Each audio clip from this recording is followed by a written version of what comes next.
It's loading.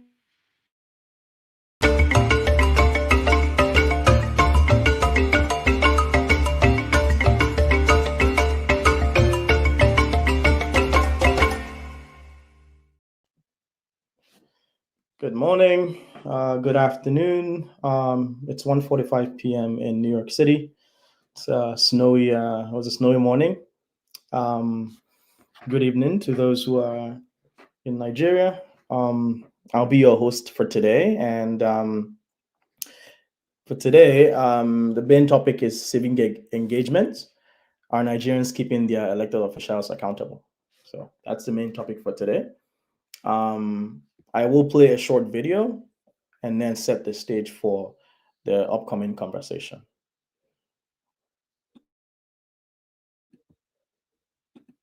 December last year till today, that's not been awarded because it's been suppressed.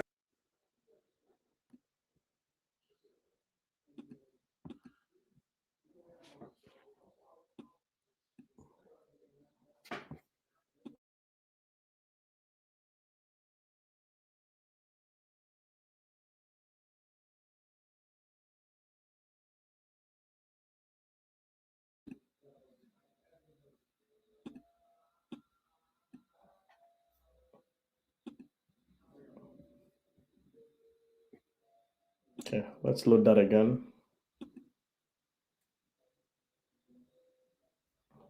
That's strange.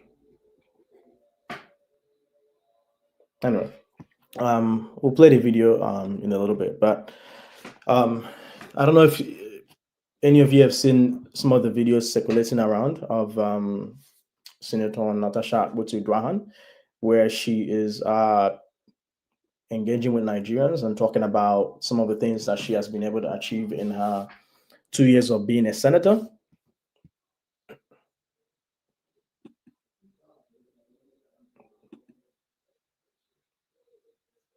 In her 2 years of being a senator, and she specifically highlighted what has happened in the last 6 months, during which time she was suspended from the Senate, talking about how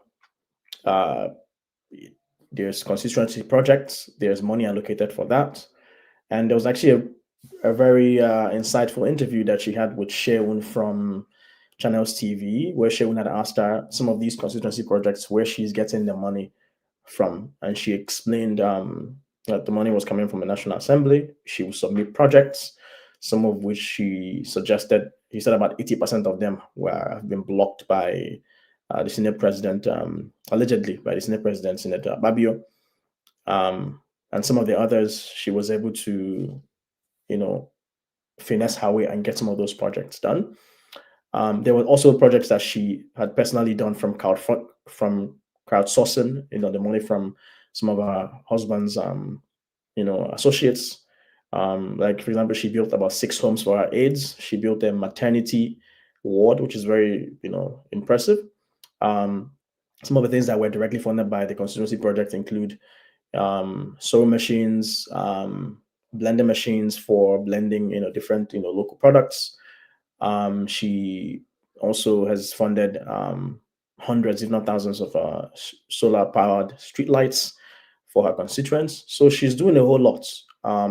And even though she was suspended for 6 months, she kept, doing a whole lot for her constituents. And I remember I believe a couple of years ago when she came on, we had the privilege of having her grace our show, and we were, she was on a hot seat and we're asking her questions. I remember one of the things that I was a little hesitant about was how can someone like her, who wants to serve Nigerians, be in a party like PDP, which has historically not given us proper dividends of democracy. And in my heart, I really didn't believe that someone can be in quote unquote a corrupt party and still be able to deliver dividends of democracy to our constituents. So she is gradually proving some of us wrong. But let's get to talk about some of the things that she's done, and kind of talk about what are we doing as as part of our civic engagements, are we holding our constituents, our representatives accountable? So, welcome to the stage, Mr. James. And then while we try to sort out some of the technical issues. All right, Mr. James, you can unmute yourself. Before we go into this, are there any particular topics pertaining to like civic engagement you'd like to suggest? Or we can just jump straight to some of what I've talked about. And I'm going to share the link for others to join us. Nice to have you on the show. Yeah, thank you very much. Can you hear me clearly? Good. Civic engagement and Nigerians keeping their elected officials accountable. Nigerians are not in the position to keep what they call their elected officials accountable because the country is thoroughly disorganized. The country is in a state of chaos at the moment. So the day-to-day problems of the electorate is not a question of keeping their elected officials accountable. They want food on the table. They want security. You get the point? And the elected officials, a good number of them, are not responsible to their electorates. So this is the crux of the matter. They are not in a position to do what you are asking. That is my opinion. So, were there particular ways that you think that people can be more engaged? I know it's easy. People usually say you can register to vote in the election, collect your PVC, register in a political party. But besides those sort of mainstream ways of sort of getting your voice heard by voting, off cycle election, right? When you get off the cycle of election, we have 4 years, right? What other ways can we continue to engage, make sure that things are getting done? Those things you mentioned are all exercises in futility. Registering for getting your PVC, go to the polls to come cast your vote and all, it's all rubbish and nonsense as far as I'm concerned. The country should be properly organized before we go in for election. This is my opinion. There's no need for election. The country is in a state of chaos. And you cannot organize a reasonable election in a state of chaos. So we need to get ourselves properly organized, determine how we should govern ourselves before we go in for election. There is no need for election. Absolutely no need. But before there's an election, go ahead. Sorry, cut you off. No, finish your thought. Before there's an election, right? Before there's any, one thing people sometimes forget is, I think it's easy for us to jump into this is what needs to be done, but no one thinks about the preparatory aspects of it. For example, I always give the example of the US because that's where I live. That's what I've been for over almost 20 years. And everyone thinks about the independent US independence, but no one talks about the prerequisites or sort of the prelude to that. Before there was actually properly the US, there was sort of some loose confederacy, and they even had some level of loose associations, and there was an article of federation, right, which was eventually succeeded by the US Constitution. So everything wasn't built in one day. Everything was built gradually. And over time, they eventually had the Constitutional Conference, and these United States came into being. So be it's 1 year, 2 years, I can't remember the exact amount of years it took to get to that point whereby, we had the first US president and then henceforth, the rest. So we always have to set the stage. Most people will say, let's go straight to referendum. But even before you get to that, there has to be some buy-in by the populace, right? Because, democracy is, rule of the people by the people, right? But you need to carry everyone along. It's not just what you want. It's what the man or woman who is the Shekiri man wants, or the Hobo man, the Yoruba man, the Fulani man, the Hausa man, the Ibira man, the Jukun, the Igbo man, the Ibibio, the Ijo, the Tiv, the Nupe. There's so many of them.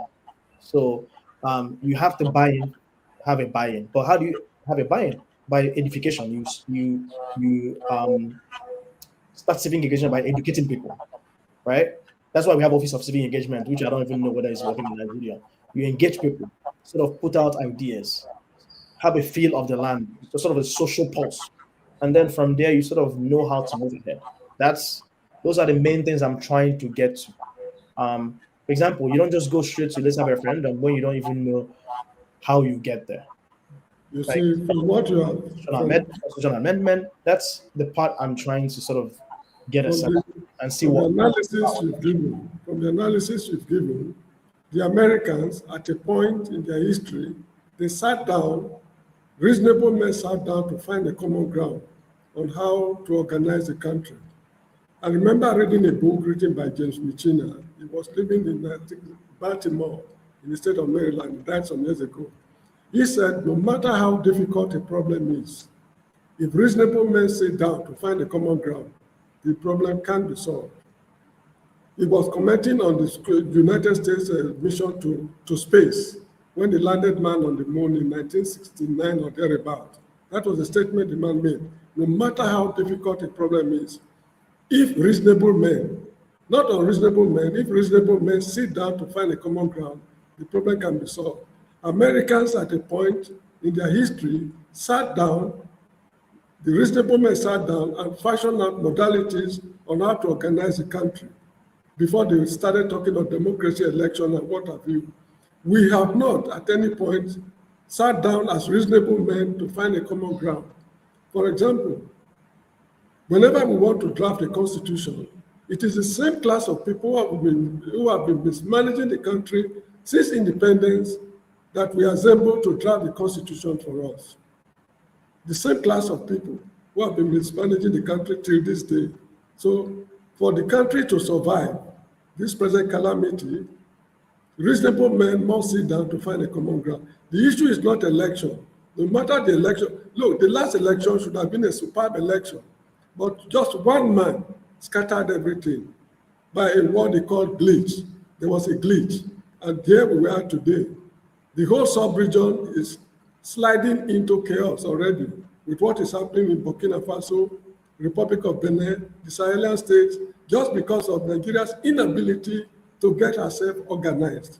So I still insist there's no need for election. We should organize the country, first of all, just like South Africa. While they were, during the years of apartheid, they never went straight for election. First of all, they fought for liberation. When they won the liberation war, they now sat down to draft a constitution. Then they agreed on how to govern themselves, the type of government, is it regional government or whatever government, and they agreed on these things, stamped and signed and sealed before they went in for election. And that is what is saving them up to today. That is a country that came out of chaos. We are still in a state of chaos. There is no need for election. Absolutely no need. No matter, that is how I see it. Before I go ahead to Chim, I just wanted to kind of give you a timeline of the US, right? So the US, the Declaration of Independence, which is Declaration of Independence from the United Kingdom, was done July 4th, 1776. It wasn't until 11 years later, it wasn't until 11 years later did they properly set up the US. So let me just go through the breakdown. So July 4th, 1776, Declaration of Independence, right? 1781, which is what, about 5 years, the Article of Federation went into effect, which was what preceded the Constitution. It wasn't the Constitution. That was the first setting up of the national government. And then that's 1781. It wasn't until additional 6 years later, between May to September 1787, that the Constitutional Convention took place in Philadelphia and delegates met to draw US Constitution. So from 1776 to 1787, which is Declaration of Independence, all the way to the actual drafting of the US Constitution at the Constitutional Convention in Philadelphia, it took 11 years. And what are some of the reasons why it took 11 years? It took 11 years because, first of all, they had the Article of Federation, right? The Article of Federation came in, so 1776 was independence. Then 5 years later, 1781, they did Article of Confederation. They had a president of the federation, which was not actual president, like didn't have executive power as we currently have, as the president currently has. Some of the main reasons why they had to replace that Article of Federation with the Constitution was the Congress had no real power, right? So Congress could not tax, so the federal government didn't have that much power, right? Had to beg these individual states. I think US had about 13 states in the initial congregation. Had to beg for money from each state, right? They could not regulate interstate trade or foreign trade. They could not enforce the laws that it passed, right? So the federal government was essentially consistently broke and ineffective, right? Each state out of those 13 acted as if it was a separate country. They issued their own currencies, imposed tariffs on each other, made their own trade agreements, right? So this, you can see how such a situation can cause economic chaos and rivalry, right? So there wasn't really any proper federal framework. So they had to switch from the article. There was no strong strong executive or national courts. So they had to switch, obviously, by the 11th year to the US Constitution, which had 3 arms of government: the executive, the legislature, and the judiciary, right? So it took 11 years for that proper evolution to happen. So even though that we're not where you want or where most people want, there has to be a process to get to that point. And I'm sure before these guys met to establish the first Article of Federation, they have to have lobbied and met each other in those 13 states to come together and say, okay, let's have an Article of Federation. Then they had to review over time and see the weaknesses, come back to the table and say, you know what, after additional 6 years, you know what, let's go now and do a constitution. So all I'm saying is everything has to happen step by step. I'm not saying that we should have a blind eye to what's currently happening. There are killings happening. There's corruption, heavy corruption. The National Assembly is doing whatever it wants, the Senate, the Rep. But I'm just saying that there needs to be a step-by-step process. You need to educate the people, figure out how to hold these guys accountable, force their hand to get for them to do what we want, right? Some of the ways that you force people's hand is by shaming them, put out stuff online. For example, look at what Natasha is doing, right? Kogi, I don't know how many constituencies Kogi has, but Kogi Central is where Natasha is, and Natasha Boti is, and she's doing a lot of good work. Do you think the other parts of the other constituents in Kogi are not feeling like, oh, we are left out? That's probably indirectly pressure some of those representatives to or senators to do stuff. But go ahead. Let me just mention or emphasize 2 things. I think it was Machiavelli or somebody who was writing on analyzing his work, who said that an immoral society cannot reform itself. An immoral society cannot reform itself. Now, no matter how much we sit down as Nigerians as a group to reform the society, we cannot reform ourselves because the society is immoral. But I'm sure you know the difference between sociology and psychology. Psychology deals with individual behavior, while sociology deals with group behavior. As long as we are approaching this problem sociologically, that as a people, we should sit down to find out or work out the modalities, we will not succeed. It is individuals in the system who will take the lead that will eventually lead us to the promised land. That's point number 1. From the analysis you are giving, the USA went through they traveled a very hard road to get to where they are at the moment. But should we reinvent the wheel just because we want to be like the Americans? The answer is no. Singapore did not reinvent the wheel. And other countries too, who are making reasonable headway like Brazil and others, they don't have to reinvent the wheel to get to the promised land. You get the point I'm making? But however, I think your analysis seems to tally with mine to some extent, that a disorganized society cannot make any reasonable progress. The USA at the time, from your analysis, was disorganized. And reasonable men, not the entire society, but I think that's what they call the founding fathers in the US history. I'm not very good at America. The founding fathers These are just like the psychologists in a sociological setup. Individuals brought themselves together that let us work out a modality to take us to the promised land. So this is how I see Nigeria. All the effort we are making so far are nothing but exercises in futility. How will the next election, 2027, lead us to the promised land? When the rigging has already started, the country is already a one-party state, and you are talking of a democratic setup. So we are just wasting our bloody time.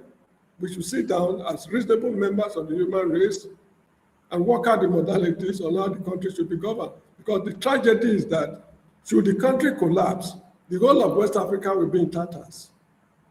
This is one thing we seem not to realize. The population of Nigeria is roughly 250 million. Assuming 1 million of these 250 million are refugees in West Africa.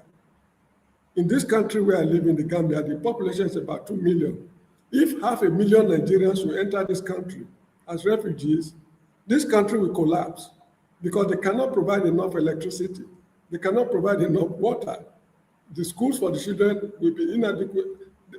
The entire system will crumble. Even the public transportation system cannot cope with additional 500,000 people. That is a tiny country like the Gambia, not to talk of Ghana, Ivory Coast, and all that. So this is the time for the psychologists in our system, that is our founding, the equivalence of American founding fathers, to work out the modalities to call the excesses of this government to order, or else it's going to be an unmitigated disaster to the whole of West Africa. I will move on to Chim. And Chim, just for you, I think I agree with a lot of what Mr. James said. And I think consciously or unconsciously, I think perhaps, he does agree with me, but his slant is a little different. So the way I look at it, some of what is already happening is setting the stage for what will come, because you can't want a cure for a disease if you don't think that you're sick, right? Remember a few years ago when no one even talked about restructuring, right? There were a few voices here and there. I think Shaw or a couple of others talked about restructuring. And it was like speaking into the void. And then all of a sudden, last election, it became the mantra restructuring. And up until now, everyone is talking about restructuring. Then someone else, I can't remember what it is, talked about the Constitution being and I'm a sort of Shomore, so I would tend to talk about Shomore because that's most of where I think he actually, in a large part, made me become more interested in politics. I think before last session, I was following some of what he was saying, and even before this whole constitution being a scam, I think So, Dr. Domi, are you part of us in the AAC? I'm not part of it. I am not part of it or what? I am not part of AAC party. I'm in the diaspora, so I'm not part of any party. But you just said something like that looks like that, All I'm saying is, there are people that make you come. There are people that inspire civic responsibility in you. It doesn't necessarily mean that you follow them. I mean, I have met Shaw, nice guy, very calm Dimiano, but I do have some of my misgivings about his methodology. But philosophically, I agree with most of what he says. And I think then join the party. You are welcome. I've joined myself. Just join and let's seal it off. Thank you, sir. I'm just joking, I understand. But one of the early things that he mentioned was that this constitution is a scam.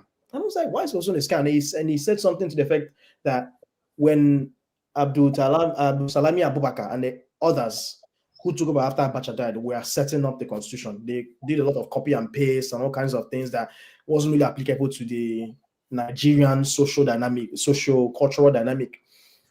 And he was saying, were you and I there when they did the constitution? They just whipped up something and imposed it on us. Was there a constitutional conference to vote on it?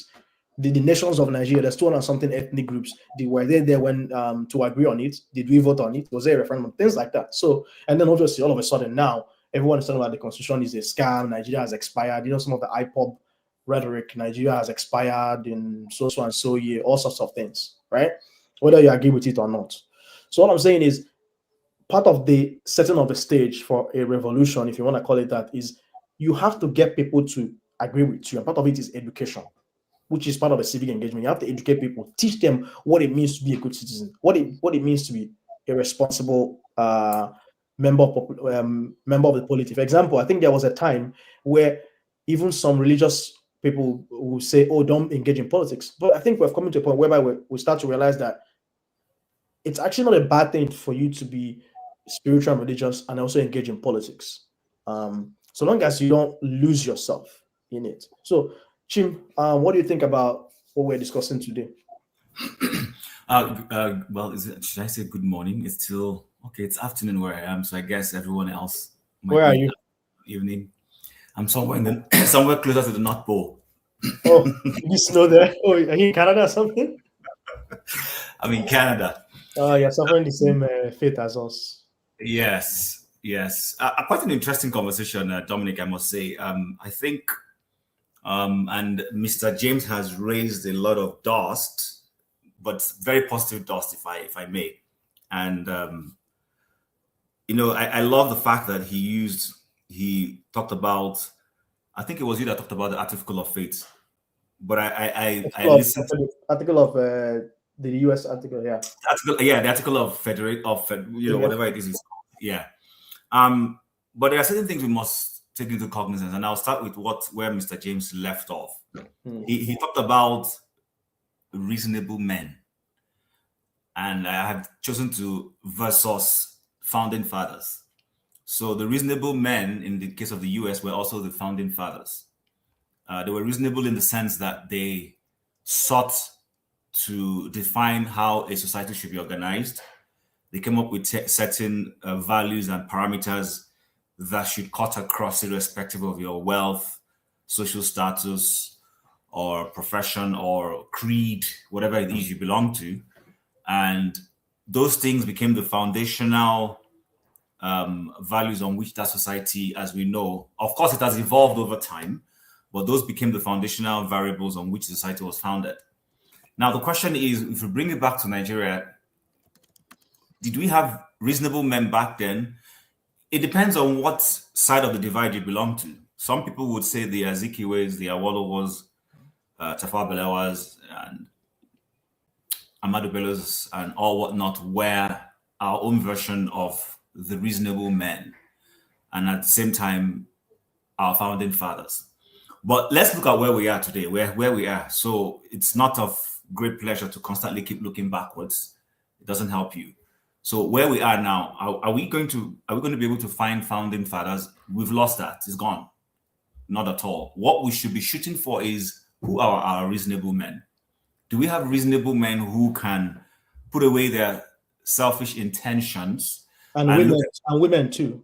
Yeah. Oh, sorry. When I say reasonable men, okay, let me say reasonable human beings before I fall into the fallacy of gender. Reasonable citizens. Do we have reasonable citizens who can shittle their private and selfish interest and look at the greater good? Because it is the greater good that is going to make Nigeria better. Right now, what we have is one individual seeking political ambition, and his political ambition overriding the greater good of all. So someone wants to win elections at all costs, and he disrespects you and I by ensuring that our votes do not count.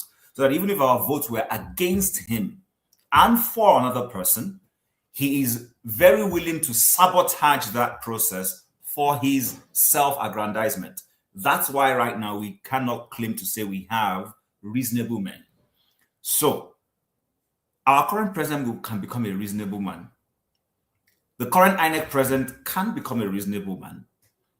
The head of the police service, IGI, can become a reasonable man if they all say, you know what, I am going to conduct myself within the tenets of my office, within the tenets of what the law says, within the tenets of what the Electoral Act says, and I would respect the votes of Nigerians, for instance. So if the election is conducted and Nigerians decide,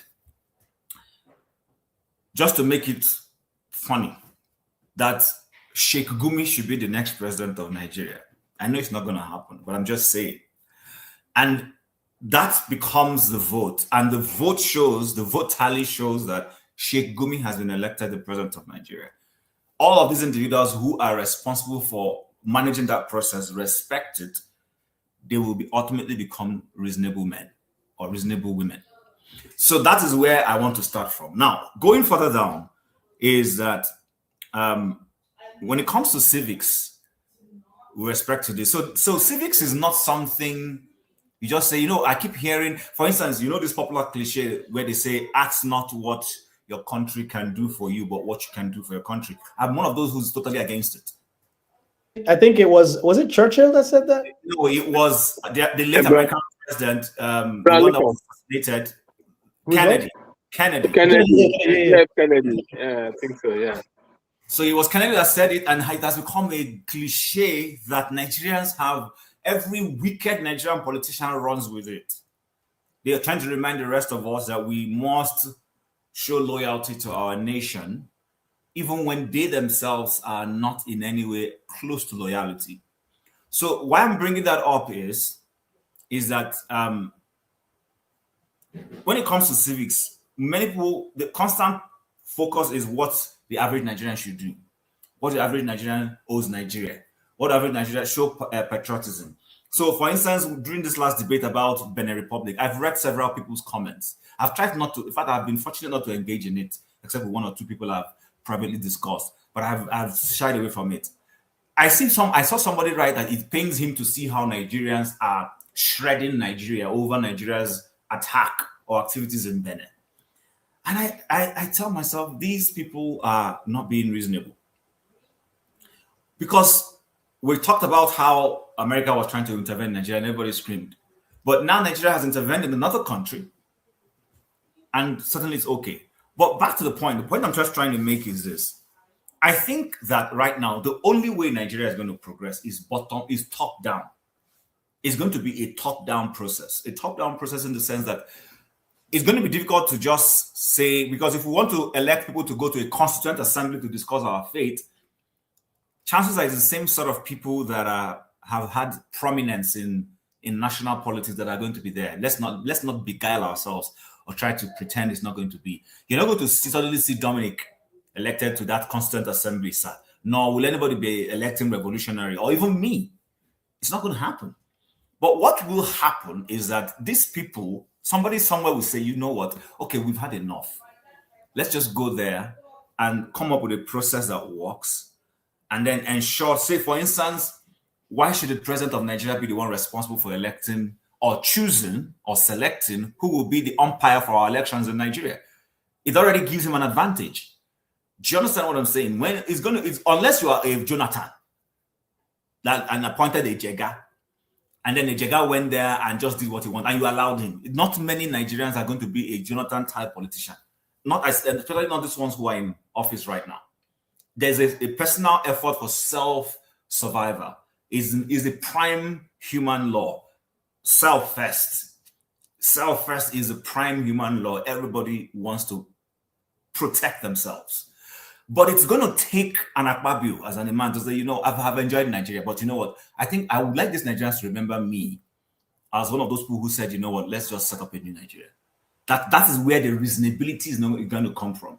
Somebody's going to have to say, or a group of people will say, you know what, I don't think we like what's going on. Let's just, Mr.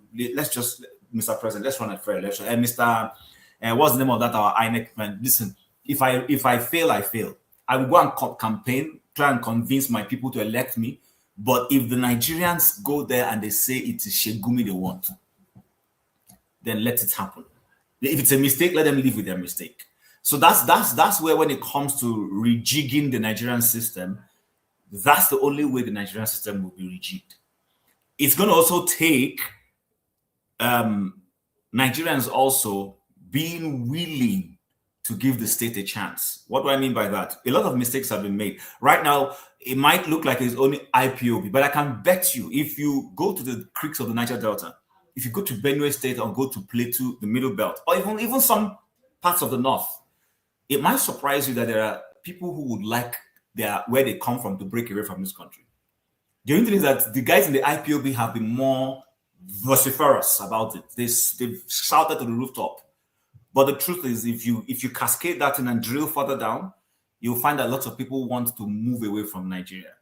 But if we want Nigeria to work, we are going to have to give it a chance. And that chance will mean to say, okay, a lot has happened. let's go and ask if the federating units, as they were right now, all want to be part and parcel of the country. And then people will willingly, those who are advocates of Nigeria, like I don't know if it was you or Mr. James that said, you would need to convince other people on the virtues and benefits of staying in a federating unit called Nigeria. That's the only way to do it. You have to convince them, let them know why. Because I perceive, I mean, from the education you just gave us now about how, starting from the 13 original federating states of the US, it was when others saw how the country was going that people started being willing to join. California and everyone started saying, okay, you know what, let's go join these people. Let's join this. But of course, it wasn't just let's join. People were convincing them. It's like a marriage. You have to convince someone on why I need to be with you. It's not a case of tipa tipa, like Yorubas would say, it has to be by force or by fire. It's not by force. You have to convince me. You have to convince the other person. Everybody has something to sell. And if you have nothing to buy, then there's just no reason why the person should join you. So I think originally to set the tone. And then lastly, please, one of the challenges we're facing with this is the fact that we have lost, we don't have civic society organizations again in Nigeria. It's practically dead. Gone are the days when we had the church, for instance, playing a significant role as or even a mosque. We had professional bodies like the Nigerian Medical Association, Nigerian Bar Association, and the likes. Those guys were the ones who put pressure. But even SUG is gone. SUGs, exactly. And then lastly, of course, is that there are certain persons who are referred to who have a larger than life tendency. People like, let's say for instance, a Wole Soyinka. These are the people who will put pressure for change. But to be honest with you, with what has gone on in the past 1 year and a half, does the average Nigerian still respect that man? That's a question to ask yourself.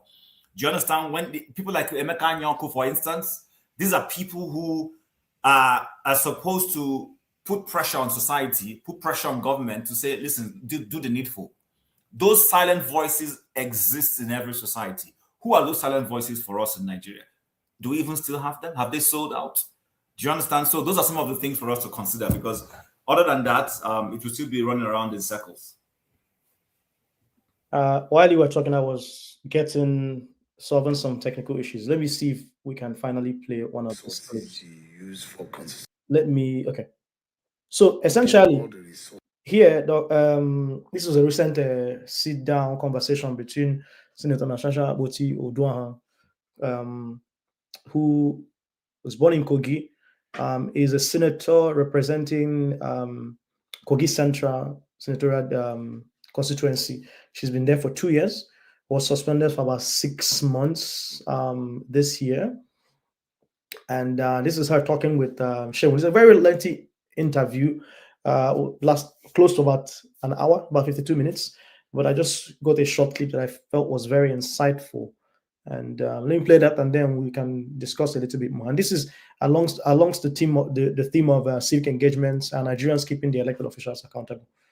Obviously, none of what she says here is an endorsement. If she does, she's made some allegations, which obviously, at this point, I will still call allegedly. But for now, let's just play this video and see what we can learn from it. You use for constituency projects.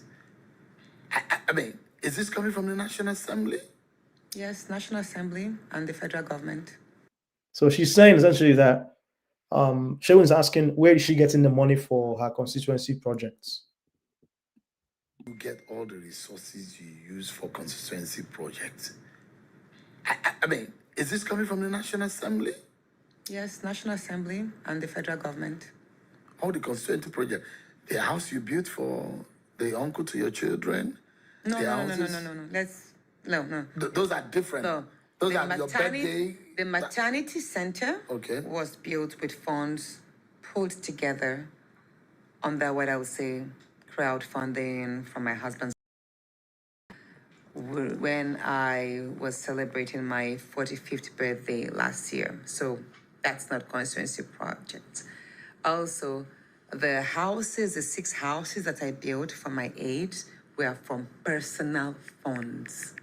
But every other thing I did, the market is 2 brand new markets, the schools, the roads, the street lights, the water projects, the police stations, many others. These were all constituency projects. I actually even have many more that I put in, which unfortunately tablets were removed and from the 2025 the budget out of educational malice. Yeah. Who removed them? You know who removed them? They removed what? 80% of the projects that I lobbied into the 2025 budgets were removed. Some of them actually are still suppressed. By who? You know who? I don't know. Did you remove it by yourself? He removed it. Who? He removed it. He Who is removed many projects and he suppressed some. And there's one which I will not let slide by because it was actually tendered on the national tender papers last year, December. Two projects which are one, the Robotic and Artificial Intelligence Center in Federal College of Education, Okene. That was actually tendered last year, December last year. Till today, that's not been awarded because it's been suppressed. And then there's a Mechatronic Center also in the Technical College of Oboroke. That's actually been suppressed.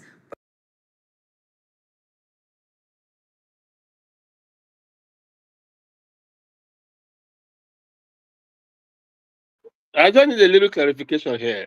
Go ahead. Hello? Go ahead. I noticed that she's talking about putting a constituency project into the budget. I don't understand that part. I thought that money is actually seconded for them. They not decide what to do with it. No. So you must bring out all the what you want to do. Obey. How the budget works is it's just same way you run your home. You sit down, you say, "Oh, I want to build a house next year.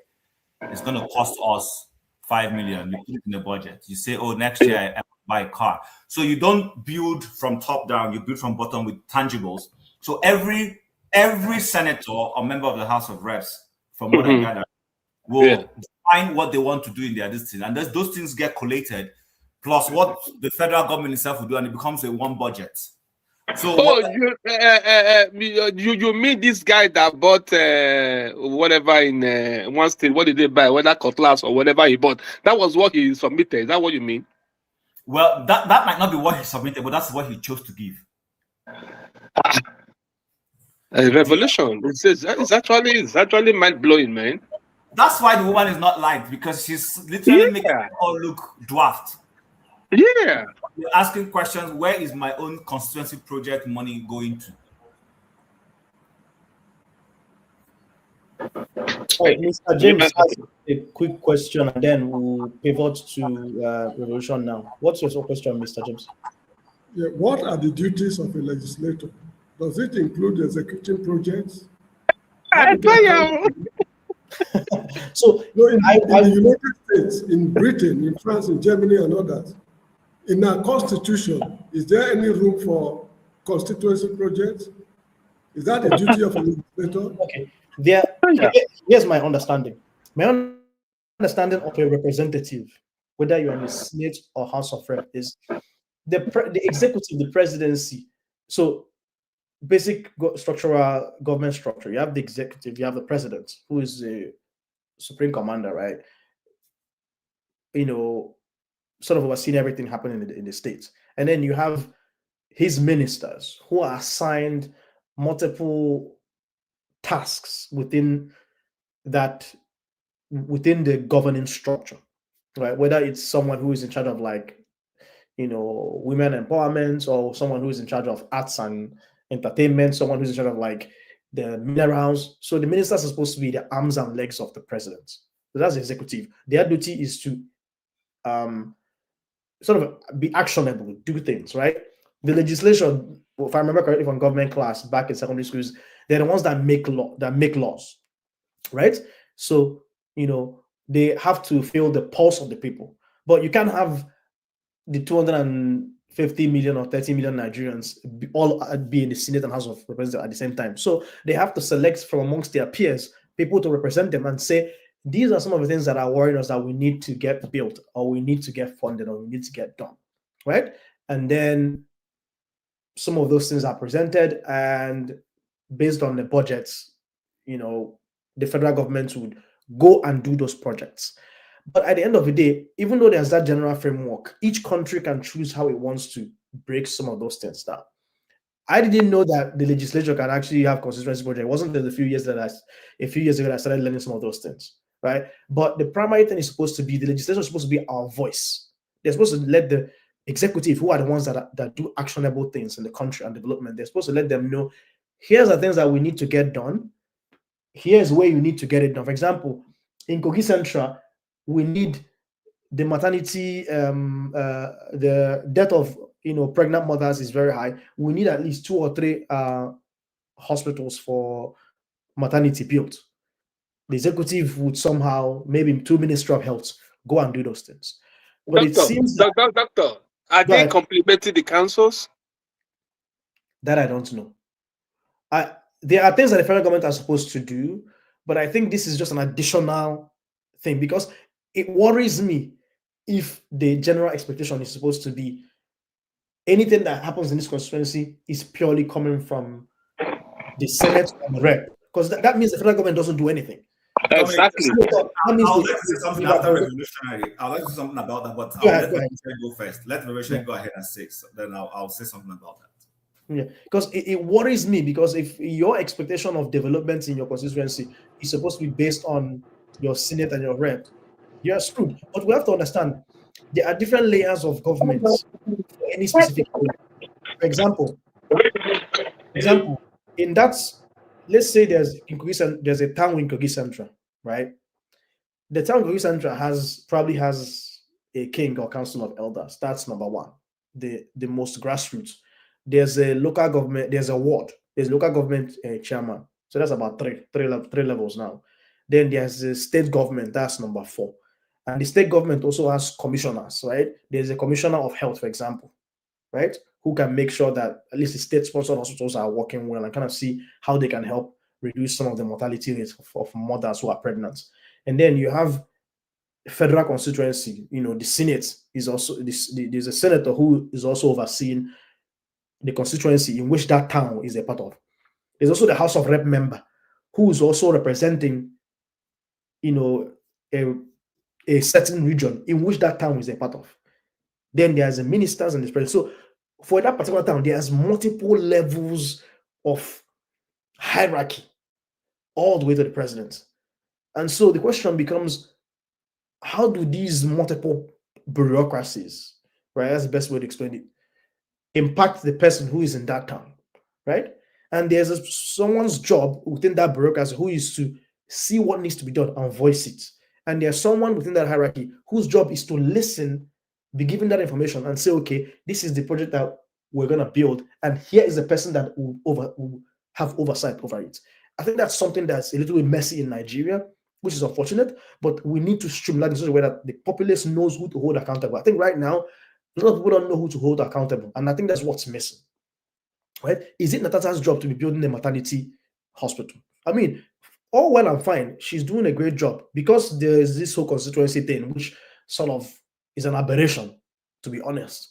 But since there's already an aberration and she's getting the money, she's making good use of it. But should a senator and rep be going out of their way to have constituency money to be building stuff? I don't think that should be proper. The senate and the rep should not be handling money. Fine and done. Simple. But it's an aberration, but we're going with that aberration. That's how they use that. That's an avenue they created for themselves to eat money. It is that hospital, things that are supposed to be built by local governments or the states or the federal government through the Ministry of Health. Right? So hopefully that gives us a sense of how things should be done. So would I hold Natasha accountable if within her constituency things aren't getting done? Not necessarily, but I will hold her accountable if she's not voicing those concerns in the Senate and Rep. But since there's an aberration, she's getting the money, I would expect her to be able to do stuff with some of that money. So it's a very interesting question. For example, should Ababio's constituents be holding him accountable that things aren't getting done? Yes. Do they expect him to build it? Probably not, based on how things should be done. But he should be voicing concerns and saying, and show his constituents, hey, for this fiscal year, these are the projects that I wanted to build. This is what I told the House that needs to be done. This is what I sent to Mr. President. This is what I said to Minister of Health that we need to get done. Those are why, like, for example, in the US, they have every holiday, you have House of Rep and Senate have town halls where they tell the people, here's my voting record, here's the things that I suggested that should be built. But since there's an operation and maybe he's getting billions of naira, there's now a new expectation that he should be doing stuff with some other constituency money. So, but it was actually a very brilliant question. Thank you for asking that. Revolution now. What do you think about what we're discussing?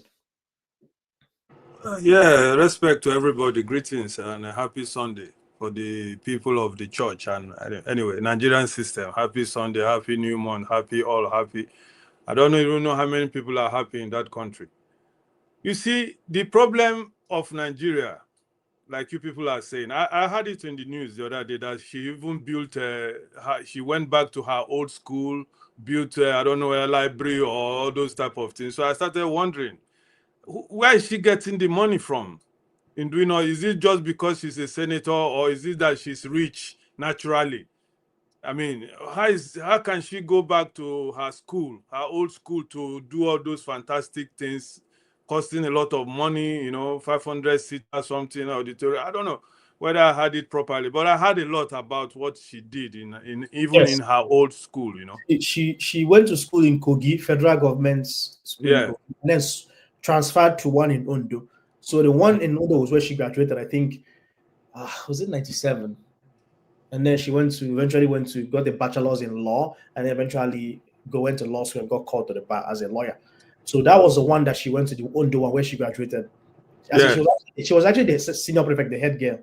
Yeah, that's what Well they said. respected. But now, those of you who are very educated, sometimes I like to tease you guys, because I know everybody's here, except myself, is very, very, very highly educated. I used to tease you guys by telling you guys that revolution, think about it. I know most of you will say Shore is misjiving, he should grow up, he should leave this activism and all of it. Nigeria Not me, but okay. Okay. Nigeria, in our own little way, how we saw Nigeria and how we are still seeing Nigeria as street boys. When I mean street boys, people who know what is called suffering. A street boy who we don't steal or we don't commit crime like to go, we suffer. Carry pong, carry this, carry that just to survive. You understand? We are legal hustlers, So, but sometimes when we look up, to look at you guys who have the opportunity, who have the skills, who have the knowledge, who have the way. Because Nigeria is built on you people. They can never give a carpenter a job to do, to control. It's either a professor or one graduate or whatever. Then how you people operate in this, sorry that I'm putting everybody together, but I know we are not all the same. But most educated people, this class, how you people operate Nigeria is the problem of Nigeria. Natasha, for example, she was in trouble the other day. All of us were trying to protect her because of her Akpabio, women rights, and all those things.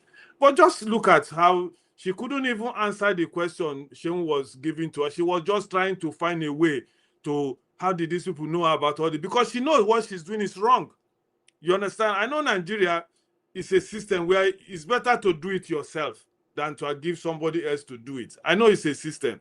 For example, those of us who live in Europe now, if you want to build a house in Nigeria, it's better you go there on your holiday and build it yourself than to give it to your mother or your father or your brother or sister, because you don't want to hear story. Maybe that's why she's doing it herself. Okay, I want this for my community or my area. I will fight for the money to go and do it myself to be sure that it was done. I don't know whether people see it in this way, to make sure that this hospital I want to be built is being built. Because if I give it to Akpabio or the local government in my area, they might eat the money, and then the project will not be done. This, Mr. James, just excuse me. That's my own, what I think. You understand why she's doing it herself, so that she makes sure that this thing is being done or has been done. We might say, why she shouldn't, it shouldn't go that way. It should do, like you said, it's a kind of steps. These people, this is their job. I mean, you can fight for it to get those things to your community, but there are agencies, there are offices. Which question you say she didn't answer? I don't understand. You say what? I didn't get what you said right You now. said I that don't she know. did. She won't ask her a Which question question. did you say she didn't answer?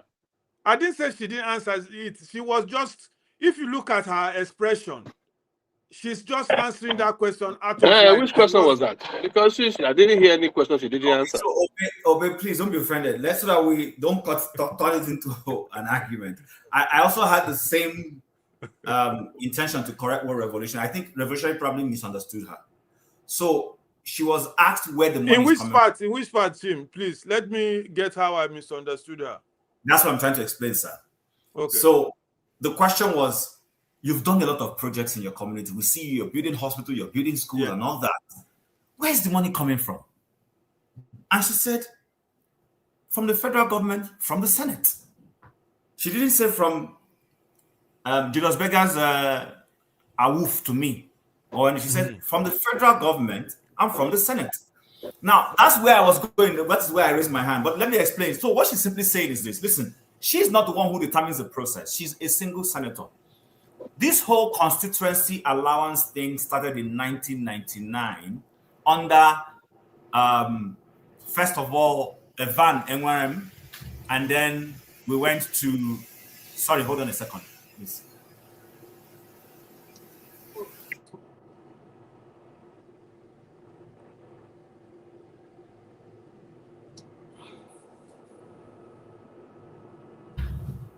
Sorry, somebody. So that constituency thing started under Evans and Warren, and then Chuba Academy, where the senators were asking the federal government at the time under Obasanjo that any project that had to do with their constituency should come to them. It was a battle. Obasanjo fought it, but he couldn't win it. The Nigerian senators wanted to handle cash. It became a national issue. I don't know where any of you were, that it was a big national issue, and somehow they won it. So what happens now? It was because that time they were not originally winning it. That was why they used to pad the budget. So you would see that the federal government will allocate certain projects to certain places and say that the total cost for the project of the year was 16 trillion, just hypothetically speaking. When they bring it to the Senate and the House, they will now make it 16 point something trillion. And Obasanjo's government would kick back and say, no, you're not supposed to be adding. You're either approving or asking us to come and show why it has to be so. Eventually, I don't know how that went. Today, what arrangement I think they have is that senators are supposed to work with what they call the MDAs, the ministries, what in the US you will call the state departments, Department of this or Department of that. Work with them to say, these are the projects we want in our constituencies. Now, let's say the Ministry of Health might have its own. It will now add all other health-related projects that any senator is bringing, and then they will make it a one headline. This network? It will form an item in the budget, and they send it for approval. So what is happening is that whatever one is supposed to be for her constituency. Remember, in Kogi, in any state, we have 3 constituencies. Depending, it could be Kogi East, West, or North, or Central, however you want to split it. Whichever one comes to her, she's using the money to execute those projects for her people. I agree with Dominic, senators should not be touching money. It should be that senators will make a recommendation, and then they follow through to make sure that project was executed. Right. But that's not what is happening. Nigerian senators want to hold money. But she is one of the few people in Nigeria who is collecting her own and using it exactly into what it should be used. That's the point. But Tim, this is, I thought Mr. Dr. Dominic was asking me what I think about it. We all agree with what you think, that it's wrong. But what we're saying is it's not her fault. What is not her fault? Yeah, the question Obe asked me was, which question did she not answer? You understand? What I'm trying to say is that when I heard the news that she was even building something in her school, old school, for example, that's where I'm coming from. Where did she get that money to do those things? Okay, so if you heard her right, she said some of the projects she does are from her own. So her school, for instance, I believe will be from her own pocket. Correct. Yes. Her own give back to that school. But there are things that are from her constituency project for her constituency. But Mhm. Tim, my question is, how rich is this woman and how is she getting money, a lot of money like that? Because what she's doing in her school is not a small project. Because we have to get The things right, billionaire. Mr. Tim. We have to get things right when we are talking about Nigeria Yeah. system. We have to Revolution. get it. Brother, just Revolution. hold on. Hold on, sir. Please, it's my turn. Then you can come in and No, then maybe let Revolution expatiate finish. more on it. Revolution, go ahead. I don't normally waste time. Sorry Go ahead. for that. But what I'm trying to say, Tim, we know what is happening in Nigeria. You understand me? And if we are trying to say, oh, Natasha, she's at least, we see what she's using her own money to do. Maybe most senators don't use their money effectively like she's doing, giving back. Okay, maybe that's why she's there to answer those questions. A kind of that they're praising her, that at least we see what you are doing with that money. Example. But then people like us will now say, and many people have questioned it, whether you guys like it or not, where did she get, because she's not doing a cheap project in her old school. Okay, what I heard that she was building there are things that will cost millions of naira.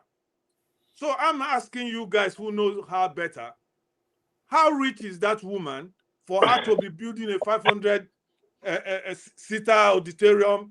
A lot of things, not even that. There's a lot of Revolution things now. they thought she Let did. me That's come my in. question to you guys. Let me come into that. I can answer that question for you. Yeah. So I want us to. It's easy. I'm not blaming you for asking this question. I just want to reframe what you said in a different manner. I don't want us to be distracted.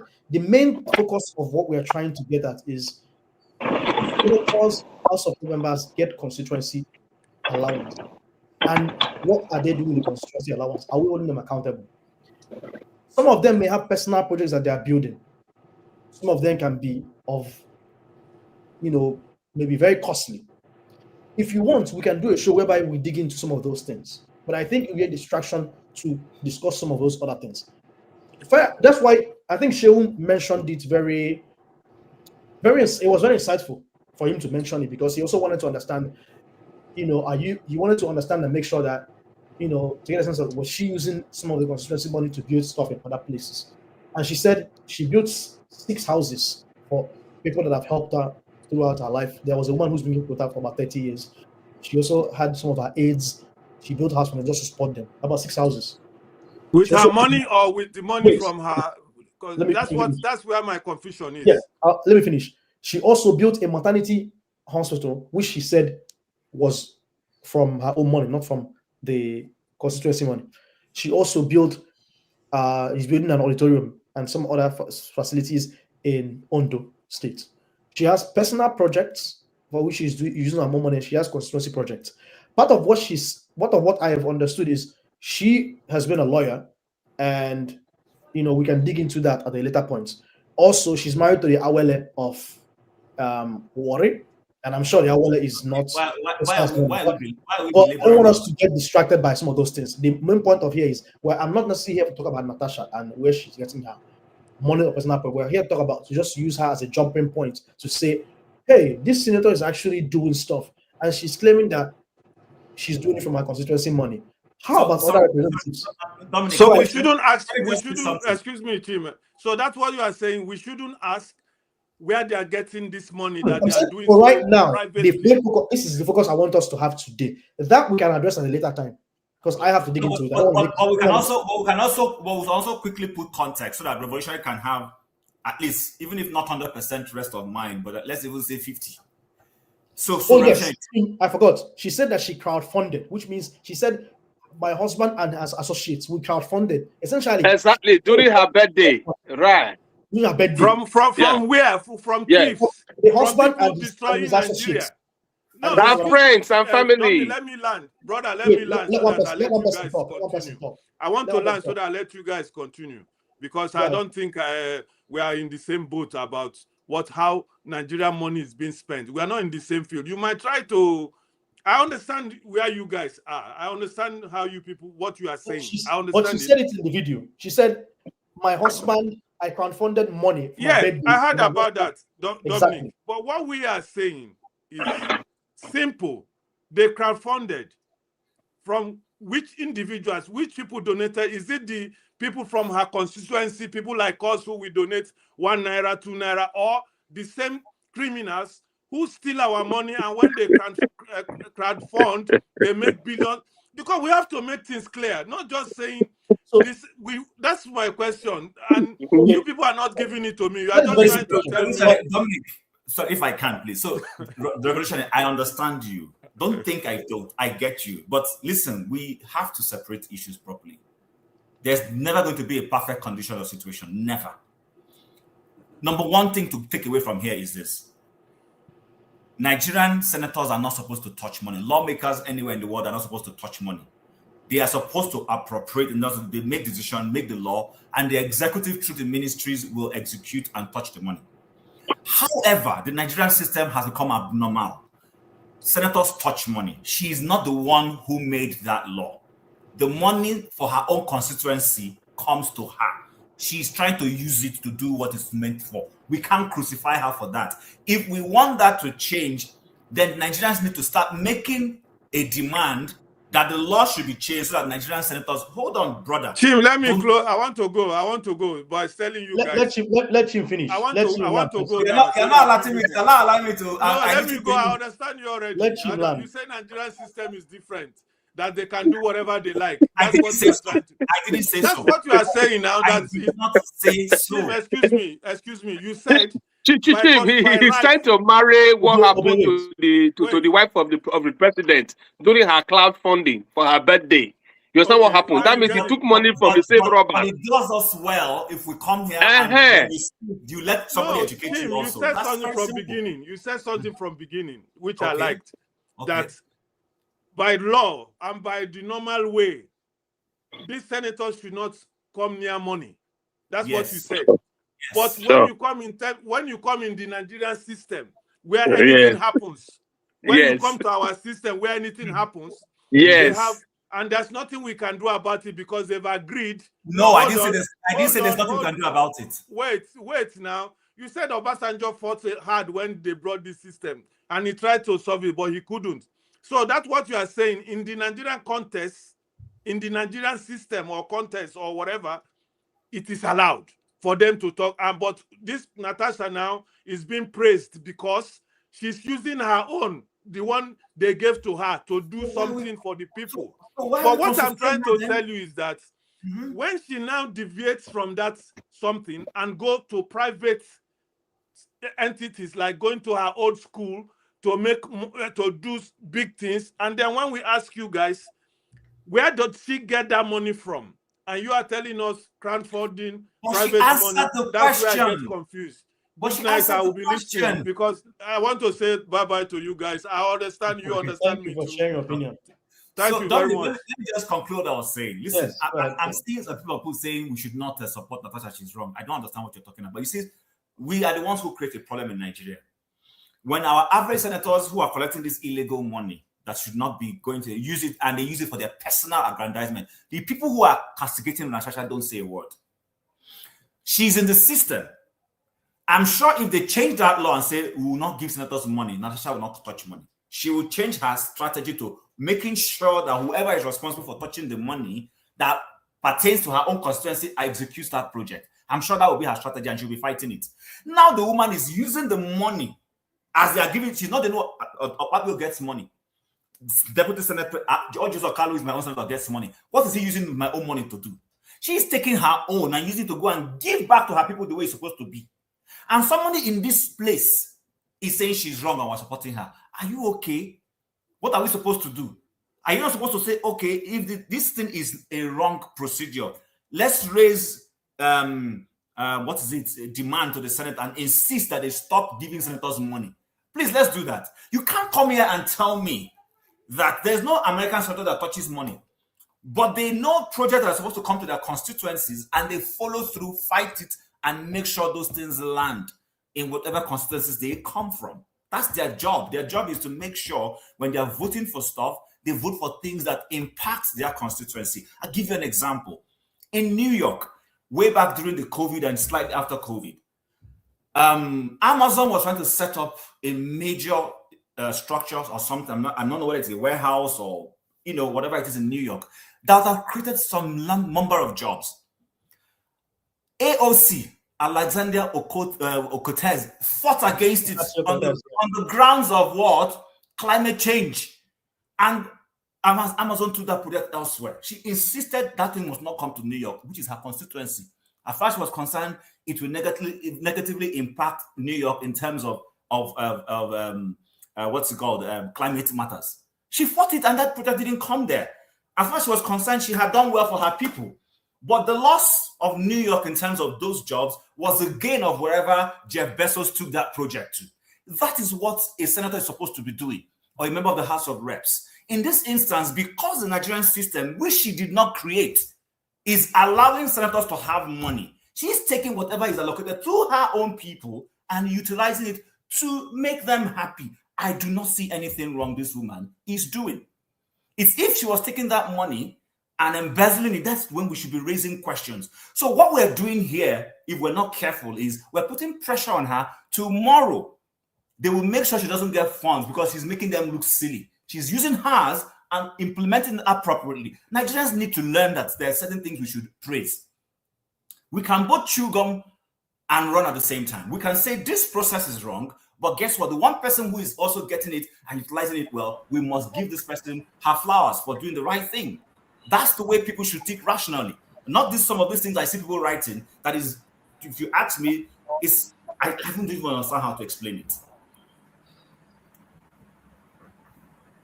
What I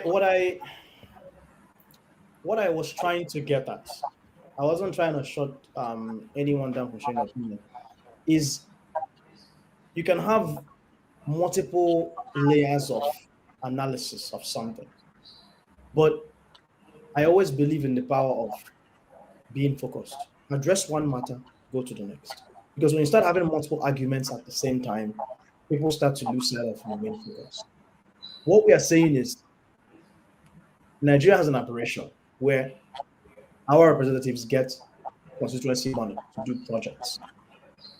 Since we're already running with that aberration, we can call out that aberration. We can call out that aberration and say this is not a good thing because reps should not be handling money. I think most of us will agree here that aberration is wrong. But you can say, okay, since you already have that aberration, there is someone within that system that is using that aberration to the is essentially using that aberration to the best of our ability to help her constituents, right? So she's already getting that money, but she's using it for her constituents. So there's an aberration, and she's getting constituency money, but instead of eating the money, she's using it to build projects. That is the second thing. So you call out that aberration, but you also have some level of honesty that, hey, someone is using that aberration to her advantage and to the advantage of her constituents.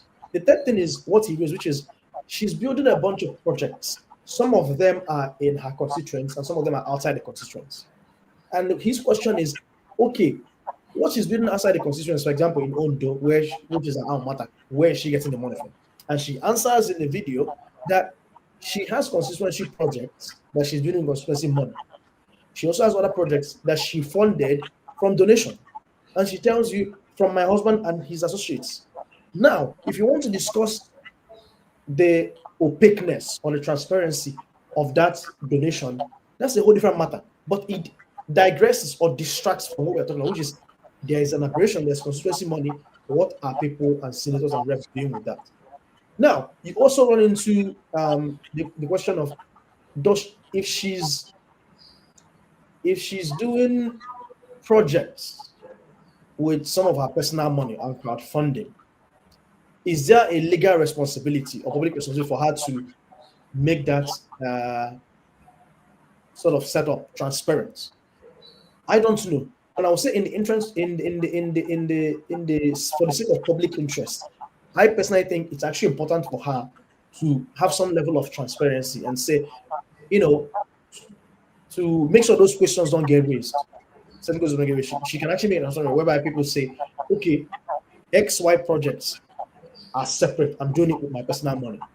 Here's who's donating money. But you also have to understand, some people may donate money anonymously and they don't want you to put their name in public. People have a right to their privacy. So while some people want to dabble into the nitty-gritty, which I think is a waste of time, you can say that question is also valid. So Revolution Now's question is valid. Where is she getting the money that she's using for a personal project?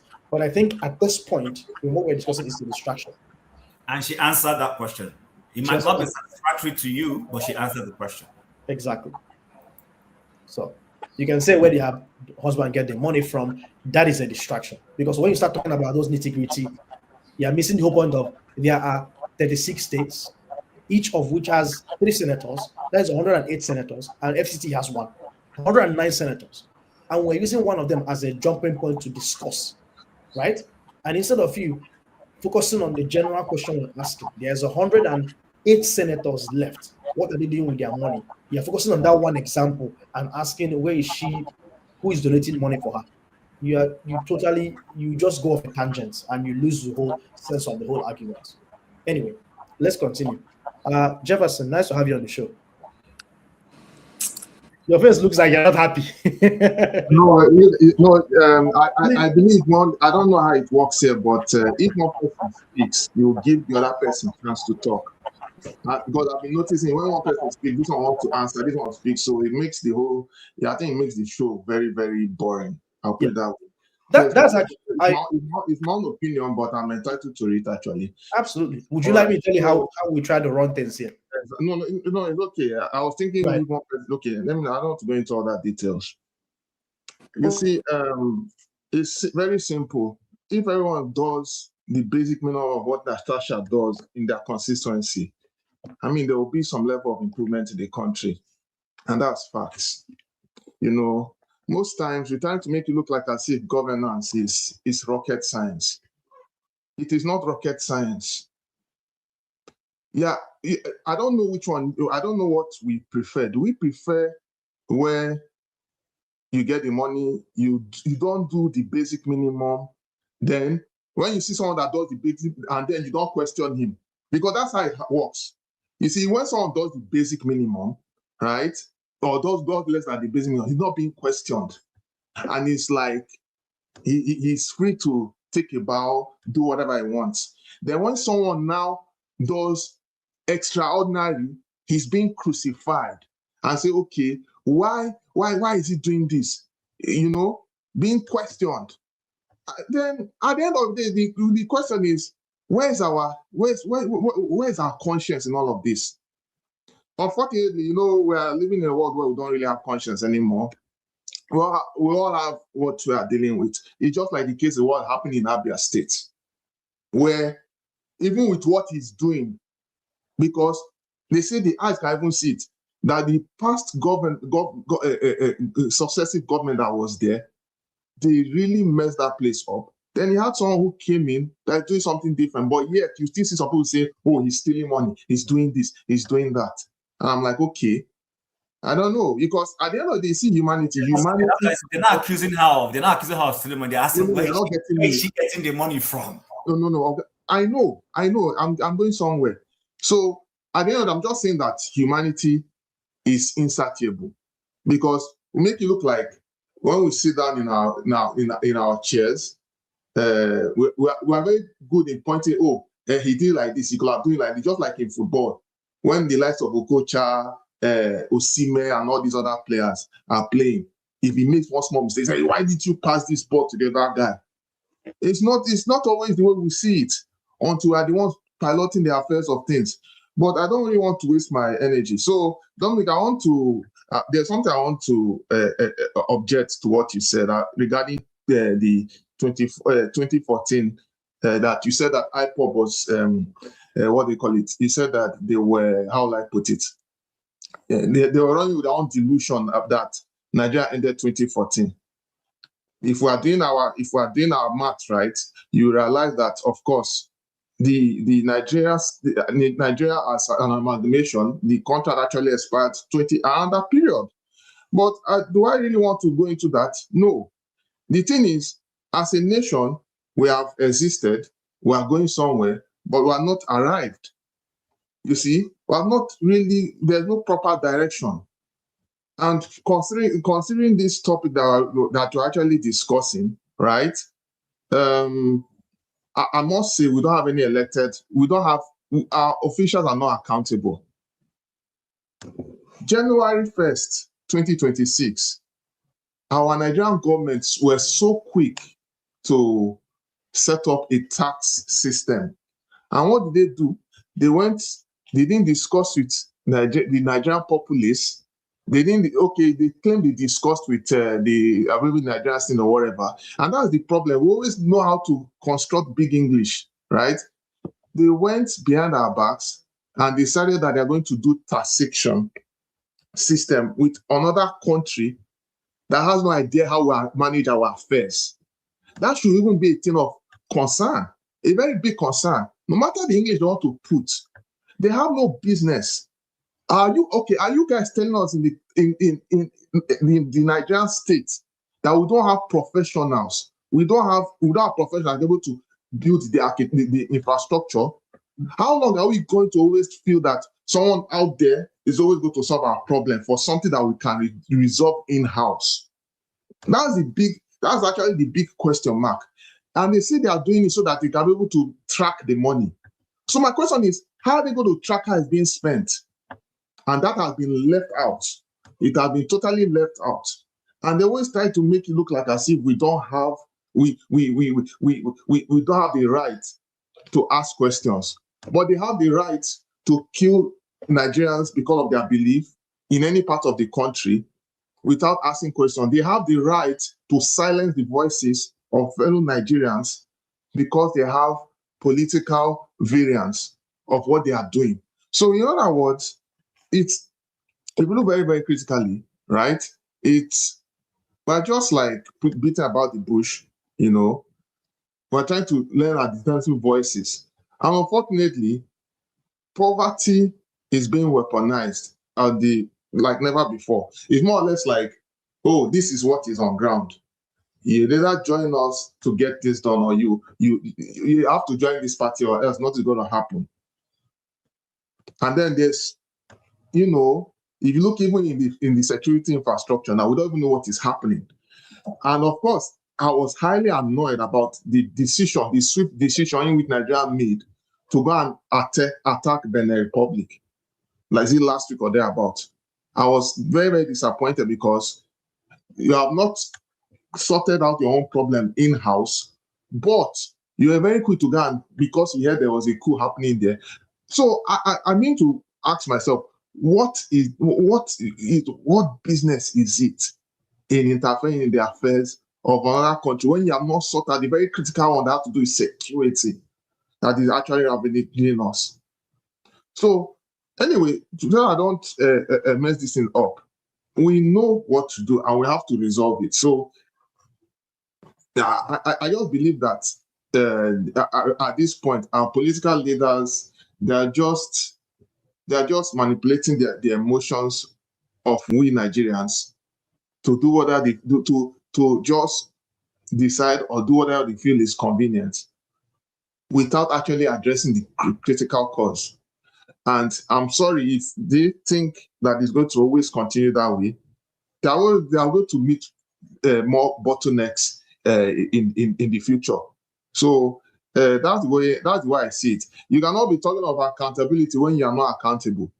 And of course, you don't need to go too far. You have seen how our political leaders are disgracing themselves all over, inclusive of the likes of the First Lady. Look at the way she was talking to a governor. Don't forget too, it was almost similar to what Patient Jonathan did to Amechi. Similar in a different way. You see, where because they are empowered, they just feel they can do whatever. Once you are the wife of the president or the son or whatever, you are untouchable. But they forget they are supposed to serve the interest of the people that put them in office. So if they were talking about accountability, it is a two-way traffic. People put you there, then when you get there, you serve the interest of the people. Final solution is this. If we are to solve our Nigerian problem, we should solve Nigerian problem in our Afrocentric lens, not in the lens of what is happening in other parts of the world like America and Europe. Look, I can tell you one thing. it's not as if it's perfect. Yes, they have their system, everything working, but not everything is perfect. And they are not the best role models, if you must to think of it, if you actually have the eyes to see what is happening on a global perspective. At this point, I'm going to just stop there. Well, thank you, Jefferson, for sharing your opinion. Part of what I said, I think maybe towards the beginning, was the ground I was trying to lay. I think I was having a discussion with Mr. James, and I was talking about how part of the revolutionary process, sort of the part of change, is that you have layers of actions and layers of events that happen, some of which include edifying the populace, educating them, right? And Yeah. he was talking about how things had happened in Nigeria, and I was trying to give him examples of how the Nigerian polity has been learning and being edified by certain individuals. And I gave the example of, at one point in Nigeria, restructuring was never a topic of discussion, but someone introduced it. It was like speaking into a void, and all of a sudden, the last election, everyone picked up restructuring. Even Atiku, who's been there, part of the people who's been in the establishment, started talking about restructuring, which was very surprising to me because some of them were like being populist. This is what the people are saying. Let me just jump on the bandwagon. And then I gave the second example of how at some point nobody was talking about Nigeria's constitution not being of the people. And then the likes of Shaw mentioned, was there a national conference? When did we agree to this constitution? The military instituted this after Abacha died in 98, 99, before the current political dispensation. And I mentioned that even some people, like, for example, I mentioned the separatist group IPOB, would claim that, hey, according to their own estimates, Nigeria has expired or so on. So these are all ideologies that started within the last 20, 30 years. It's all part of the education of the populace. And now all of a sudden people are having some of those arguments. And part of it is, and those arguments are contributing to the general enlightenment. Yeah, so let me give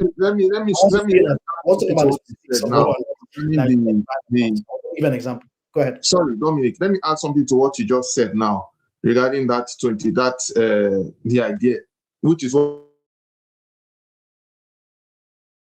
I saw before Nnamdi Kanu. He never talked anything. He never mentioned anything about Nigeria being expired, which is to say, it's actually a timeline to it. You can go and check back, because there's a saying there's no smoke with fire. Someone will not just say it without any facts. The documents are actually there. If there was a time that if during the time, because of course, don't forget that the IPOB thing didn't just start like that. Of course, Masop was there. If you check during that period, of course, they had the ideology, they said all manner of stuff, but they never made mention of Nigeria being expired around that period prior to 2014. So, which is to say that in a way, people are actually following up timelines and stuff like that. So, I just want to let you understand that it's beyond, of course, the demand of whatever was happening at the time is different. Yeah, you understand? I understand what you're saying. And don't get me wrong, I am not talking about the merits of whether or not these things are valid. All I'm just saying is it's interesting how certain topics are being discussed now, but 20 years ago they weren't a thing. It's all part of the education process and trying to civically engage with Nigeria. Because all of a sudden, for example, the obedience movement came and people are starting to sign up for PVC. This is the first time it's ever happened in Nigeria, at least within the last 20, 30 years in Nigerian history. So I'm not talking about the merits of whether or not what you're saying is true. I'm just saying, hey, look at an example of something that has happened recently, in the last 10, 15 years, and some people are actually buying some of that argument. Now, the question is, you can make the question of, are some of those trends valid or not? That's a whole total different case. But what I'm seeing as the silver lining, at least in this day and age, is people are starting to get educated. Because of the power of social media, ideas are being shared like wild. Some of what Natasha is doing, I learned from Instagram. I saw some of it in YouTube. If there wasn't any social media, YouTube, if there was no democratization of information, some of the civic education that could happen in lightning speed would not happen for a very long time. Unless you see them on NTA or on the TV, you wouldn't know about them. But no matter how much someone tries to support some of what Natasha is doing, if she doesn't have any TV coverage, she can just go and put it on her Instagram. That's where she put everything. The information is there, right? Which sort of sort of pivots me to one thing that is actually very critical. In terms of holding elected officials accountable, you can have a separate argument whether or not there's a beginning of an election and whether these people are actually were properly elected. But let's not have that. That's a different question. Let's focus on the main one. Part of what I think is important to know in this whole conversation is the power of the media and democratization of the media. And if you look back in recent history, you agree with me that the Nigerian state has in some form tried to suppress the media. And if they had succeeded in suppressing the media, then that removes a major pillar in being able to engage Nigerians. The fact that Sahara Reporters was one of the first investigative journalists in the recent Nigerian history to put some of these people's foot to the fire is because of the power of the current social media. If we didn't have any of those platforms, or they are repressed or controlled by the government in places like communist China and Russia, the level of civic engagement and awareness would not be to the level it is right now. And so I want us to kind of talk about what we think about social media and the current media in being able to propagate what Nigeria should look like. Because the only way you can get the revolutions to happen is to tell people that, hey, what you have now is actually not what it's supposed to be. Here's a better way. Here's a greener pasture. Here's what we should be fighting for. If people are comfortable in the way in where they are, then there will be no point for revolution. KJ, nice to have you. By the way, they have made French compulsory. You gotta find out that's recent. Oh, really? Thank you. I did French in secondary school, and part of the things that they suggested was we're surrounded by francophone countries, and it makes sense to be able to trade, make it very easy by understanding French. I actually agree with that, but should you make compulsory? That's a whole different question. But should we encourage it? I think it's a good thing. Okay. KJ, welcome to the show. Can you unmute yourself? We can't hear you, KJ. KJ, we can't hear you. Thank you so much, Dr. Dominic. I almost said Dr. Damages. I started listening to you guys long, when I left the church, and I agree with a lot of points you made, and I also don't agree with a lot that you made. In fact, I want to circle back to Jefferson's comment on the Nigeria issue, which I don't think IPOB was just going on a wild goose chase. If you buy a piece of land anywhere in the world, you have ownership for 100 years. Once that 100 years, in fact, it's 99 years. Once that 99 years is over, you no longer have right of that piece of land. The other thing is to sign a new agreement, and that is the reason why the IPOB came up with that. Because when that agreement was entered into, it was for 100 years trial. That 100 years came to a close in 2014. Now, having said that, there are many other factors that have contributed to where we are today in Nigeria, and I'll be discussing about that sometime later. Chief of which is that, and like many of you, you guys have alluded, the constitution we have today is not the constitution that was written when Nigeria became independent. The constitution that we had recognizes the differences of the different tribes and tongue and region. And consequently, provisions were made so that every other person will have a sense of belonging. And that was why places like, the western part of Nigeria was the first place where television was introduced in Africa, the very first place by Chief Obafemi Awolowo. And that was why development also was very fast. The educational advantage they used to have, which right now doesn't exist any longer, was because Awolowo put a lot into free education, and many people were able to go to school via that program. Now, there was rapid development also in the southeast, where we became the fastest growing economy in I think it's about the world at that time. Okpara's policies were so held by other people. That is a place where people like Singapore came to take what we now don't have, the palm oil, to be able to go develop their own economy. Right now, they are exporting to us palm oil.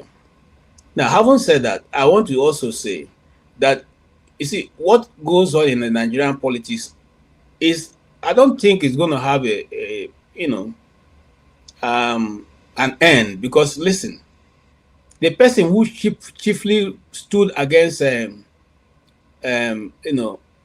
people like Obasanjo and others, who insisted that governors should have the constituency projects. But people like Ojus Okalo and the rest, they are still there. Okay? Have they been able to do anything with it? I come from the same place. Ojus Okalo is my uncle, for crying out loud. The road to my community that lasted three weeks was why he made it, from constituency project. And it lasted only about 3 weeks, and everything was washed off. So what am I saying? I'm simply saying that these people know what they are doing. They fought Obasanjo to a standstill. They refused to even, approve his, budget request and all that until Obasanjo caved in to allow them so he can get his program going. And that is how now they even went further during, I think it's Goodluck's time, to indicate that they will set up for themselves their own pay system, their own payroll. And in fact, their money for the National Assembly is no longer going to be, in the concurrent list. They are going to have their own. So they are taking from source their own resources to run the National Assembly. And so if you have the yam, you have the knife. What happens? Let me ask a question, and I'm really happy. This is why I always want diversity in the panel, because even though I 99, 2000, when Obasanjo was there, I think I was in junior secondary, right? But I wasn't really involved in politics. So it's always good to have diversity of people who were paying attention to some of the politics of things that were happening during Obasanjo time. The only thing I paid attention were just the bank reforms, which I felt was very interesting, because it closed some of those, non-viable banks. You can make an argument of that some of those things were to suppress certain individuals and certain groups of Nigerians. But what I was going to say is, from what you're saying is certain rules have been passed by the legislature, right? But none of these things, including the aberration of constitutional projects, seems to be a part of the Constitution. None of these things, to my understanding, were constitutional amendments, correct? They were just legislation that was passed over time and rules. Dr. Dominic, you see why one of my biggest fear about Nigeria is that Nigeria don't work with the Constitution. They work with whoever. Look, in which country does the president just decide to do whatever he wants? He says subsidy is gone, it becomes policy. There's nowhere. Check. Okay, but in Nigeria, what if the president tomorrow says that Adamawa State from now going on will be called Ada State? It will just simply be approved. The president woke up and said, "I don't like the old national the new national anthem.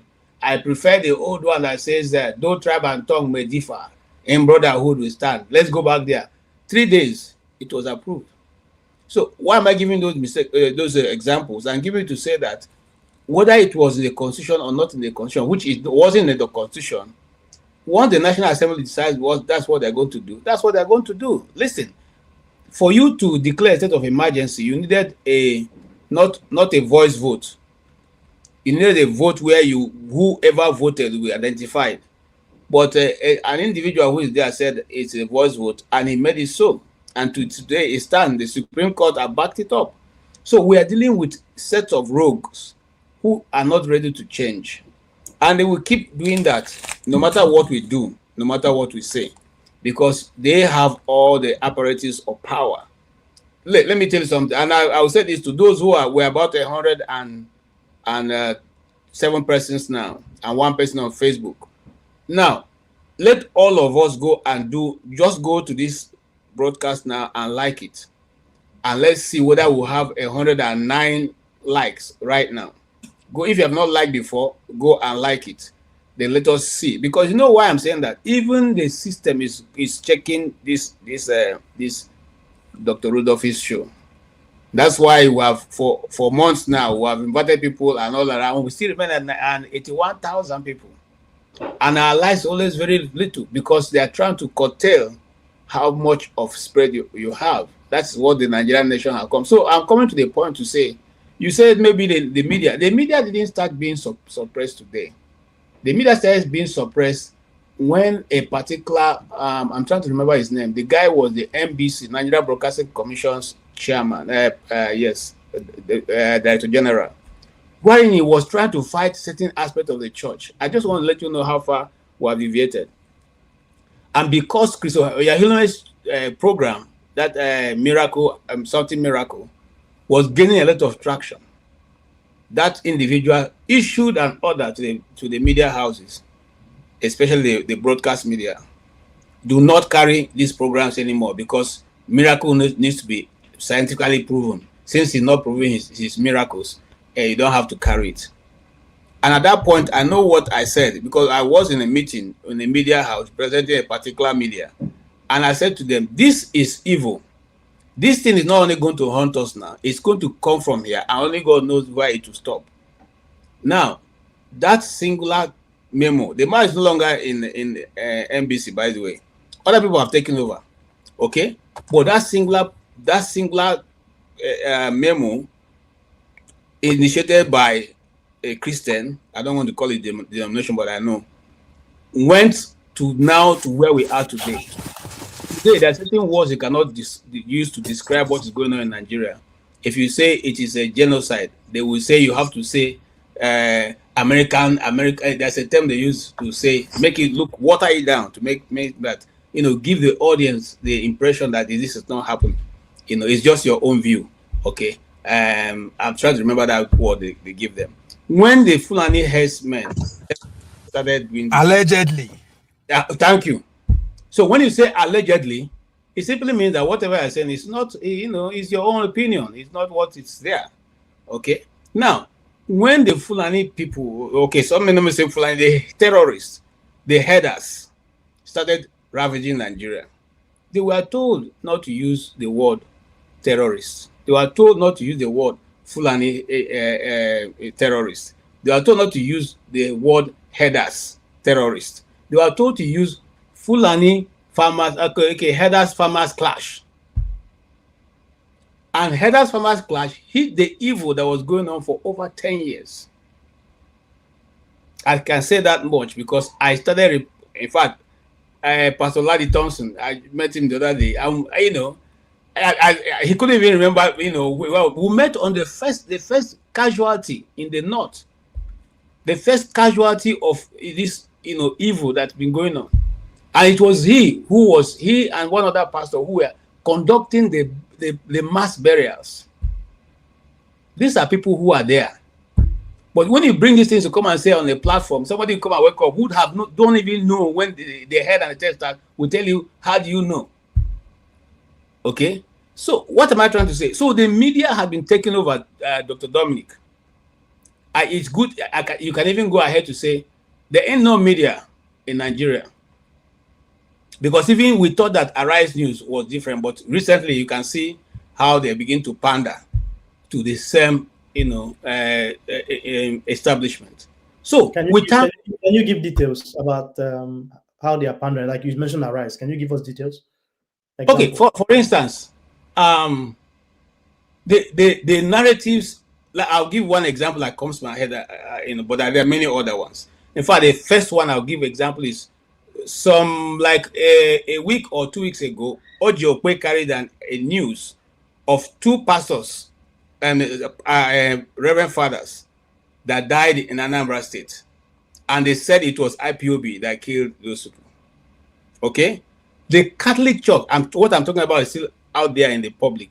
The Catholic Church had to issue a rejoinder to that, saying, "No, our priests died of sickness; they were sick, and we conducted their burial. So what you are saying is not correct. Nobody killed them." But the same Arise News, who took that news, I was expecting that they do a rejoinder and say, "Oh, this was a mistake. We thought this, but this is what it is." They did not say anything, to the point that even Shehu Musa and Shehu was the former senator, Okay, the same relied on that Arise News to make to infer of how they have Christian genocide in the name of IPOB going on. IPOB committing Christian genocide in the East. That's some of the things. Let me go. Hold on. I'll look into it. Go ahead. Yeah, no, I can post it to you right away if you want to. I have it on my phone. Yeah, just send it to my. Just text it. Yeah, I can post it right away. Listen, then Ruben Abati, on the count of Nnamdi Kanu's incarceration, lawyers and the ones he invited to his studio were telling him the areas where the judge heard, but he didn't want to hear it. He didn't want to hear it. You see, all they keep because if you just like the guy said, one of the guys said, if you didn't want my opinion, you shouldn't have invited me. You invited me to hear my opinion, and these are my opinion. Okay, so now if you invite me to hear my opinion, and I'm a lawyer and a son at that matter with a good standing, I think you should be willing to listen to what I'm saying. And they made a man to even go a little bit further to say, you see, let me even tell you, the judge doesn't have any right to determine where they should post him, or once you disclose, or once you pronounce your judgment, where and how he should be treated is no longer in your purview, and which he agreed.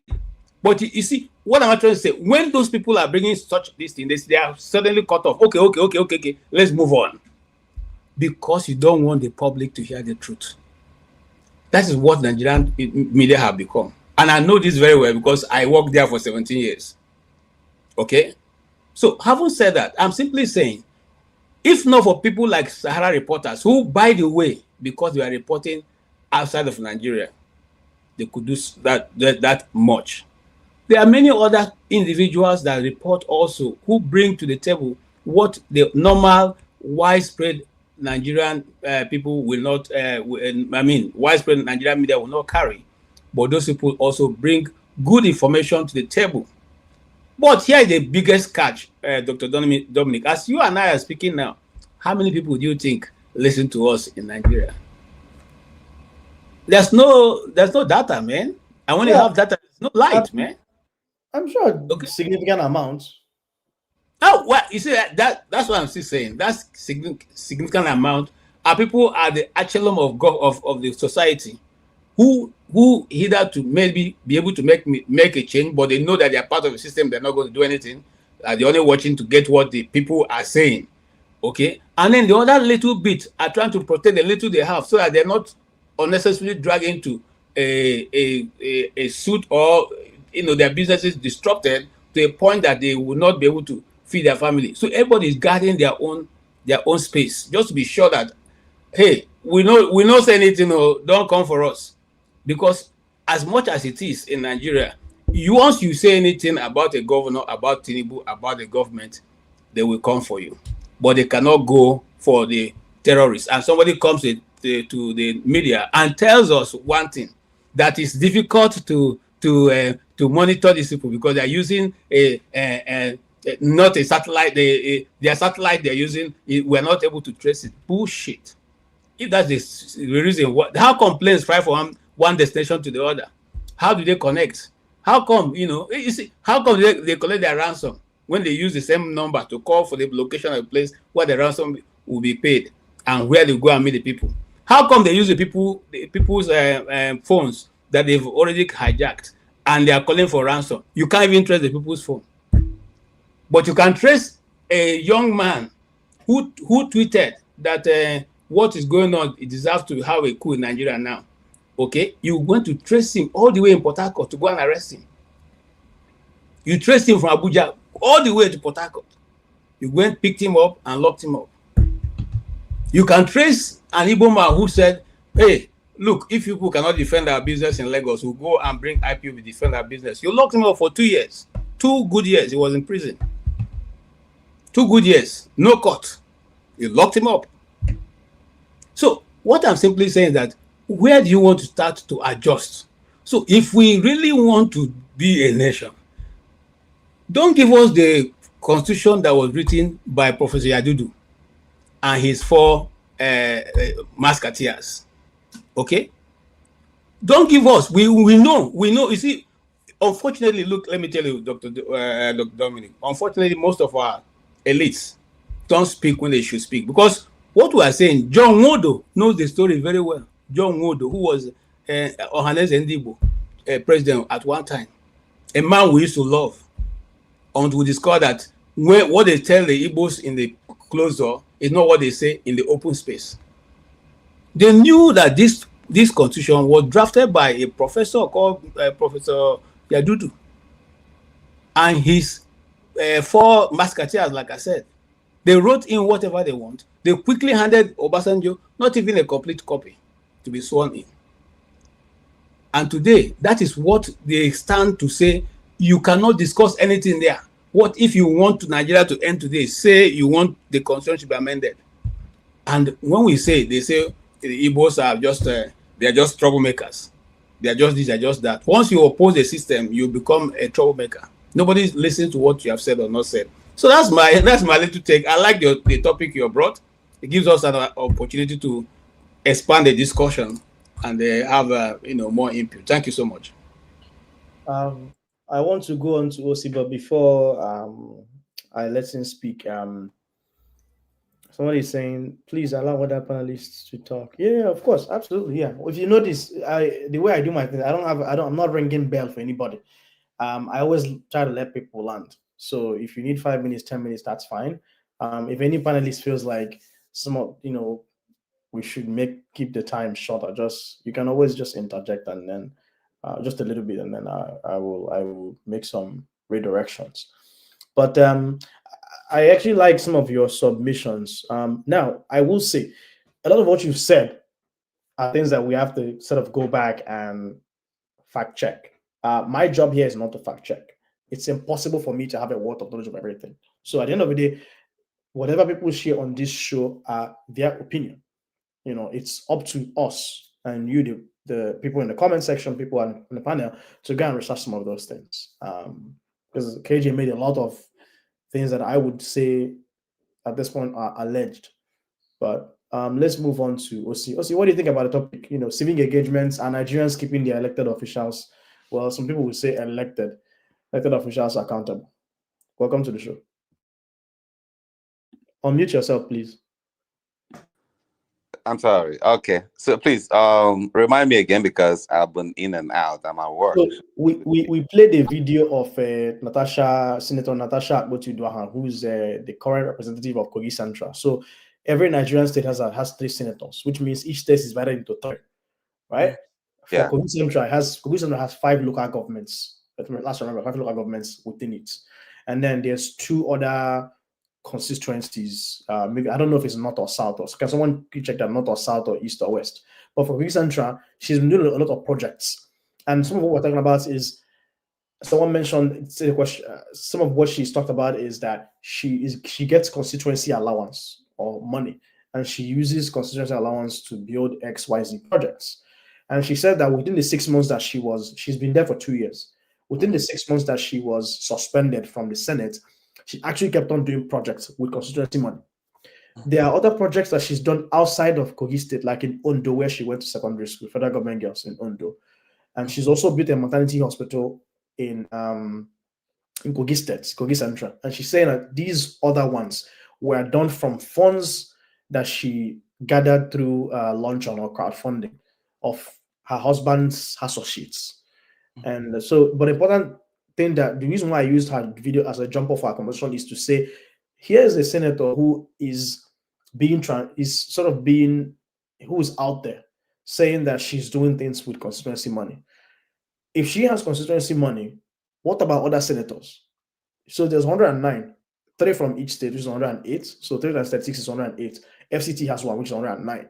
So one senator is doing all these things. Imagine if the 108 senators are also using their constituency allowances, some of which was in the millions and billions of naira, to build projects all across Nigeria and to do things that the Nigerians, things that would show dividends of democracy, how things would be different. So remember, she is not even in leadership. And allegedly, from what I heard, including listening to some of what Ade Olafayehun has said, at this point, some of these things are opinions, because I have to go kind of dig deeper and verify, but some of these things are not very transparent. I was looking into it for much of today before the show and even now. And a lot of the sources are not sort of standard, or some of them are like blogs and things. So it's kind of hard to know what the Constituency Project Fund is. But what we have heard allegedly from some senators and reps out there is that it runs into millions and billions of naira. And leadership, the senior presidents, the whip, minority, the minority, some of these ones get more money compared to other senators who are not in leadership. Natasha is not in leadership, but she's building a lot in her district, in her constituency. So the whole question is, are we even engaging civically by holding some of these guys accountable?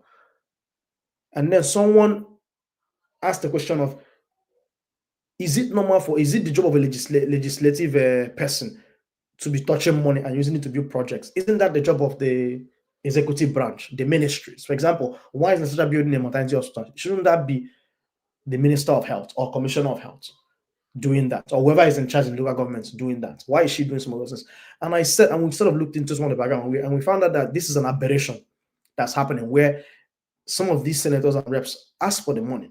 And someone pointed, I think it was KG or Chim, that pointed out that when Obasanjo was in power from 1999 onwards, a lot of the people in legislature fought him because they wanted some of that money directly to come to the senator, so they can control the money and what is used for. And so that's how the aberration came into place. And I also was asking the question of, are some of these things even in our constitution? Were they doing as a constitutional amendment, or are these just sort of like, as we go along, they make all these legislative rules and regulations and people just accept them like that? So go ahead. Yeah. Okay. I think I chanced upon some of those projects that she was doing, because whether I was in Facebook or in somewhere in one of those social media posts where I saw a project, it was talking about building houses for his legislative aides, And to be honest, I also had that question in mind. Where did she make the money to be building all those houses?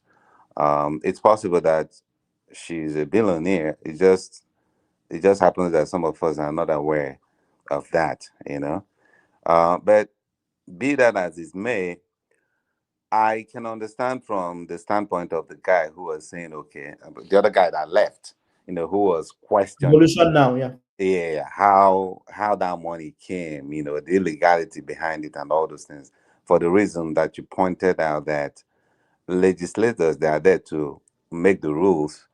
They're not there to do the job of the executive branch, which is basically what they're doing when they now have all these constituency projects, and they have to have the money to execute it, in which case that means that they can decide to do, in fact, a good chunk of them actually don't do those projects, or if they do, they just end up doing some shoddy job and pocket more than half of what.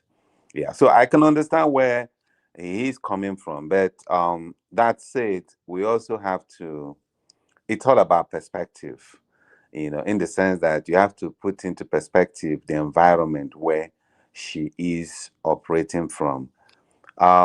Nigeria is very unique. I think it's Paikide that described Nigeria as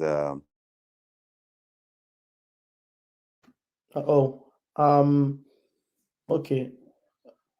Seems like OC is having technical issues. So I'm going to put him in the background for now. And once he solves that, we can bring him back on stage. But let's move on to, I think everyone has spoken except Ovie hasn't spoken. Ovie he changes name every few days or few shows. He will change his name. I just want to mention that we are not supporting any particular political party or candidate on here. Some of us have our affiliations, whether it's philosophical or political, but we always try to make sure that everyone who is here feels that this is a safe space. So Ovie is calling himself a regular major. We don't accept any campaign slogans or anything on here. You are free to explain yourself whenever you want. All right, Ovie, go ahead and let us. There's echo from somebody. Can everybody mute? I'm gonna mute OC. Oh, he's in the background. Can everyone else mute except Ovie? Dr. Dominic, you sound more like a politician than a politician themselves. You That is know, your opinion, but thank you very much. you are. Thanks for that advert. You successfully draw attention to the. Oh, by the way, me and Ovia go back. We've been on this show for what, how many years? I can't remember. God respect the pioneers. The founding Yeah, fathers. yeah. We are the Jeffersons of this of this platform. You know, we are talking about the responsibility of us. I like that because we don't talk more about that enough. And even though I see you trying so hard to make sure we stay on that line of argument, but again, the spirit of our for our academic excellence keep driving us to focus on the The the individuals. the You know, minutia. there's a reason why those who practice representative democracy, some of the famous people in that society are politicians. There is a reason why. So because they always is a deliberate orchestrated for the people to focus on them rather than what the whole process is about. If you want to go by Tip Oli's definition of politics, we propagate that the politics is local. And even in this age of social media and nationalized politics, the phrase is still very, very counterweight. It's still very out there. It urge focus on hyper local issues. 24/7 informations like cable news and what have you. Yet that's definition, that's saying local politics is local, still hold water. All politics may be nationalized at this point, which is what literally what brought what's what we have in common to discuss national policy, but it's still decided locally, one vote at a time. In short, that's what made Oshobaba popular, the one man, one vote back in the days. So no matter how big the stage, the audience is always at the front row of their own backyard. So when you ask us that question with the citizen, I thought we actually carry on our duty. I said no, we have failed either knowingly or unknowingly. We have failed in the sense that those who are in position of power, we expect good from them. I think that's where we get it wrong. If you actually conversant with the earlier on, we are making point of the Federalist debate, argument that gave birth to the American Constitution.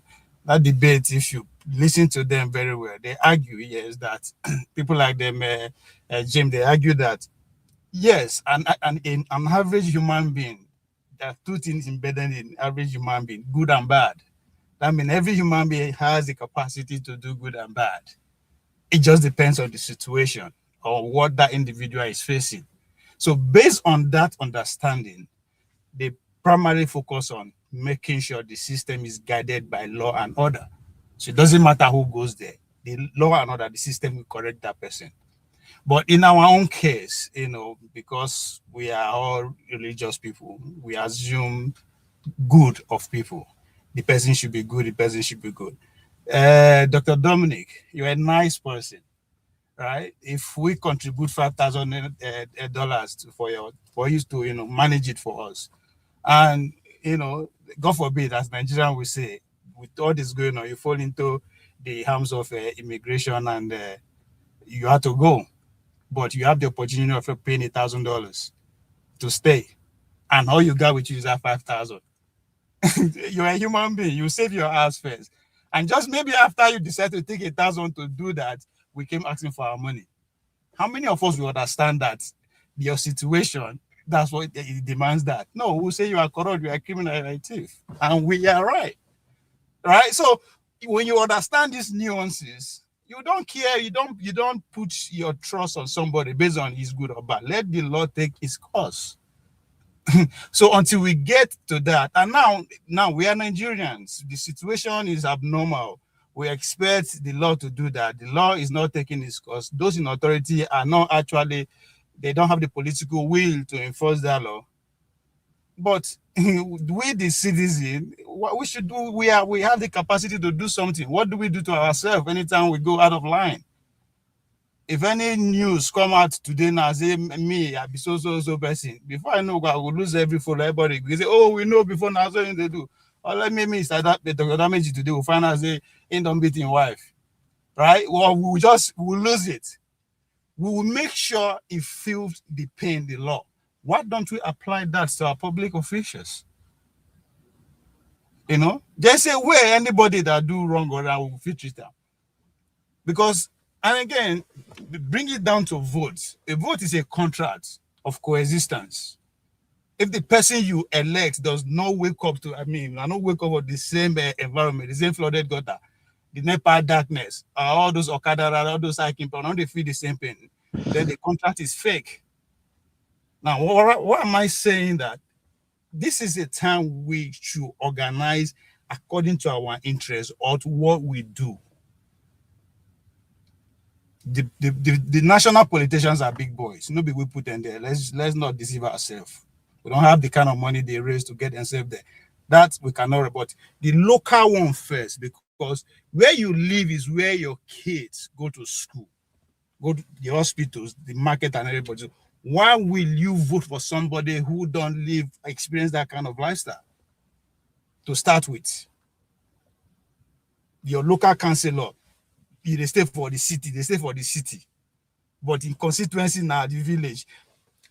I'm bringing out this because at the federal level, at the beginning of this administration, the federal lawmakers, one of the arguments they put before us when they buy a Jeep was that the roads are bad. We need vehicle to apply them. Literally, this is what they're telling us. So why we can't vote for you in the first place? To fix the road. But no, he go fix himself. Right? So what's your point? Because you are the comment section saying politics, I said, is local. Don't vote for people who don't actually bear the same responsibility as you and your kids. Okay, so what's the point?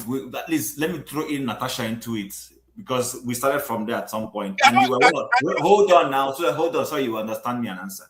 You were one of those who said that what she's doing is wrong. You said so. I read you. So if you said so, I read you. So if she's wrong versus what you're saying now, how do I relate with that? No, I said, Chima, you are wrong. And thanks for actually bringing it up. I didn't say she's wrong or right. I say you are wrong. You are wrong because you have the tendency of supporting what is wrong if it's coming from somebody you like and respect.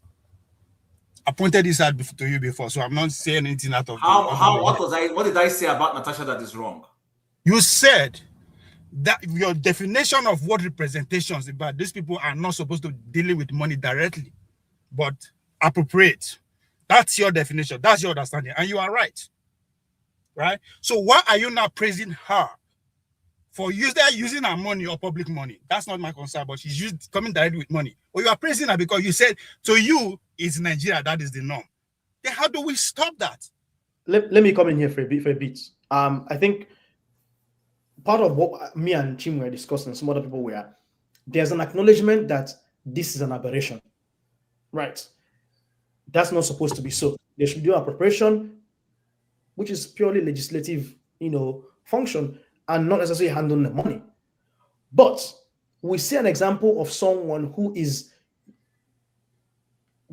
even with the aberration, is still trying to sort of make some kind of fortune, how do you put it, taking advantage of a situation to still better her constituents. So there's an acknowledgement that this is an aberration. But we're also saying that even though there's an aberration, she is still using that aberration to the advantage of her constituents. So I don't know. See, that's why I started by saying. Let me make my own point for you. Then you carry on from there. So because I'm happy you came in. Of what you said, is it wrong or right? You are wrong. Totally, you are wrong, and you misunderstood me. So here's my point.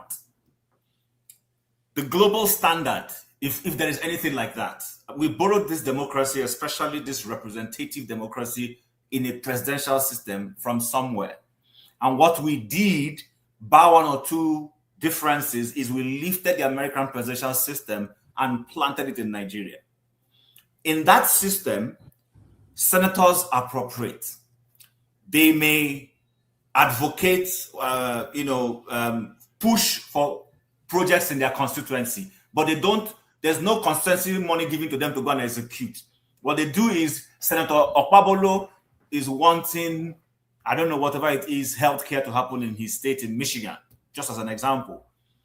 It gets into the federal budget, and then he is monitoring to make sure that happens. And when it happens, he tells his people, I pushed for this to come to you. He tries to take glory for that. That's what senators do everywhere. You need to be made to be seen to be working to be able to be re-electable. When we now implanted in Nigeria, Nigerian senators from 1999 wanted constituency, that's why it was called constituency allowance, to be coming to them. The government of Obasanjo tried to resist it. Fought and back, eventually today, that thing goes to them. They take that money. Many of them take that money and do nothing. Some take the money and they sponsor people going to Hajj.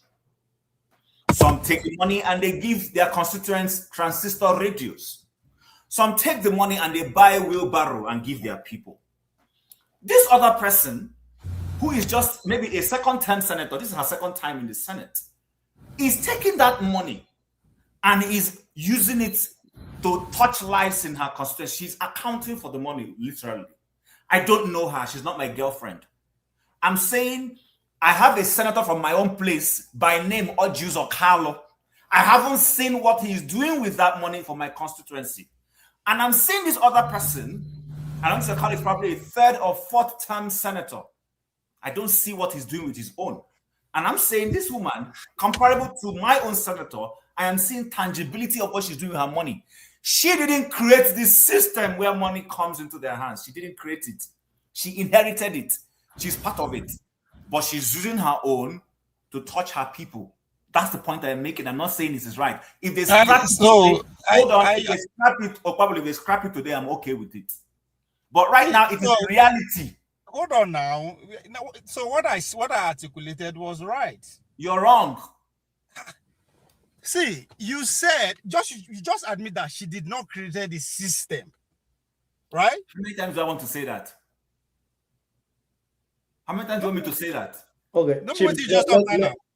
We can agree to disagree. So, okay, so Chim, you've made your point. Let's Ovie make your point, and I'll move on to. So there's a reason I decided not to speak at that level. Let's talk about what we can control as ordinary people in terms of the realism of the politics that we practice. This is $1 billion role at that senatorial level. We don't know how they raise their money. Now you're talking about we take American system planted. Yes, I agree with you. As a student, I was in the position to interview a congressman, Kevin Graham, one-on-one. How did that happen? Because it is part of the contractual agreement between him and the constituency that every weekend, he must be on ground, have a meeting with organized group, doctors, bricklayers, every week. Between that trip alone, saying they replied 300 letters.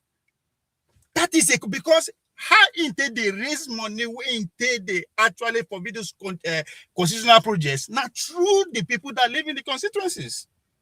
And you have to be able to come and tell them that this is how you voted, this is the policy you supported.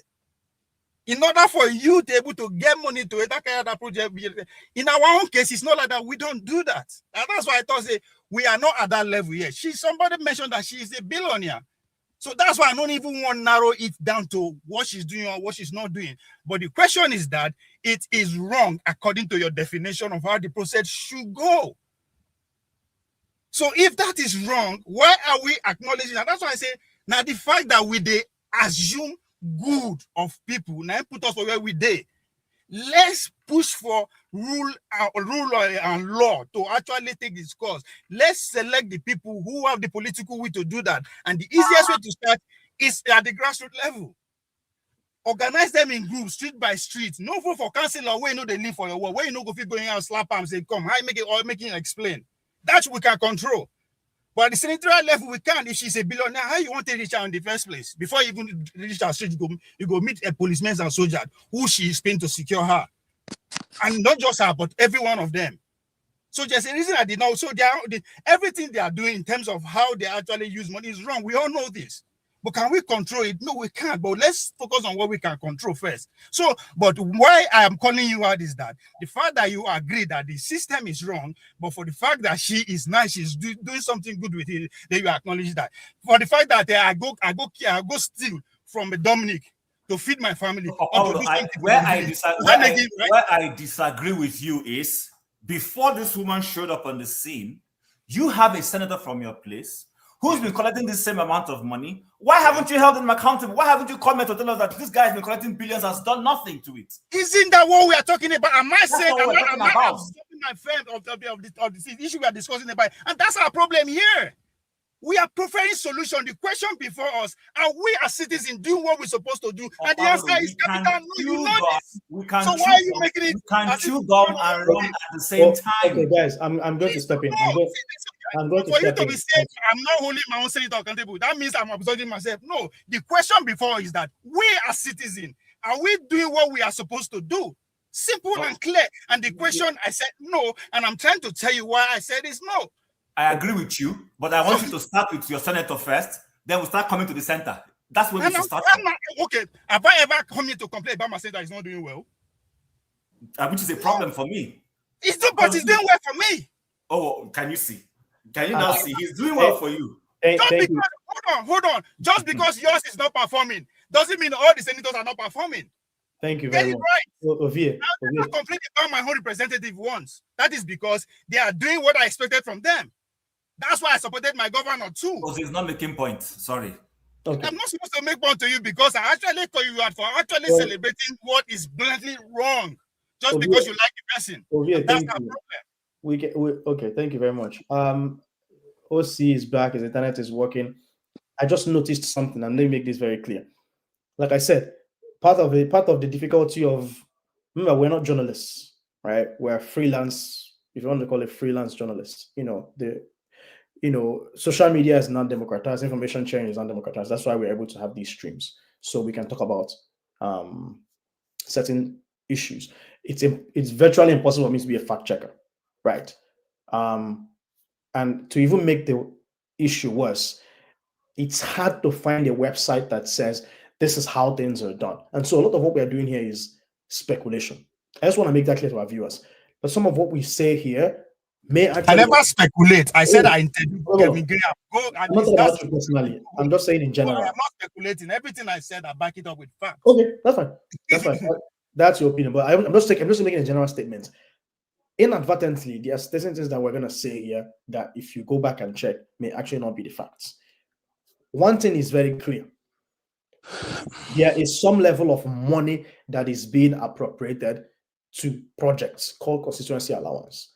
Whether or not that is directly given to the senators or it is appropriated within the budget and ministries get to use it with some oversight being done by that particular senator is something that's very opaque. It is unfortunate because certain countries in the West, if I go and search for that information, I can find it. It's very crystal clear. So I can make certain arguments without ending up speculating. According to what Natasha said in the video, which I'm going to play again, what she said is for constituency projects, she would go and make those lists and send it to the executive, which is why she had said that a certain individual at Babio was blocking some of our projects, 80% of them. So if the money was being given to her, how can she then make the argument that Babio is blocking it? So I'm going to play the video and then OC, I'll get back to you. So I want to make this clear. There is no evidence, this is not speculation, that they actually received the money themselves. I just want to make that clear. So, but let me play her video. All the resources you use for constituency projects. You get all the resources you use for constituency projects. I mean, is this coming from the National Assembly? Yes, National Assembly and the federal government. All the constituency projects. The house you built for the uncle to your children? No.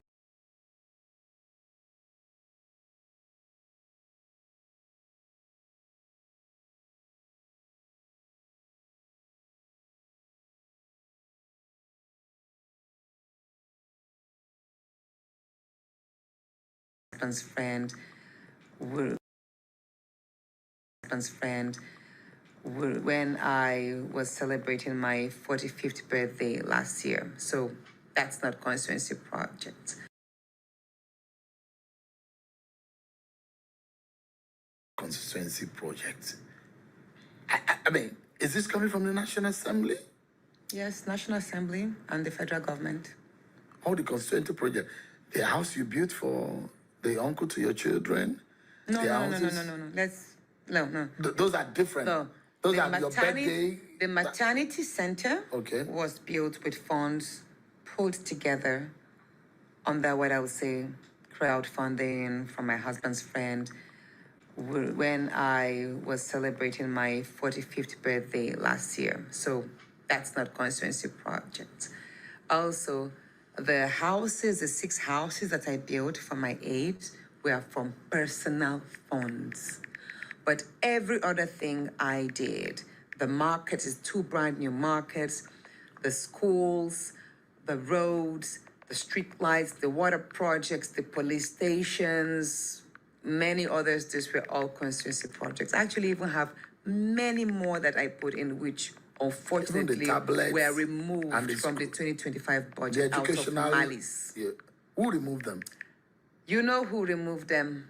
They removed what? 80% of the projects that I lobbied into the 2025 budgets were removed. Some of them actually are still suppressed.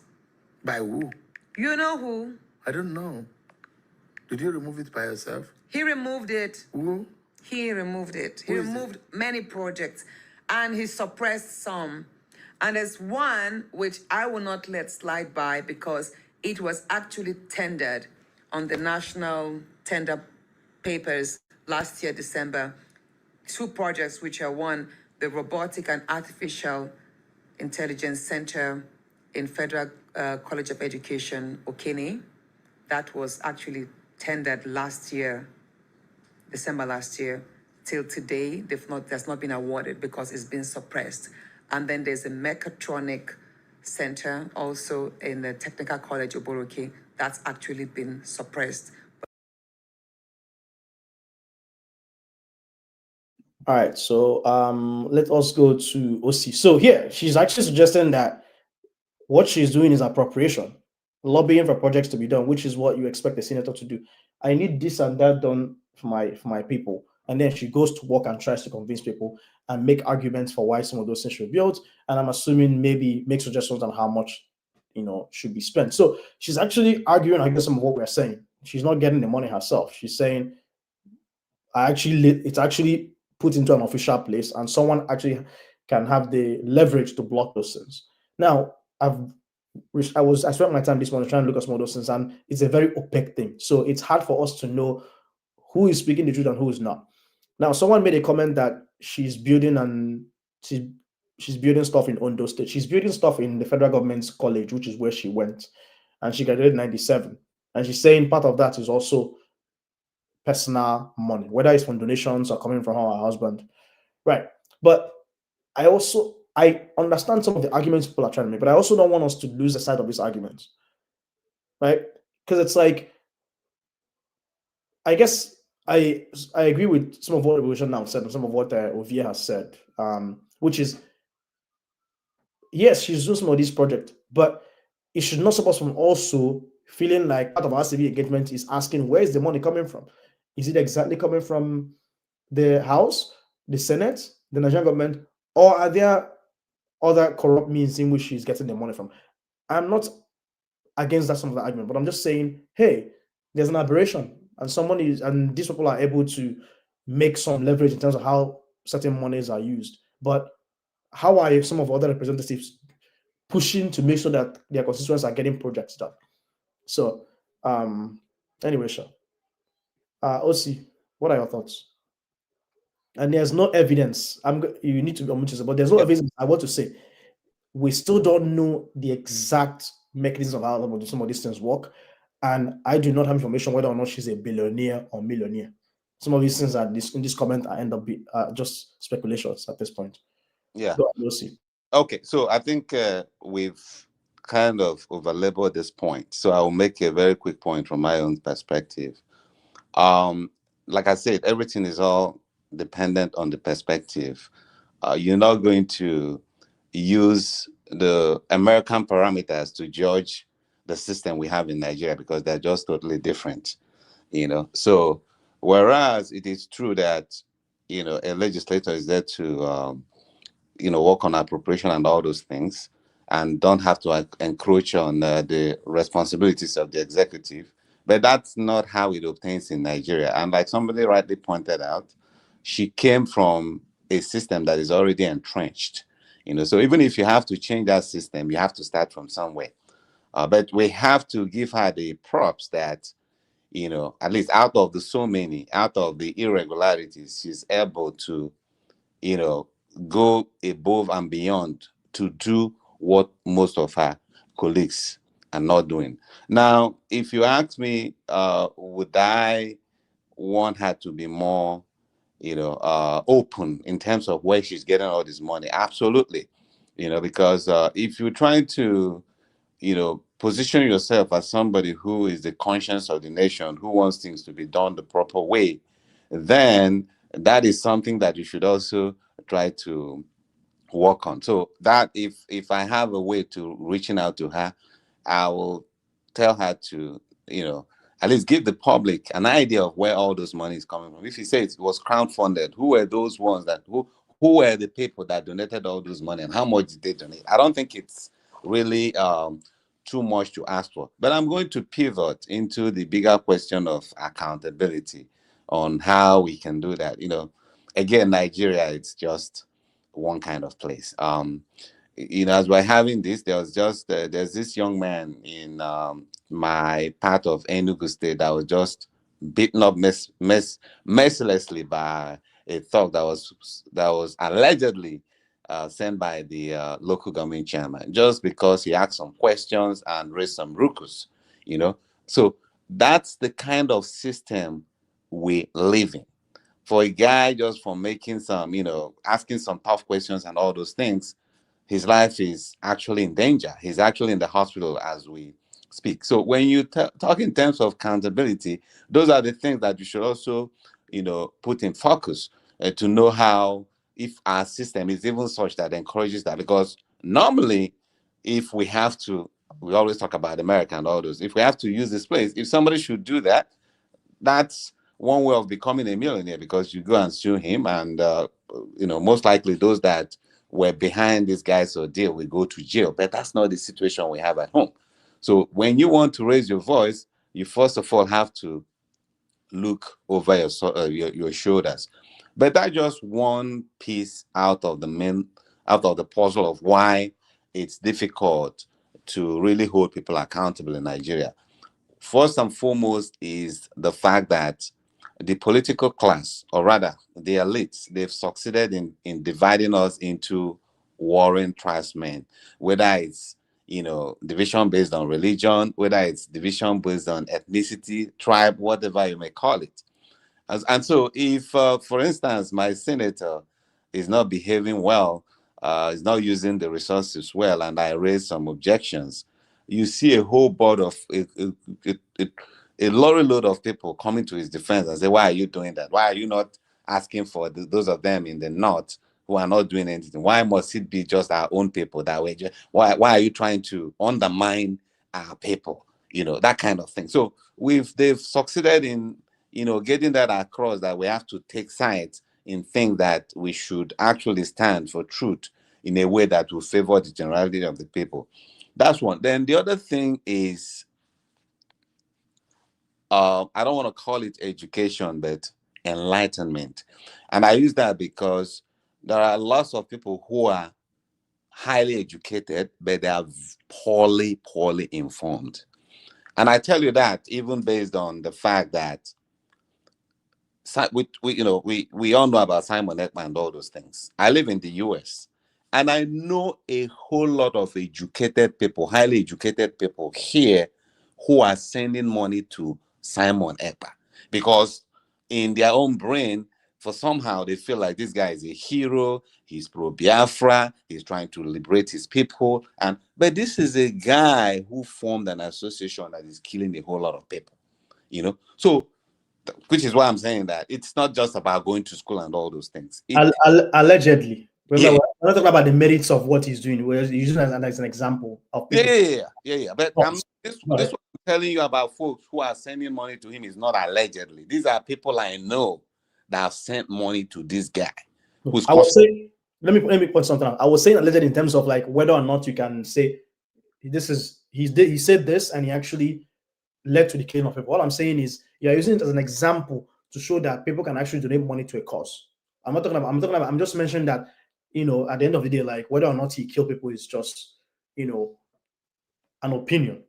Yeah. Oh, okay. Well, I mean, I was, but anyway, but what I'm trying to say is that it's not just enough that people, carry some certificate, doctorate, masters, and all those things. You can have all those things without being really informed about the issues. And you could have somebody who didn't even, possibly just went to secondary school and all those things, but he understands the issue way better, So this is just an insight. So when you factor all these things, the fact that the system doesn't protect you when you ask so many questions, the fact that we've been divided into different kinds of, tribes, religion, and all those things, the fact that a whole lot of people don't have deep insight into the issues, these are the reasons that work against us, trying to hold those that are meant to represent us accountable. Now, KJ did make some points when he talked about the fact that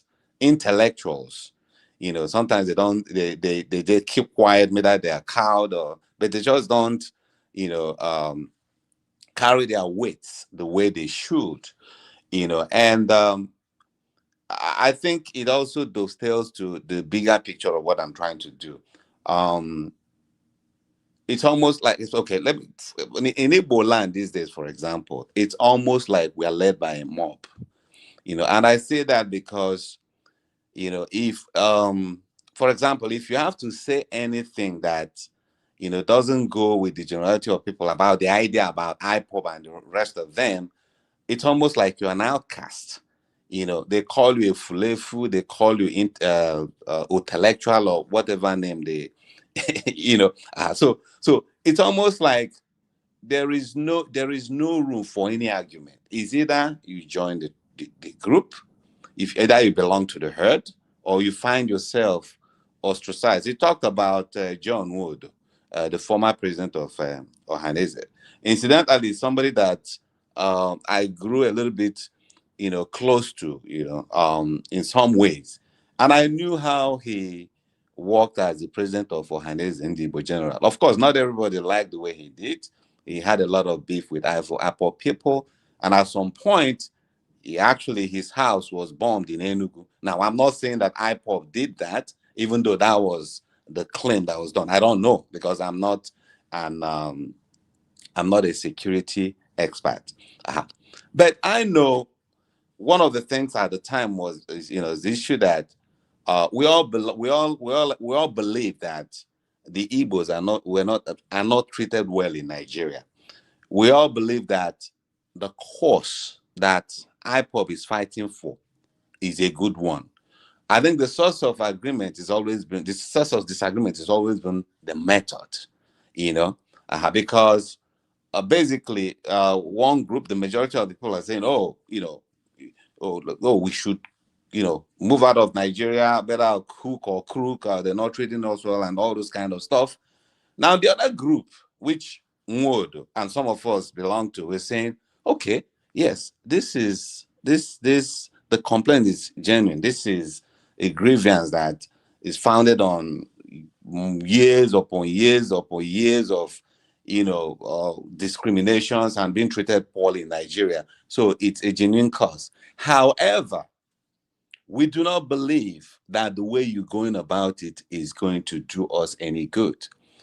Because even Ojukwu that fought the war, before he died, he had admonished against trying to go to war or do any of those things on behalf of, in account of trying to have Biafra and all those kind of stuff. And you talked about the Biafra of the mind, but apparently not many people wants to key into all those things. They see things differently, and if you don't believe in the way they want to go about it, then you're a sellout, or you just don't know what you're doing. You're an intellectual, So I don't want to take so much of our time, but I just wanted to, make the point that all these factors that I pointed out as some of the reasons why it's difficult to actually hold leaders accountable in the context of our country as of today. Thank you. Thank you very much. Yeah. Ike, welcome to the show. Just give me 1 minute. I've sent you the press release by the Catholic Church. Yeah, I saw it's a lot. And it was posted by somebody on social media, so I have to actually read through to see the content. Nowadays people Photoshop a lot of things, but I'll look into it. I promise. But thank you for sharing, Ike. Welcome to the show. Yeah, good afternoon, good morning, good evening, everybody. Happy Sunday to everyone in the panel today. Thank you. Same to you. While you're talking, I'm going to step out for a quick second, but go ahead. After Ike, the next person is, I guess Chim can go ahead while we're waiting for Stay Humble to show his face. I briefly was hearing about Natasha and her project in Kogi and other places. And are we holding our... Chim, can you moderate for a second? I'll be back in like 2 minutes. Are we holding our elected people to account?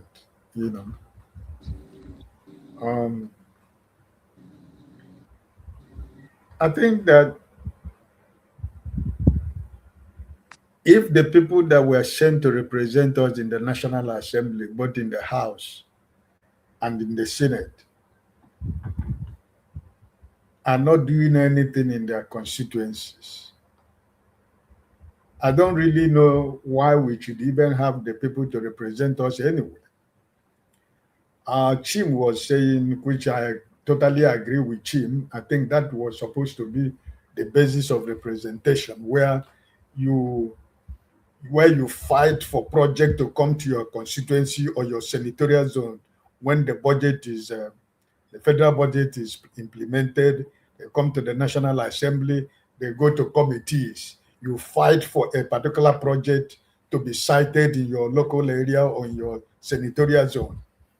These are what senators and House of Representative members do. But also, I don't think it's a bad thing for somebody to be able to use either his personal money to be able to do something for his community or the people that he represents. For example, most of the senators and the members of the House of Rep, you see them fighting that a particular project is done in their place, or something is cited in their senatorial zone, or they bring a project, or bring a company, bring something federal, something that has to affect the life of people.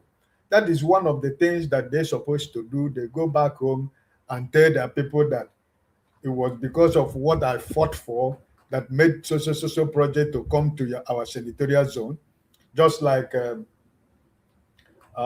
of them are doing.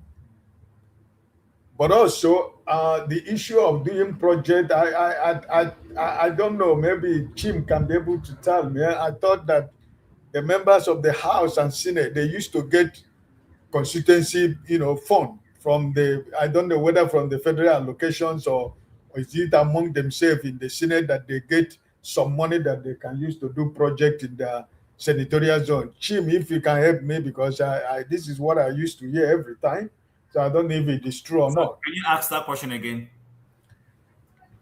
The members of the House of Rep and Senate, are there a budget that have been given to them to carry out a project in the senatorial zone, either from the federal allocation or from the federal budget or from the budget that comes to the House of Assembly and the Senate, or national and the House of Rep and Senate? Okay, so I'm going to be very honest. I don't know all the details. It's very sketchy. But what I can say for a fact is that senators get constituency allowance. how the disbursement of those allowances goes, I don't know. I don't know if it is a cash payment into their accounts, or it is that if they execute a project, then transfers are done to the contractors. But the fact remains they get constituency allowance. Now, the details of how that constituency allowance is disbursed is what I don't know. The bone of contention here is that under proper financial accounting, it shouldn't be so. Senators should not in any way, whether it is either direct cash transfers or whatever, be involved in that. They should be attracting projects to their constituencies and fighting for those projects to make its way into the budget so that it gets executed, and then monitor to be sure that that is done. Because of course, there needs to be a basis on which you are electing somebody or re-electing them. So it is like when you work in an office in an organization, there is a what is it called? There is a review session. So at the beginning of every financial year, they say, "Oh, this is the project you're working on. It's like you're supposed to do this, accomplish this, and that." Then at the end of that session, you and your direct line supervisor or manager, whatever the person's title is, will sit down to check and see how far were you able to accomplish those things, which is what should happen with our senators. Jim, can I help? Look, I want to put how the money is shared. Let me land on my thoughts, please. You make me forget what I'm trying to say. Don't be offended, please. So every senator is entitled to want to go back to the Senate. So, but at least there should be a basis on which the person is being voted. And if they are doing their job, it is that, oh, this is what I attracted. It was executed. I promised people that we would get scholarship for people to get into the federal government scholarship. I was able to get 70 of you guys in. I worked hard to bring this new medical infrastructure here. Look at it, it's standing, it's functional, and it is employing 10 millions of people. That way you say, okay, this guy is working. So when he's contesting re-election versus somebody who wants to sit him, there is a base for people to say, you know what, okay, we want to re-elect this guy. So that is why this woman, in my own view, is showcasing what she's doing so that her people can see that, listen, in the midst of the decay, I am a shining light. I'm not supporting her. I'm not from Ikene, no, I'm not from Kogi. But at least in the midst of everything, that's why the argument people are making doesn't hold water to me. If you want to shut that system down, shut it down. I'm okay with it. But right now, in the midst of the hula bula and everything that is going on that is not proper, she is doing something. The guy that comes from my place is doing absolutely nothing. The guy that comes from a Apobolo's place, as much as he wants to come and defend it here, is doing absolutely nothing. No, don't say that. See, that other person. Don't speak for me. Don't speak for my representative. That's wrong. I have chosen to speak. I will tell you what my representative is doing, and I will have Dominic to cross-check when it reaches my turn. So don't speak for I'm here. Speak for a representative. Mr. I go ahead. I don't mind Apobolo. Okay. To be honest with you, I think what the woman is doing should be commendable, even though that we should be able, like everybody have said, we should be able to say, where is the money coming from? How much is she getting from the constituency project? How much effort has she putting in to put project in the budget to come to the Kogi Sanitarian Zone where she represents? That should be a kind of open, telling the people how she raises the money and how the money comes and how the bidding that is done. Because a clip of her interview, she talked about how she goes to lobby for the project and stuff like that. And to be honest, if she's doing that, if other people that are other senators and members of the House of Representatives are not doing that, then I think that's where we, the population, comes in, that we should be able to ask questions. Why is this lady doing this? And you're not doing anything. Just like Osi, who just spoke and left. The man that represents all this sanitarian zone, I don't even know him. You understand what I mean? It is all about APC. It's all about him and the Hope Uzodimma. They don't care what happens to their senatorial zone, right? Senator Issues or I don't know what they call him. So no. Is Sunuza? You cannot ask anybody from on this senatorial zone. He can tell you anything who the man is or what he's doing. So these are part of it. And when it is time for the election, as you said, you will go and buy rice and tomatoes and the onions and begin to give people. The same people who were supposed to have asked for 4 years, you were there. What did you bring for our senatorial zone? What did you do? Or this senatorial zone has lost everything because of the issue of on non-gun men and the Mosop and whatever it is. Insecurity in Olu zone is gone. You know, the young men in Olu zone has run away from the Olu senatorial zone because if you are seen, if you are seen in the restaurant of Biapal, they turn you to be ESN. So what has he brought to Olu senatorial zone? And what has he made the life of the people in Olu senatorial zone better? Because when we are talking about what the issue of ESN and no gun men and the Bubago people, I am one of the people that hardly affected by it because my sister, who was having a business in the village, they were forced to relocate to Warri because every day it is one problem. Or I know how much I lost in that business that was closed. So till today, security in Olu senatorial zone is not better. But when they are going, they fly with convoy, bulletproof cars and stuff like that. So I think that the most of why the senators and the members of the House of Representatives are getting away with what they're doing is because the people don't ask questions. Because everybody is waiting for another 4 years. They will print T-shirt, give them cap and share rice, share 500 naira or 1,000, and they will shout APC. They will carry broom and go and stand again and vote. And after 4 years, he will disappear. So I think that we, the citizens, we should hold ourselves accountable because we are not asking questions. And because we are not asking questions, the politicians have decided to use us as a pawn. They use us to play football.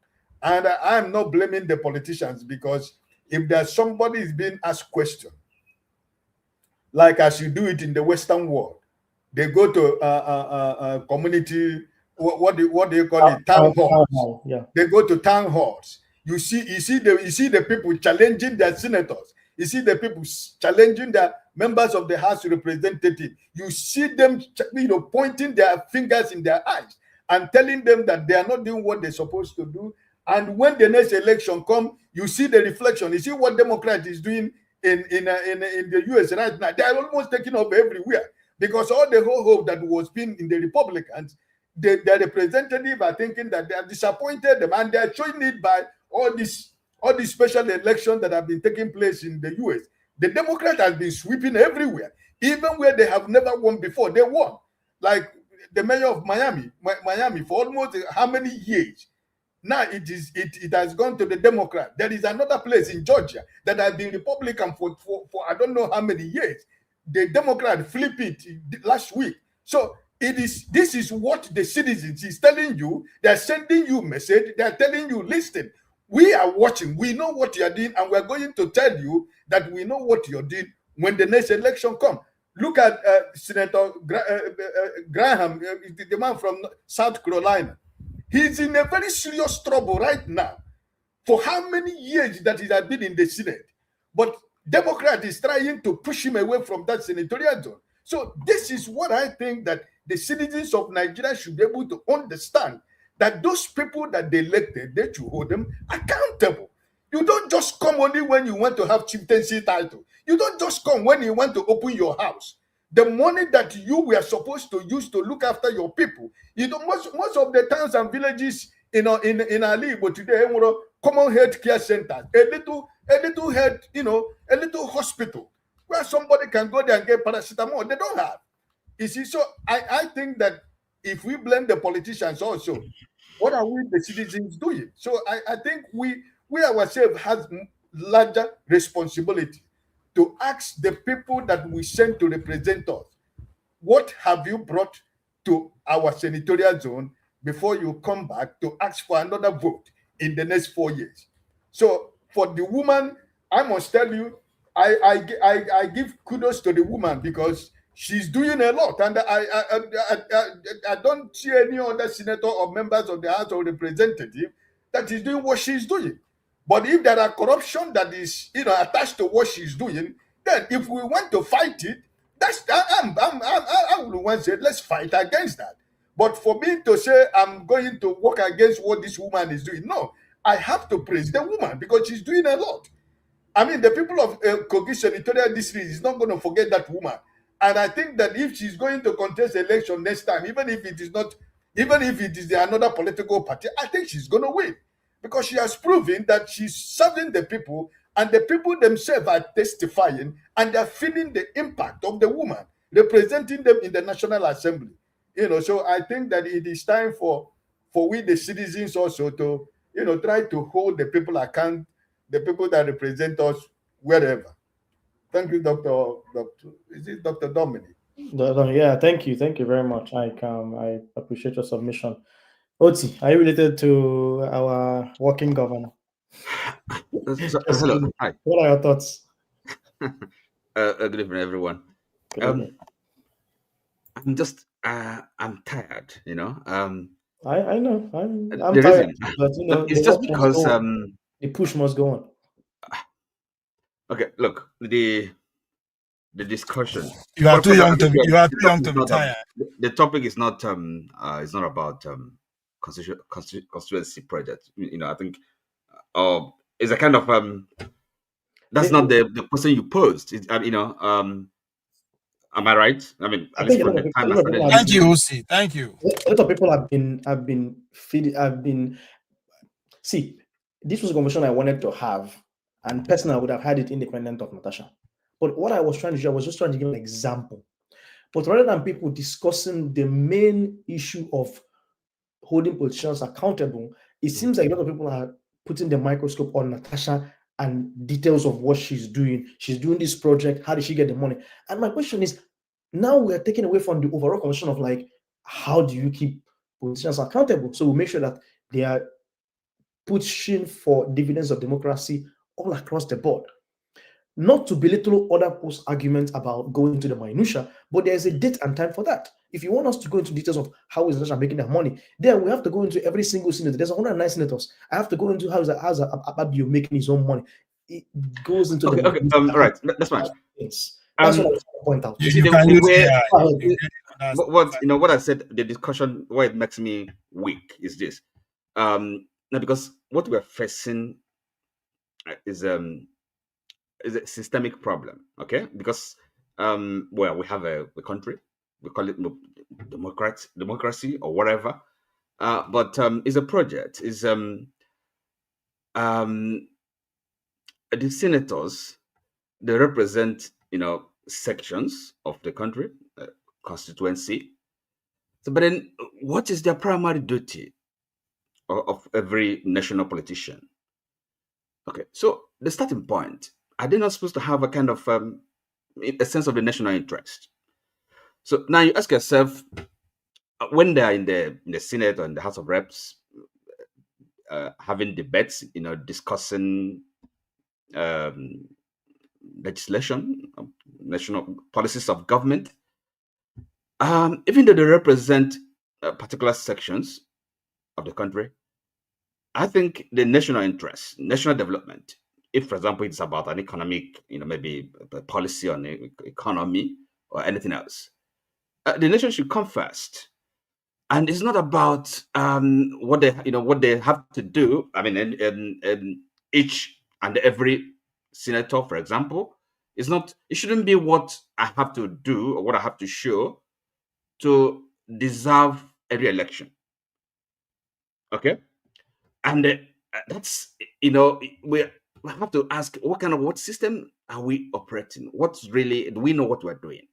Because this politics, this governance is not, we're not the originators. We're not, this as in people, others have practiced this. Others are working with this system. Okay. National development, we have states and of course the federal government. So we have our senators and House of Reps, we are kind of empowering them or resourcing them for constituency, how does that How does that work? I mean, who come up with such an idea and think it's something that conduces to national development? Well, it's been okay, guys. Quite rightly, is an aberration, and it can't work. It doesn't make sense. So really discussing it, and then maybe the case of particularizing, a senator that's doing something good with that. Okay, well and good. For me, it's not. There's no discussion there. I don't see what I'm gonna discuss. What she's doing and her efforts, her good intentions. What meaning that makes to the whole thing? Not because, as I said, as national development, as a senator, their primary responsibility is okay as lawmakers, federal lawmakers, national lawmakers. What is the best interest of the nation? And therefore, if we are discussing about, if they are deliberating on any particular project, what should come, amongst other factors, the question, that should be uppermost in their mind is this: what best, serve the nation? Now, because some projects invariably are much more suited for so many reasons, economic reasons, or to be cited in particular sections of the country. Is it not? So now, if you as a senator, then you're in the House, the only thing that is important to you is you want to attract a project to your constituency or to your, just because, for the sake of having that as an achievement. Who does that help? You have constituency, you have section of the country, maybe the wrong place to start such a project. Are you with me? So it's like it's a disordered system. The priority is. Mr. Oti, are you? I just want to make it clear. Nigeria has 700 and something local governments, of which this country, as an example, has 5. So yes. The point of a Senate is so that you can't have Nigerians, is to give what we call representative democracy, right? But you can't have everybody go there. So you have 3 senators per state to speak for the people in terms of what they want. But you also have House of Rep members, which are a lot more, which are delegated based on population. But the Senate is just strictly 3 for everyone. And their point is, I'm going there to carry my people's requests, while I'm making sure that there's nation building and there's general discourse and political argument. I can do more than one thing at a time. I can talk about national policies and how to put the country forward, but I can also advocate for my people and appropriate and try to get the things done, because that is actually my job. I am representing my people. So you can do more than one thing at the same time. So, but what I'm getting from you, correct me if I'm wrong, is one is taken away from the other. That's because your assertion is wrong too, Dominic. But we are supposed to look. I wouldn't supposed to, because see, we have what he's saying correct. We have different levels of government for a reason, is it not? We have the national, and in the House, which is they're representing. Okay, they're representing. Each legislator, senator, House of Reps member, yes, is representing a particular constituency. But I'm saying the way I understand it, and I think. And Nigeria, okay, national development, right? Because they make policies, they make laws, okay. Now, for example, if we use, say, for example, say steel, okay, where to cite a steel a plant, okay. For example, there are considerations there, that have to go into deciding where, which place, which town, which locality is best suited for that. And therefore, the senators, again, I was supposed to have some kind of a national planning, really, is it if a member of national, economic planning, and you're going to have senators, and not only senators, perhaps others who are not even lawmakers in that committee, what are they looking at? Is it about, okay, this they should be thinking nationally, nationwide. That should really be their constituency. Of course, they're going to represent the people that elected them into the House. Now, but to have a system, the idea of this system, constituency project, the money is allocated to them, senators, lawmakers, development and project that is not their area of competency, to start receiving money, okay, and developing and executing projects. I think that is not, they shouldn't be dealing with funds, public funds, as lawmakers to start with. Because we're having accountable government, separation of powers, so it's quite misguided and a disordered system. This shouldn't. That is really the point I want to make, because for us to be in this place, it shows that the whole system is not working. And to have a constitution, or maybe the lawmakers kind of also deciding how much they are receiving as salaries and emoluments and all these things. Come on, how could that work? So I think for us to be, the discussion for me, really, the real discussion is how to this system, or this kind of, we call them aberrations.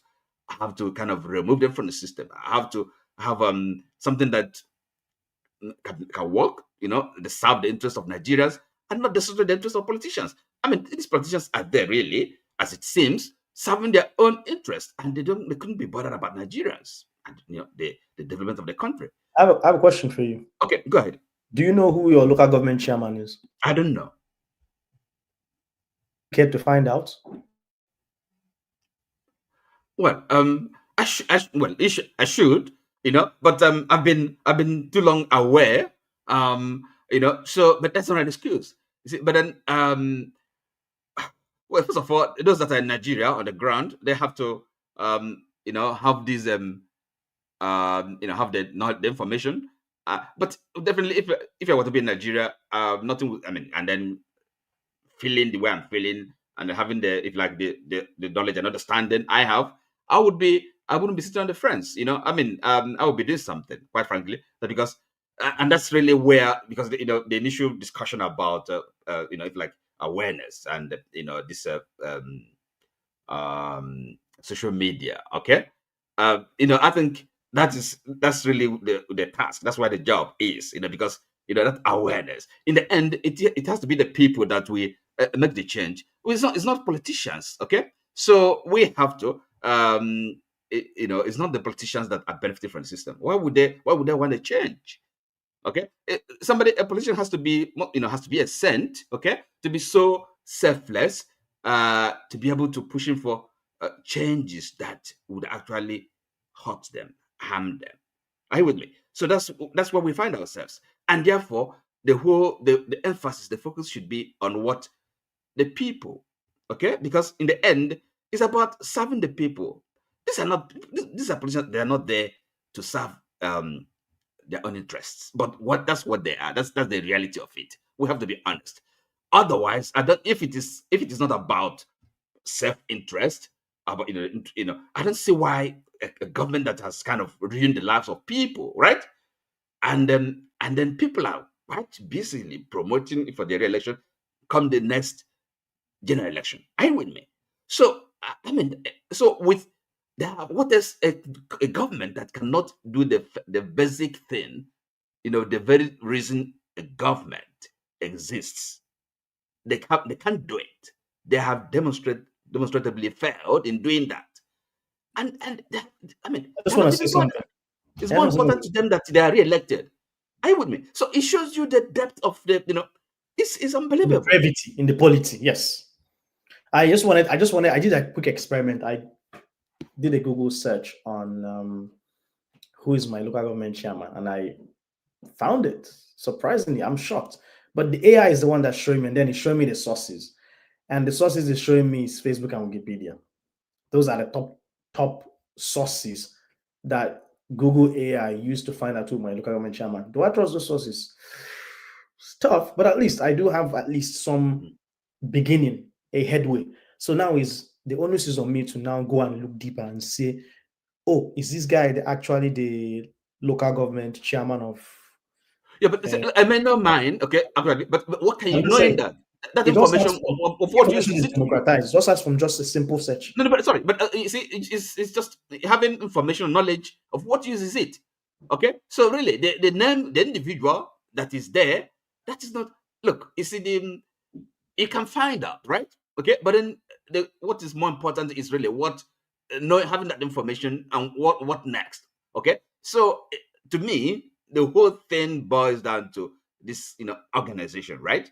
The resistance. People have to organize to resist, not because if you're just waiting for looking up the politicians, the only thing they're thinking about is election. Okay, I with me, so kind of it goes on. So Maybe how do we engage, whether it's diaspora or locally? If you were living in Nigeria, how would you engage to make sure that your local government chairman is getting things done with the funds he's getting, your governor, your rep member, your senator? How would you engage with that?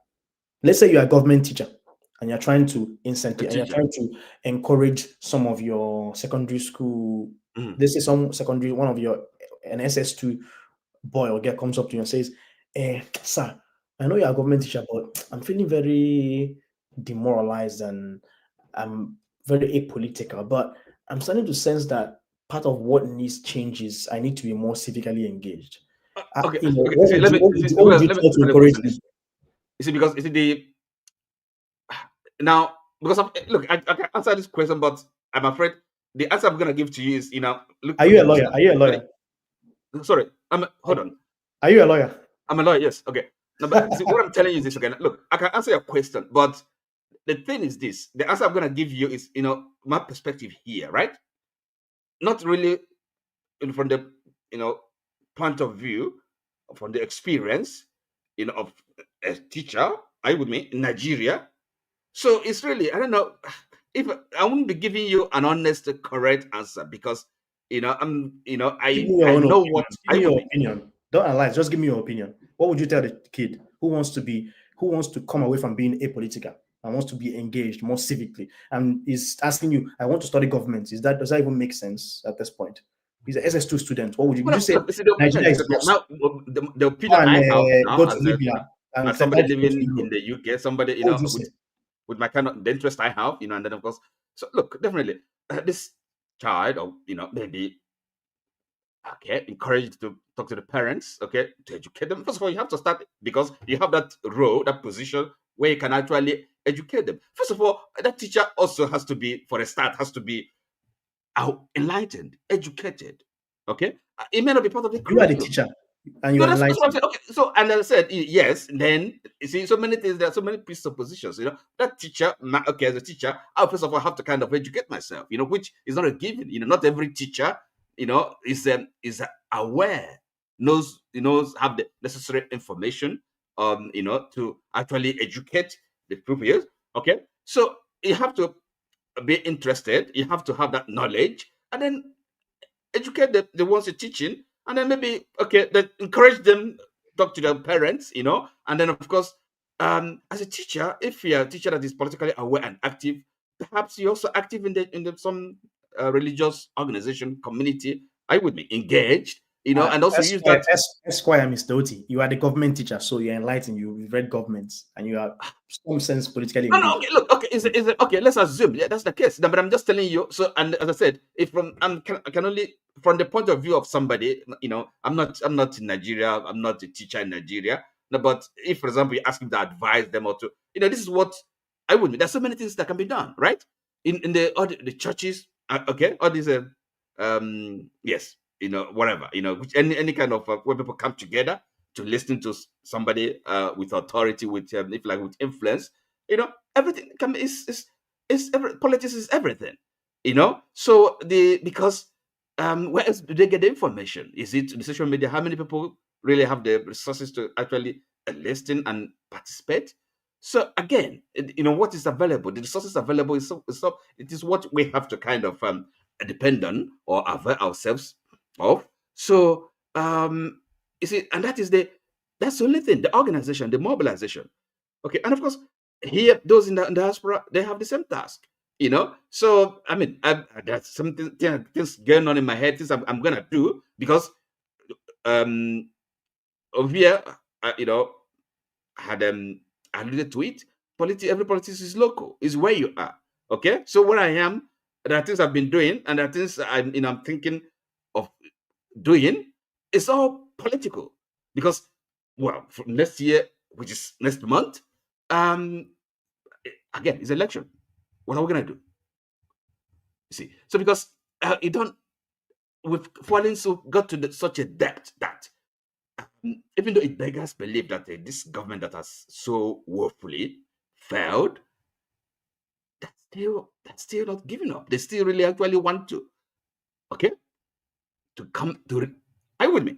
So, in spite of everything, even this government, this current president may have actually sold the country to a foreign, but I mean, so if we don't do anything, they're gonna come back. So if unless we do something, nothing changes.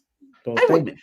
So to me, it's not all this talk. I don't have too much. I don't have a lot of strength talking, quite frankly, because all this talk without action is meaningless. It's a waste of time.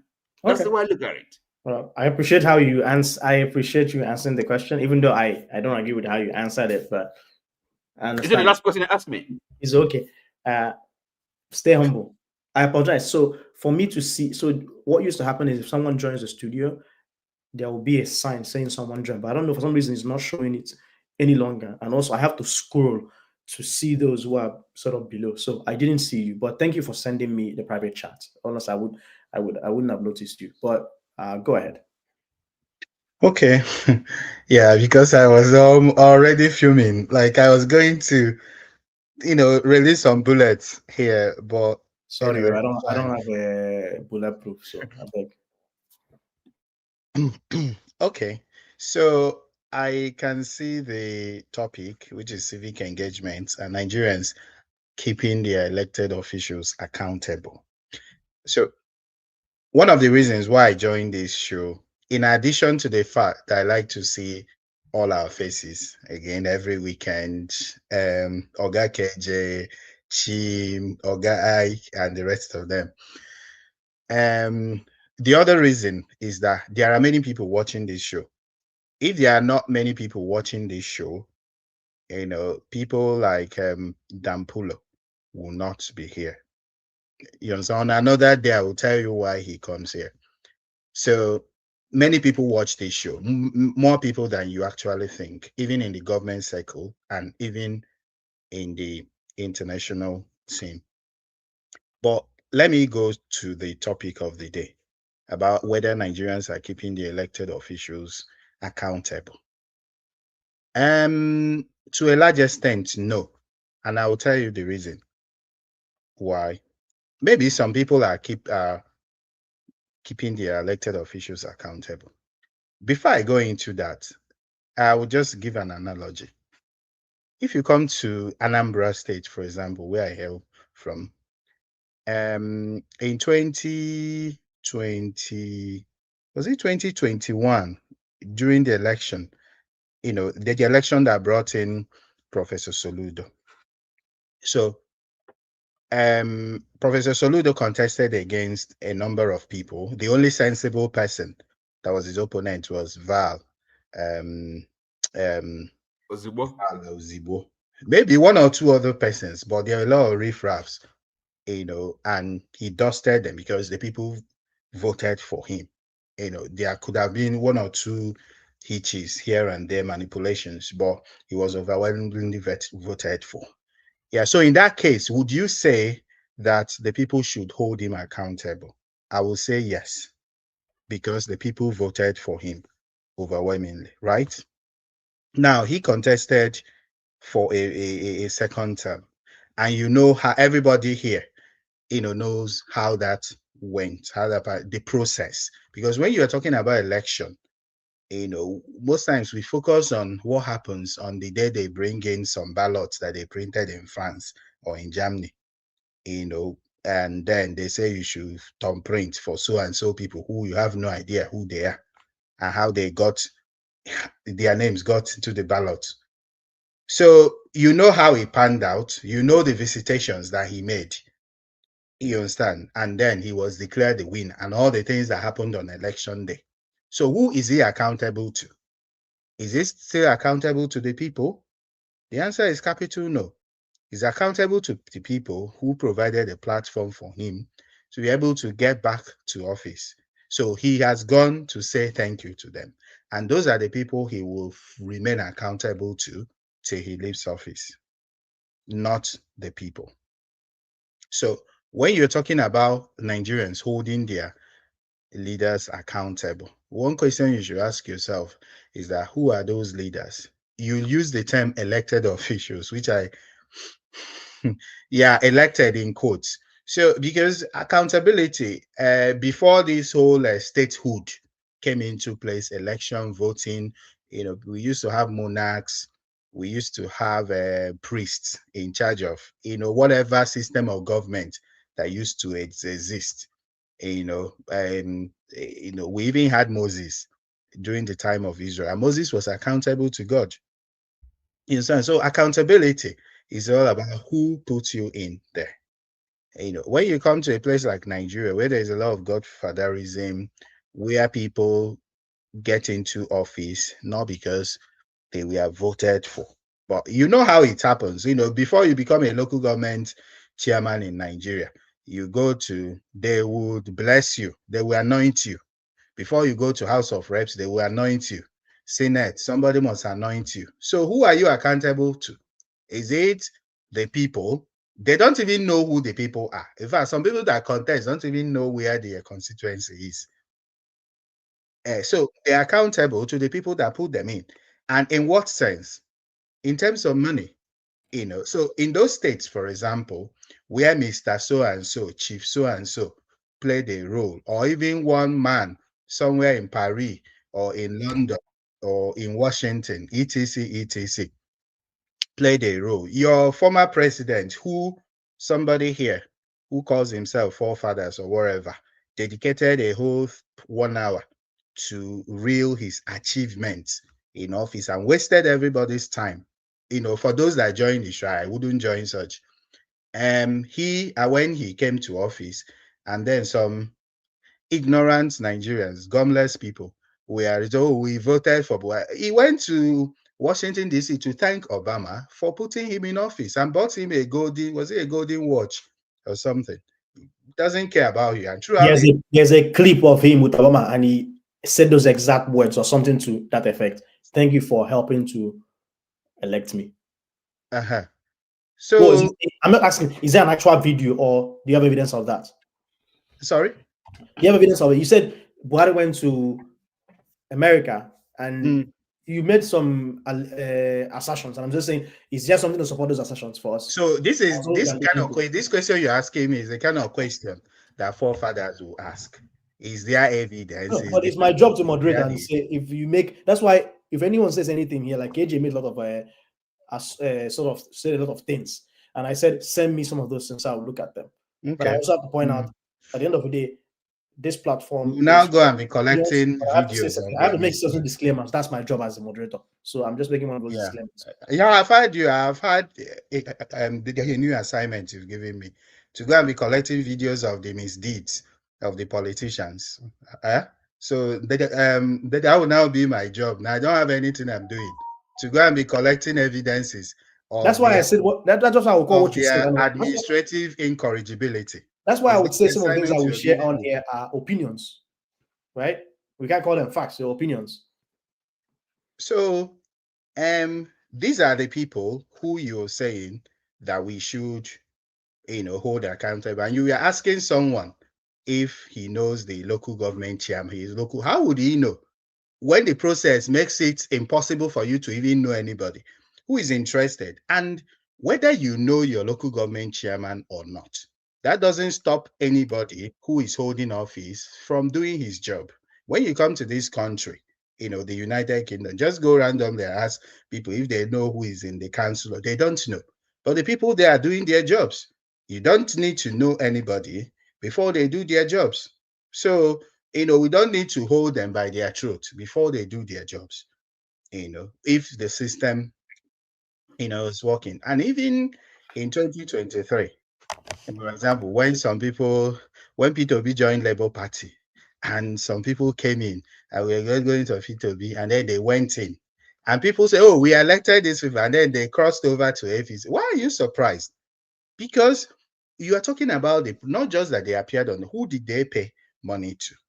Maybe one somebody that calls himself Barrister so and so, that's fronting as chairman of so secretary of so party, said, okay, if you are interested in getting the ticket for this thing, just give me 10 million naira. I give them. So who is he accountable to? He has paid money for it.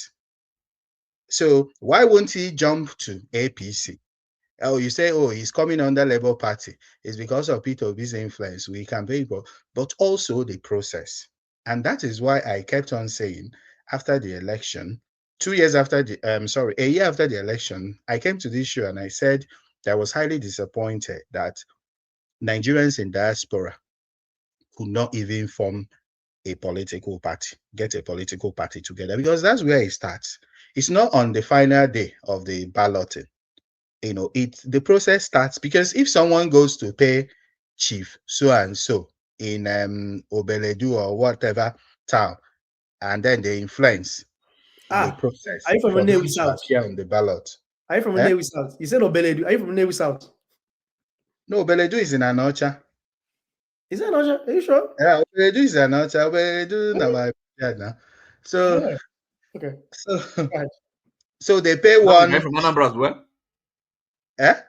Dominic, are you from Anambra as well? Yes, I'm from Anambra. Okay, me too. Dominic, you don't even know your constituency. You are not qualified to have the conversation. Go backstage. Well, it's even better that you said. Your brother, forefathers would not say where he's from. You just I know say Obeledu is close to my side, but it's not. That's why I had mistaken it for the same local government as me. But I won't say my local government. Go ahead, stay on. So those people who came in say, okay, we are coming in because Peter Obi came in to so and so. How did they even enter the ballot? Did the people vote for them? So people do not participate in the process. The people are not even allowed to participate in the process at all. We don't even have proper political parties, because that is where the democracy, or whatever system you call it, civil rule starts. From that political party system, the people participate, the people pay their dues in the political parties. And when they pay their dues, wherever you are paying your dues, your eyes will be red. You want to participate actively in the game. Going there and have your say. So the people participate, they elect all their ward chairmen, what have you, up to the local government, up to the state level. They go through the primary, elect people. So they now know the names of those people. They know where they live. They know what they do. So they can now hold them accountable. But not as you are living abroad now, and then you get some pounds and you make a call, and you call one traditional ruler or one political bigwig. I say, oh boy, I won't go House of Reps. I say, okay, how much you get? He says so amount. Nobody knows you in your constituency. And on the day of this thing, they get few boys and they make trouble, break bottle, and you are declared winner. Who are you accountable to? They don't even know you. So that's the system. So most of the people that are occupying whatever seat there, they were not voted for. So you cannot hold them. They are not accountable to you. And technically so.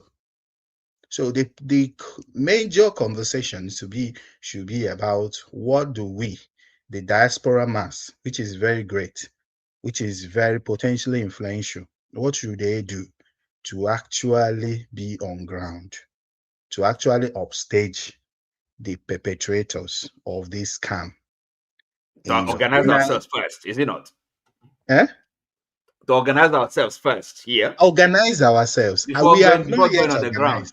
Yeah. I thought that what happened in 2023 would galvanize us, will give us that pep to actually come together, coalesce, and look into this and say, we want to take over, because we have all the resources, human resources. We have the number. We have the massive number. We are just a sleeping giant. But hold on. But you see, even from the discussion we come here to have, you think people, a lot of people have been their minds are the right places. Never mind, I mean, talking and talk is easy, is cheap for some people, but actually having the right mindset, the right vision, and really believing in the simple things, really honesty and fairness. Oti, So I think the fact that we accept the fact that we have to organize, and thank you, stay humble. For the very first time, in fact, I will make you my local organizing committee campaign chairman when the time reach. For the very first time, we are not afraid to use the word organize, even though they push back when I'm trying to use their earlier on. So this is the beginning, because it's that's it. The acknowledgement, in other words, I know this kind of having phantom ideas. They are the basic things. Look, we have to be honest ourselves. Tell ourselves the truth. Okay, gentlemen, give me a second. I want to make sure that Stay Humble finishes his thoughts. Okay, good. Did you want to add anything else, or that's it? No, you have skilled it. You can take a bow. Take a bow. Okay, it's fine. Yeah. Don't let anybody cajole you. Are you done? Oh yeah, I said it all. It makes perfect sense. So I was just going to conclude. Stay on, but are you done, or you want to continue? Finish your thoughts. Yeah, I was just going to conclude. By so I will just give you a hint of what I said earlier about the catchment area of this our show. People that watch the show, and people also that want to infiltrate the show, because of course, with all the noise about things going on in Nigeria, which we all know about, etc., people have their different views. Something about whatever your view is, there's a lot of carnage going on, and there are a lot of strategies used, and those strategies have been used in other places, in other countries, name them Afghanistan, etc. And one of those strategies is that they infiltrate everywhere. I was listening to a show where they were talking about that infiltration, and they were talking about it even in superlative times. They had not even come to the basement, meaning that they have even infiltrated the churches.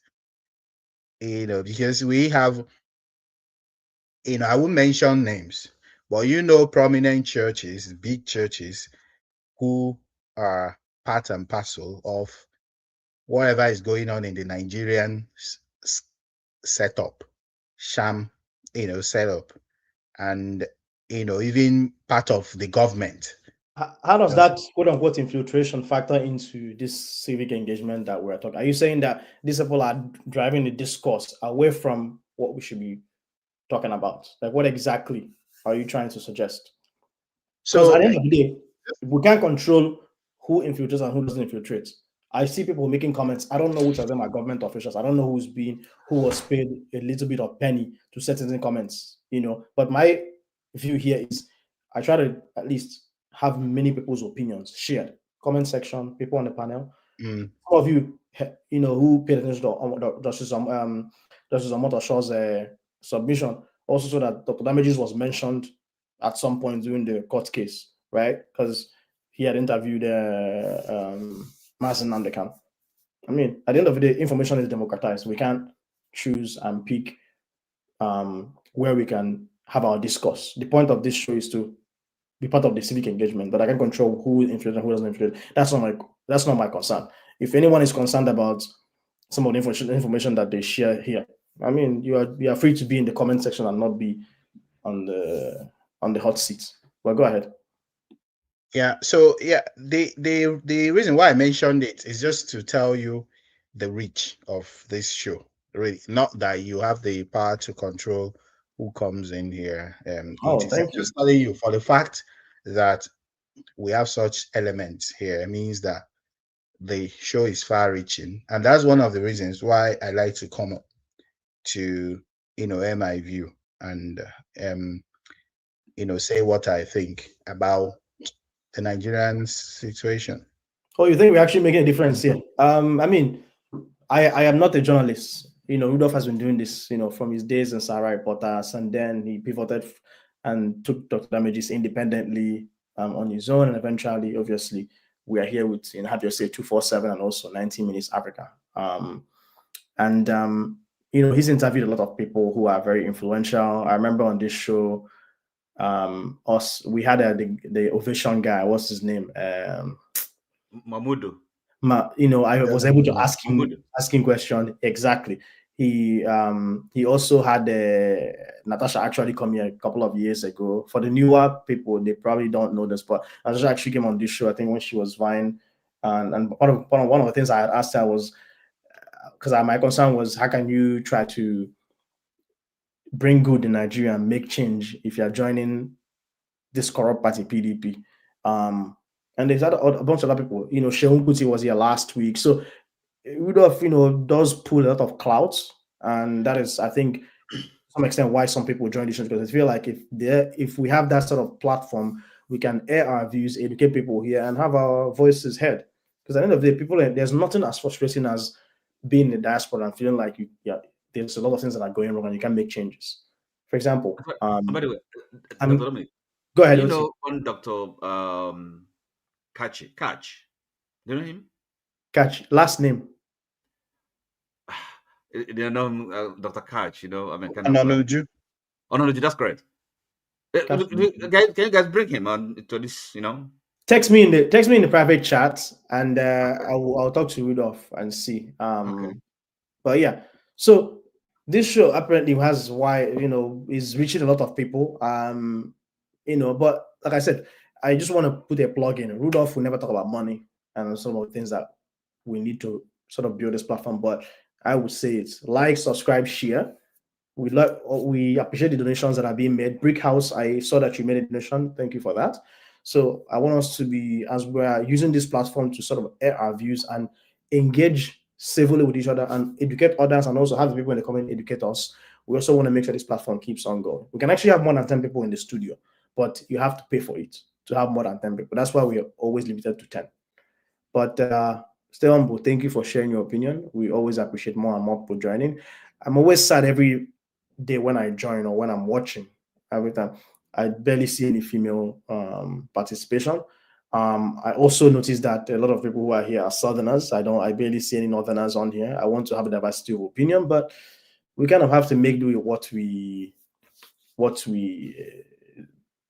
see for ourselves here. So, but thank you very much. And Mr. Oti, you've been angling to share some opinions. Do you like 2 minutes to share an opinion, and then we jump to Chim? No. I think I'll just wait. But I would say I agree largely with stay humble. His position is quite pragmatic. And is for me really it's I don't believe in so much talk. If we're just talking and really have no reality of what the occasion situation requires practically, it's a waste of time. It's I don't understand why adults should be. Don't you think it's not fair to generalize? I think you should speak for yourself. No, how do you mean? How do you mean? No, not every one of us is not doing anything. I don't understand how things. No. See, but I'm talking about talking. I mean, is he talking for the sake of talking and not having? Some of us are actually doing practical work on ground while we talk.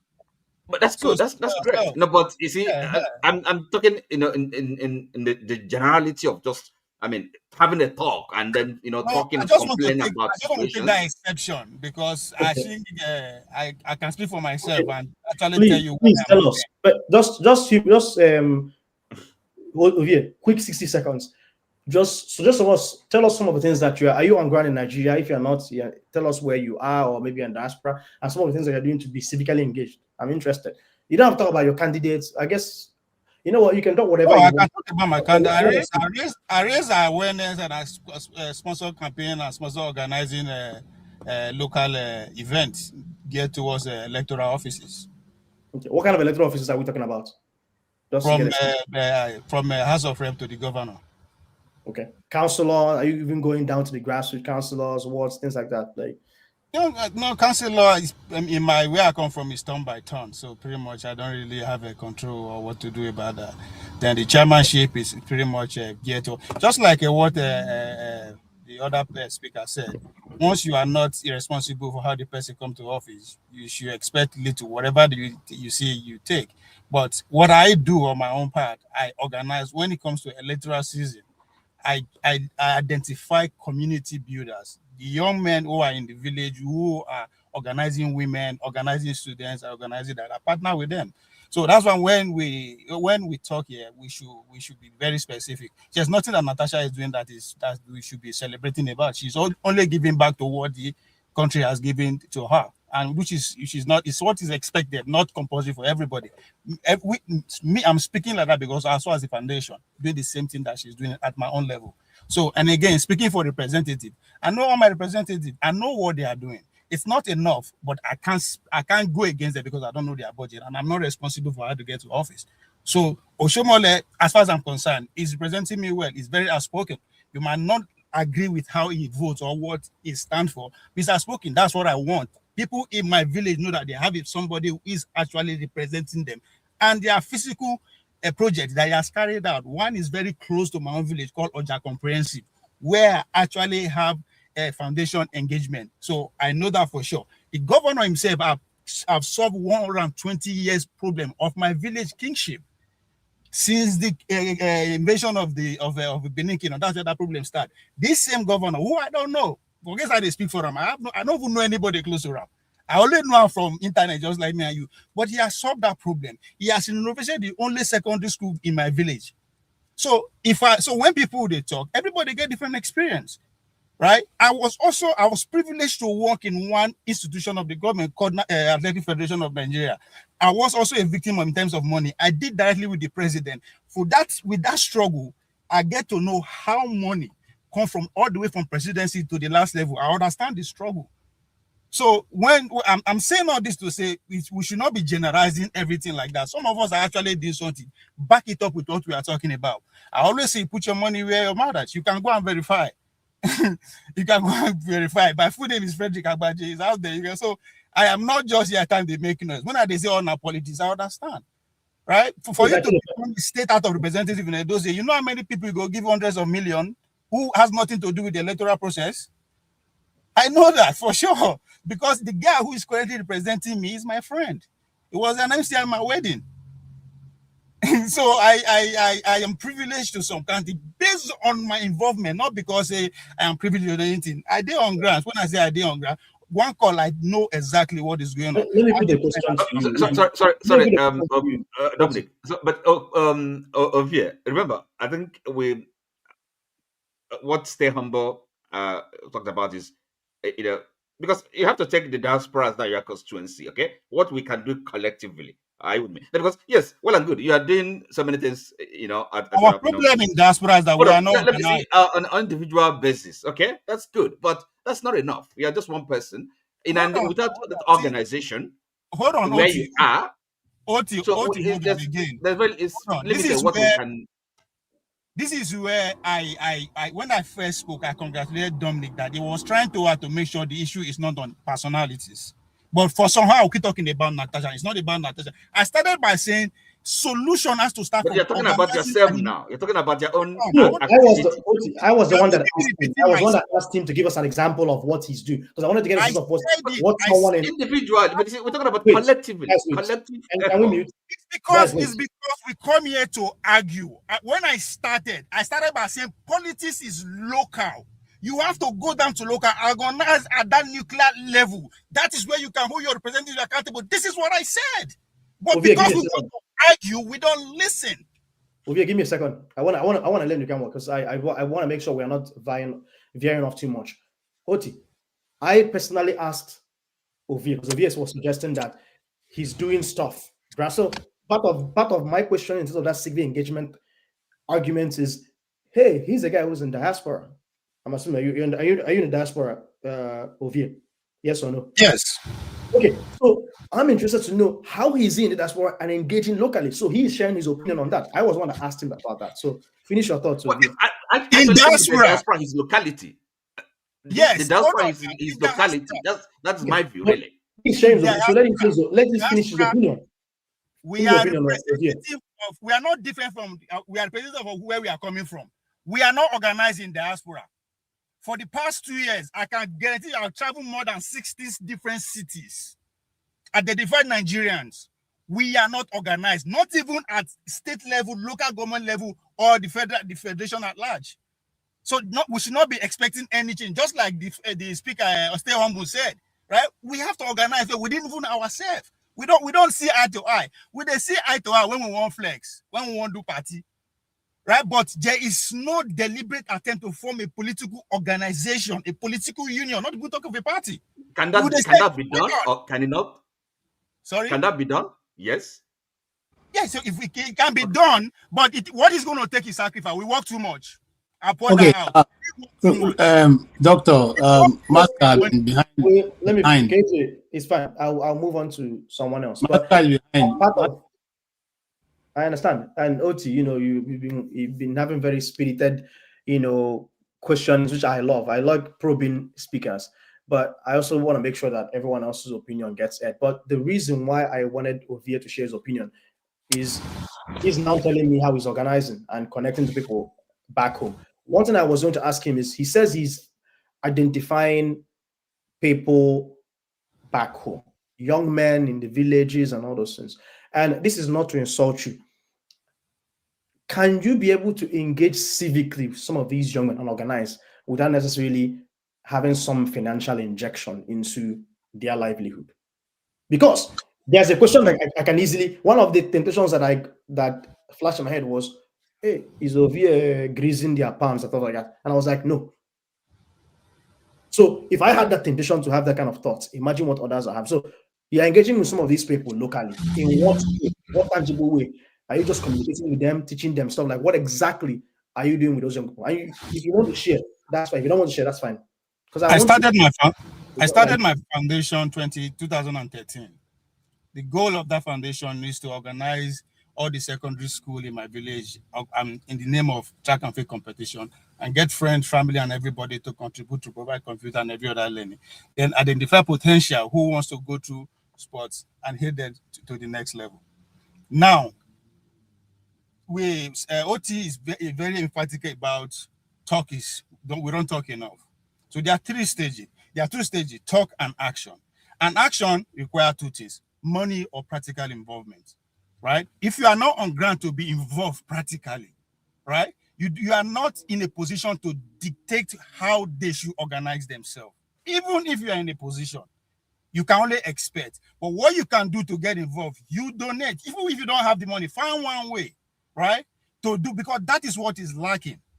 Action and finance. These 2 things go hand in hand. As you said, is enough for our talking, but these 2 things must occur before actually result can take place, because whether we like it or not, the competition is practical. Now practical votes. And 2 things is involved: money and numbers. Money buy everything, including votes, right? So either way you want to, there's no way you can actually support people on ground if you don't help to mobilize resources. That's another thing. You don't have to have it, right? Help people source to, because they need it. Because 2-3 people have to work together. And you for do that, people have to give up their time and other resources for them to come together. So when I say I identify people, I will say, okay, who now village, right? Who is actually organizing these women? Either to vote for whoever party, right? That's not for me to tell them vote for this or vote for this person, because they are the one bearing the brunt. But all I do is that, okay, who is in a position organizing politically, right? If you are organized, because I believe in that so much that there's nothing can be done if we don't organize politically. Is your civic engagement partisan? Are you just, is it like, I'm organizing for this political party, I'm just raising a general awareness and to make people are politically aware? Is it partisan, or is it just? It depends on okay, at the governor level, because of the process of the political system, we start from primaries, and I don't have control over that. We all wait for the political parties to choose whoever candidate they have for us. I don't have control over that, right? I'm not billionaire to say, okay, let me mobilize to make sure this person represents me. So at that level, I wait. let's me use the current governor as an example. At the beginning of that election period, I know get it as in Edo State. Now the two big parties who spend money past nine will win. That was my conclusion until I saw the interview of Arise about this man. They're accusing him doesn't know how to speak English. That's what sparked my interest. You understand? So I go with stuff like that. But at that a village level, which they will come out and vote for state out of rep, of course.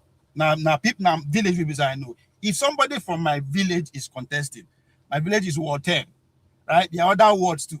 Of course, am I going to say, okay, I'm not going to support my own person? At times, we do have two candidates that will come from my own place.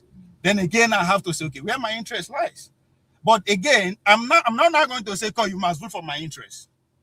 That is not how I do my things. I sample around my village now one, we know plenty. We know ourselves, we speak one language. So I know where the heartbeat of the people is at any particular given time. So that's how I get involved politically directly in terms of how I did one. So okay. I identify those who are already in the process. If I'm on ground, maybe I would do all those things, even if I don't get back. I didn't mean to put in horses, but I was just looking for a tangible example, and I wanted to share. I hope you don't mind. So no. I appreciate that. I appreciate that. Okay, I think one thing that I do want to, I'm tempted to go a little deeper, but I also want to make sure that everyone else's opinion is. But assuming we had time, one of the things I would have asked you to maybe sort of go into is, are you concerned that being involved politically down and organizing, that you end up feeding some of trying to be civically engaged? Do you end up feeding some of the corruption that we had? For example, if someone wants to civically be involved from the diaspora, you're encouraging people, organizing people politically. It's fine to be partisan and say, vote for this particular party. But when you actually fund people sharing money, that's when you not only are you engaging civically, but you're engaging civically and actually encouraging some of the corruption that's ongoing there. But I think that's the discussion for a different day. But KJ. When we go around again, if I still have time to speak, I'll answer that. Yeah. KJ.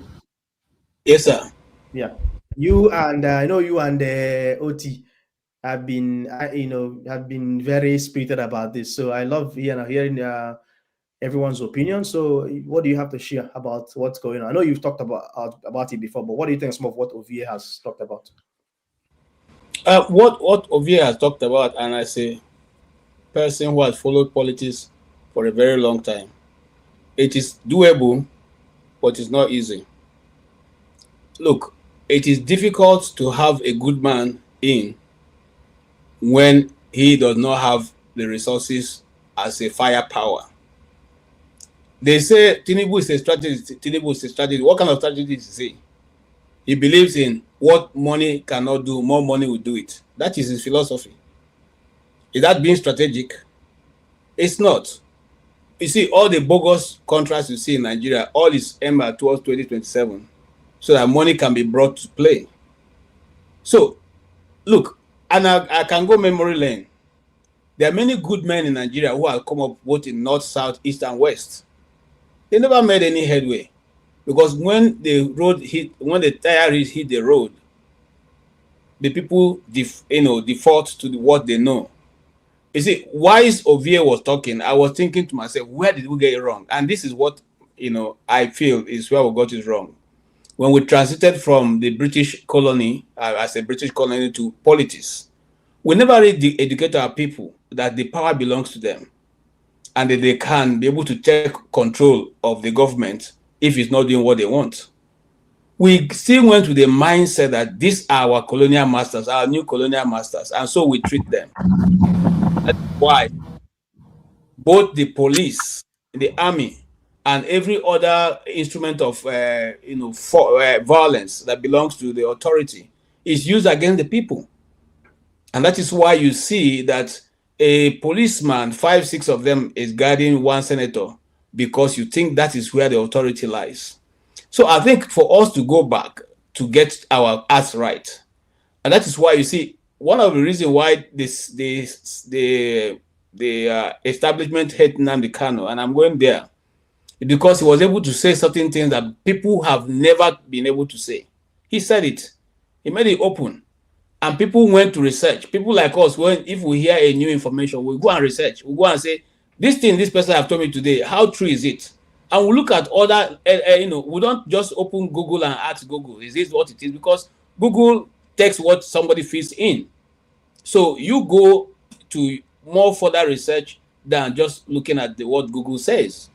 Okay, I'm not discounting what Google says, but if Google gives me an answer, I take it as my first step, and I begin to look at other possibilities.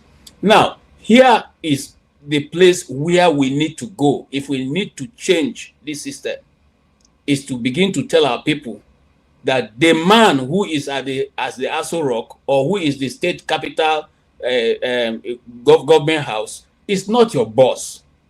Look, Dr. Dominic, I used to be a performer.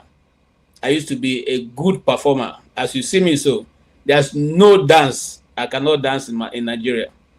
There's none. There's no I didn't dance. The Bata, the Sharo, the Fulani dance.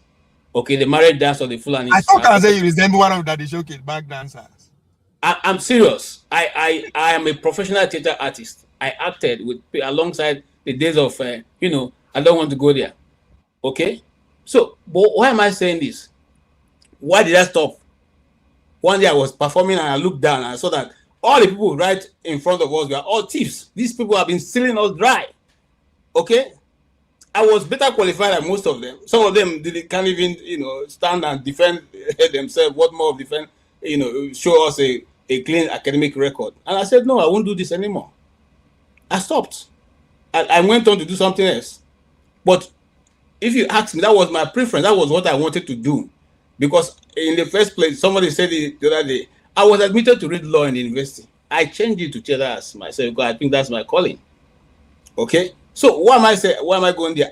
I'm going there to say that we need to go back to our people and tell them, your governor is not your boss. The House of Rep member is not your boss. And then we need to see how we can turn, because listen, what happened in Abia State couldn't have happened. The people have been voting OT for the past two election these things. I said that because, you see, our communities are small. They have community meetings. They meet and say, okay, you know what? These PDP people have tried them for so long. They're not delivering. Let us go to this man. That's how they vote. Okay? They don't have any sentiment. But when they finish voting, in fact, my mom told me that, do you know that they've been voting for OT? Because they see that the man is the truthful person among the rest of them. But they never got it until that woman did what she did. So we need to also, while we're educating our people, get people like that woman, maybe in 12 states, maybe in 13 states, maybe in 20 states, maybe in the 36 states, who will stand and say, you think INEC will ever call that woman back again? Sorry? Yeah, of course, they won't call her. No, they won't call her. Why would they call her? She's not delivering now, because you see, the collection doesn't only stop with them. It goes back to the people who brought them in also. So that one a bad market. You understand what I'm saying? It's like sending a policeman to a roadblock and he comes back and says, okay, I was preaching Bible there or preaching Quran. I didn't collect anything from anybody. Of course, you're not going back. So what am I saying in essence? It's a long way to Kampala. I don't know if you understand what I'm saying. It's a long way. Okay? And the only thing, if you can get that mentality, which we have, that's why I stopped, my brother, I stopped performing. If you're performing under the sun, say you are doing a cultural entertainment for the people who are thieves. Okay? So until later people know that when they are coming to commission the road which our money built, we shouldn't go and stand under the sun and dance for them and then clap for them. And then say, because sometimes you listen to even educated Nigerians say the governor was benevolent in being able to. No, you're not benevolent. That's what you're elected for. That's your job. And if you're not doing, we should kick you out. Look. Let me give you an example of a country. Learn to accept the BEM, to be excited we must move the people from there to the next place. If not, I tell you the truth, in the next 100 years, we'll still be there. we will still be where we are. In a county here, they don't even know you. You don't even need to be known. You are passing the road and you see that there's a pothole. If you get a number of the county mayor, you call him up or her up. They look, there's a this thing. This road is this. They will come and fix it. They will take down your details, Dr. Dominic. They will, after they fix it, they will call you back and say, "Oh, we have done this. Thank you so much for reminding us." Yeah, That is why. That's part of a civic engagement. Yeah. I saw a guy who was in the subway. You have seen that before, right? And I found a guy who was in the subway, and I called when I was like, "Hey, there's a guy here," and they asked me. I told them details, and they were like, "Oh, what's your number so we can follow up with you?" I was only in America for it was like my second or third year. I was a little hesitant because I was like, in Nigerian mentality, I was like, what do you need a number for? But I soon realized it's part of what you're talking about. Accountability. They will say, okay, let's take out your number, and they will contact you. So I definitely agree. Because they have respect. I carry ticket. I carry school bus. Go ahead. Store. I carry school bus go liquor store. Before I come by, I don't call. Somebody you don't see the car, the box. Say this is not a school bus. You're not supposed to be at the liquor store car park. Where the best they do for this? That means you're not supposed to be drinking and driving. So for you to try, go buy liquor. So somebody call. A normal citizen they call school. Call the school. The person say come. We saw so bus. Yes, so place. When I called it, they asked me say come. What you go do for that place? As in the way they describe, I don't even talk anything. Now I saw the job they had like that. But you see how it is. That's civic engagement. Yes. I like how you're sharing this. That is civic engagement. Even though I'll make the argument that sometimes people are so much, people do too much busybody. But in fact, as much as if those are, this one I was in somewhere, those people who drive the school buses, if the driver is driving and there are students inside and you carry a person who is not supposed to be a student, other people looking at you will call that number and tell the police, hey, we don't know what's going on here. This man is supposed to be in this van. Okay. If you're not wearing the uniform of the drivers, they will call and before you move before 5 minutes, they are on your tail. So we must get our people to go from where we are, being docile and be just accepting anything, to the place where we will call them out and tell them clean and clear. Just like the people of Abia said that we are telling Ojus Okada now that you have done your last in the Senate, and we are going to make sure you don't return. That is the way it should be. We should tell them to their face so that they too will know that they are there to represent the people. If we don't do that, I'm telling you the truth. You see, but like I said, it's not going to be an easy walk because they have all the money. Our people don't have anything. Our people are hungry. It is difficult to get a man to be morally upright when his children are crying of hunger and he himself is hungry. It is difficult. I know of my very good friend who left a political party because he couldn't pay his rent, and now he had to go to the opposition who paid his rent gladly and is now working for them. So that is the situation. This guy is a morally upright guy, but because situation don't knock, there's nothing he can do. That is why they keep making sure the people are poor. I stop at that, sir. Okay. Thank you very much. Someone was asking if you can dance Galala, but let's move on. I know they dance the Galala. I see that traditional dance. Me, I dance. So okay. I know dance Galala. I was going to have Chim talk and then Oti, but we have two new people that joined. So Chim, let's have Maska talk and then Boom Me, and then we'll roll on to you. Before then, KJ, are you going to do an after show today? Okay, so maybe we can conclude in about 30 minutes because I'm a little bit tired. No, it's at 7 o'clock. So if you have the strength, okay. I don't have. I don't. That's why sometimes people complain that they are like, oh, "Do you look sleepy?" I'm always tired now. But you are too young to be tired, young man. When you are working as a doctor in America, it's very extremely busy. So, but let me have a Maska. It's because you live in New York. That's why. Yeah, by 4 p.m. it's already dark and it's so depressing. But okay, so Maska, Boom Me, Chim, and then we can do a quick roundup. If there are any comments, we can maybe entertain some of the comments, and then we'll end in about 30 minutes. So I'll be very short with the time if you guys don't mind. But I'll be liberal with Masca and Bumi.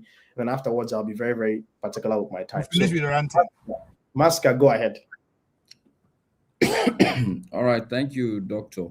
Yeah, but I would allow Bumi to go first, just as an elder. Let her go first, and of course, as a lady, and also for the purpose of diversity. I'm sure there's nothing new. I will say that KJ, Chim, probably Oti, which are most likely my age mates. So let the younger ones. Let's hear something new before. No, I come. you can go. You can go first. I'm not. Yeah, did they fight who go be gentleman and gentlewoman? All right, Bumi, thank you. No, Go I can go. Okay, go ahead. So good evening, everybody. Are you in the diaspora as well, or in Nigeria? No, I'm sitting here in Nigeria. Baba. Yes. Okay, let's hear what you have to say, sir. Okay. 3 things. First, I need to commend you, Dominic. I think you are doing an excellent job. I like the topic. It's very apt. I always like, I think like Ovio was saying, it's more to do when we talk, it should be more to do with the issues, less to do with events and personalities, because these things will always change. But the issues, the concepts always stay the same, most likely. So I like the topic. I think you're not just a doctor, but I think, okay, maybe it's because you're a doctor, you have this ability to be patient enough to listen to the patient until he lands his point. And I see you do a lot with all the panelists. Without getting roasted. And I think I will tell you why you are not going to be roasted by anybody, which is the third point I think I need to commend you on. You've displayed an ability to restrain yourself from being a partial umpire. Most of us were supposed to be the umpires, but the truth is that we if we don't hear what we want to hear, we have a way of trying to shut the narrative down. But I think you've done a good job of maintaining some semblance. I use the word some semblance of neutrality, but I think it's good enough. So it would be difficult for anybody to roast you. One, emotionally, you've not given anybody the local stand, the fire, or let's say the fuel to come and light you up. It gives me too much, but thank you. No, I mean, see, look, people, well, I'm sure KJ would warn you that, no, don't mind the man. He has the heart. We should not praise our leaders. We should not praise our people in the power. That's the problem. When you don't want to hear what, look, I will praise people when they do right. So when they do wrong, I will roast them. Okay, so I think that's the praise. But I also want to accept some criticism too. What are some of the things that, since you are here and you are talking about what I'm doing, Professor, if there's anything that I have to work on, honestly, I think so far, if I'm going to give you marks, I will give you 100%, sincerely speaking. Since you've done all that I would expect a true umpire to do. Look, you've told people. For instance, when KJ spoke, you said, look, we will fact check, even though I don't have the time. It's good enough. Okay, so I think that's enough about you. Let me make my speech about you also.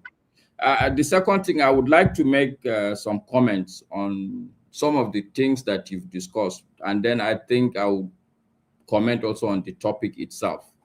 The first thing I would talk about in terms of the comments that were made, this guy, what's his name? Revolution Now. I want to go back to his points. I totally agree with him. One of the fundamental problems we have as a people that I see here in Nigeria is we do the wrong things, but after a while, because it is relatively not as evil as the other person, even though it's wrong, we begin to excuse it. the fact of the matter is that as a society, you should question how people get their wealth. It's a legitimate question. And I think it's a primary question. Once we can deal with that, every other issue becomes secondary. We cannot simply, because of people have stolen their money and they're feeding it, that, okay, so it's not proper to ask somebody, where did you get the money from? It is a very proper and legitimate question the guy was raising. Okay? And I think the panel did not do him well by trying to shut him down, because that's exactly what happened. People wanted to shut him down simply because we kind of think that, oh, she is using her money for good. But it's a legitimate question the guy was asking. And I don't think anybody was bold enough to say, oh, no, I know how she made her money, or the money was, so I think we should acknowledge what is wrong is wrong. And so that not to be misunderstood, in politics, in leadership, in fact, in life, there's no saint. All the angels, their address, I keep telling people, is in heaven.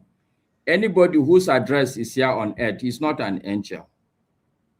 So I'm not saying that Natasha is an angel. I'm not saying that we should look for angels. But the truth is that to question the source of people's wealth is a legitimate question. Whether they are doing well or they are not doing well, it's another matter.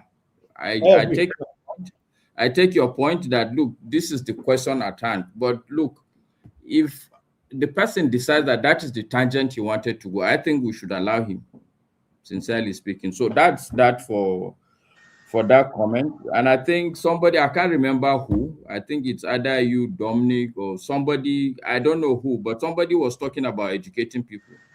I think maybe KJ, I'm not too sure. I'm not too particular on who raised the point. I think it's a very important point that we need to educate our people. On that, I totally agree. But I think before you start going to educate people, given the nature of Nigeria, I always canvass that, one, the people you are going to go and educate, you yourself need to educate yourself in terms of what are you going to go and tell them, and how are you going to go and tell them? Because you need to also understand the people you want to go and educate. You can't be a professor and for some reason, because you're on holiday and they say in the next primary school there's no teacher, you enter the class and start teaching or talking to them at a professorial level. You're just going to waste their time and waste your time. You need to understand the level of the people, how you're going to engage them. So I think it's a very important point. We need to take the responsibility to educate our people, but we need to also educate ourselves in terms of what we are going to tell them. Because if I go to start telling my people, now I'm from the north, if I start telling people, for instance, that, oh, the enemy is the Igbo man, I think I'm miseducating them. That's not the kind of education.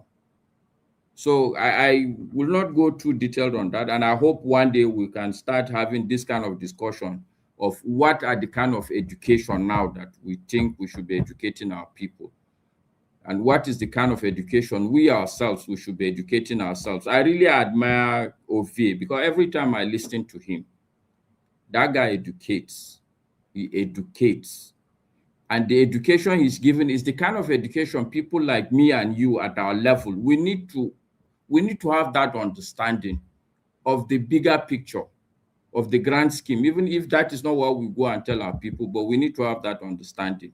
So that's that. But on the topic, I wanted to just to probe a little bit, and don't forget the remaining point that you wanted to make. The question that comes to mind when you say such a thing, and I'm not criticizing you, is I had a saying about information. Sometimes information, someone who is ignorant can have a piece of information, and someone who is not ignorant can have a piece of information. And sometimes a piece of information is more dangerous in the hands of an ignorant person than in the hands of someone who is learned. In that sense, the democratization of media, social media, and information sharing is not something that we can regress back. It's already happened, which means that the ignorance has the same access to sharing information. I can have millions of followers. So the person who is learned, who can also have millions of followers. And the reason I'm pointing it out is you're talking about not only do you have to educate, but you also have to make sure you yourself are educated so that when you're giving information, you are making sure that you are positively impacting the polity. Now, should we be concerned about the current democratization of information? Would you suggest that we should do what the Nigerian government wants to do, which is restrict social media and things like that, because you are scared that people who are ignorant and do not educate themselves are trying to educate the populace? I don't want to take away from the other points that you want to share. Okay, so I think it's an important point you raise. I would agree with you that it's a problem. But my philosophy in life is that problems themselves are synonymous with life. Most of the people, I know a lot of people that commit suicide simply because there's a dearth of solvable problems in their life. They get so bored, they lose the essence of life. Okay. So yes, I think it's a problem, but it's a problem to the extent that like you said, there is a lot of misinformation out there. But guess what? One of the things I said about you is that you try to fact check people. The thing is, in my place, there are two proverbs I would give. Like if somebody is misinforming people, there's an end. The truth is the only one that can, there's some things that if it's not factual, it's not factual. You can only lie to some extent, and at some point, naturally, you can misinform people.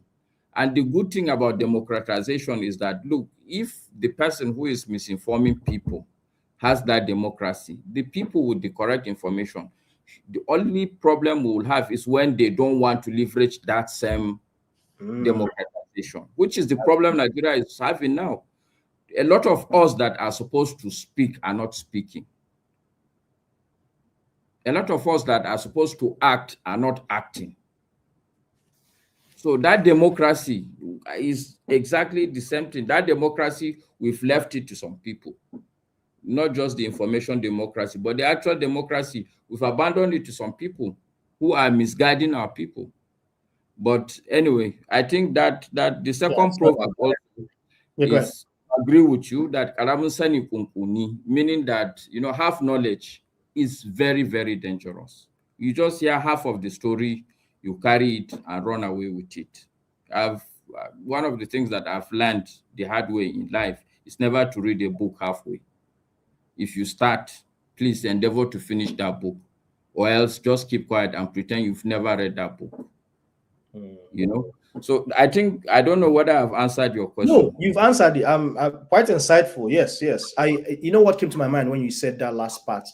The Chimamanda Adichie, she did this TED talk, The Dangers of a Single Story, and for some reason it became very popular. Even students, high school students, secondary school students in the US, their teachers will tell them, if you look at the comments, go and appraise this video, watch this video and write an essay on it. There's talking about dangers of a single story.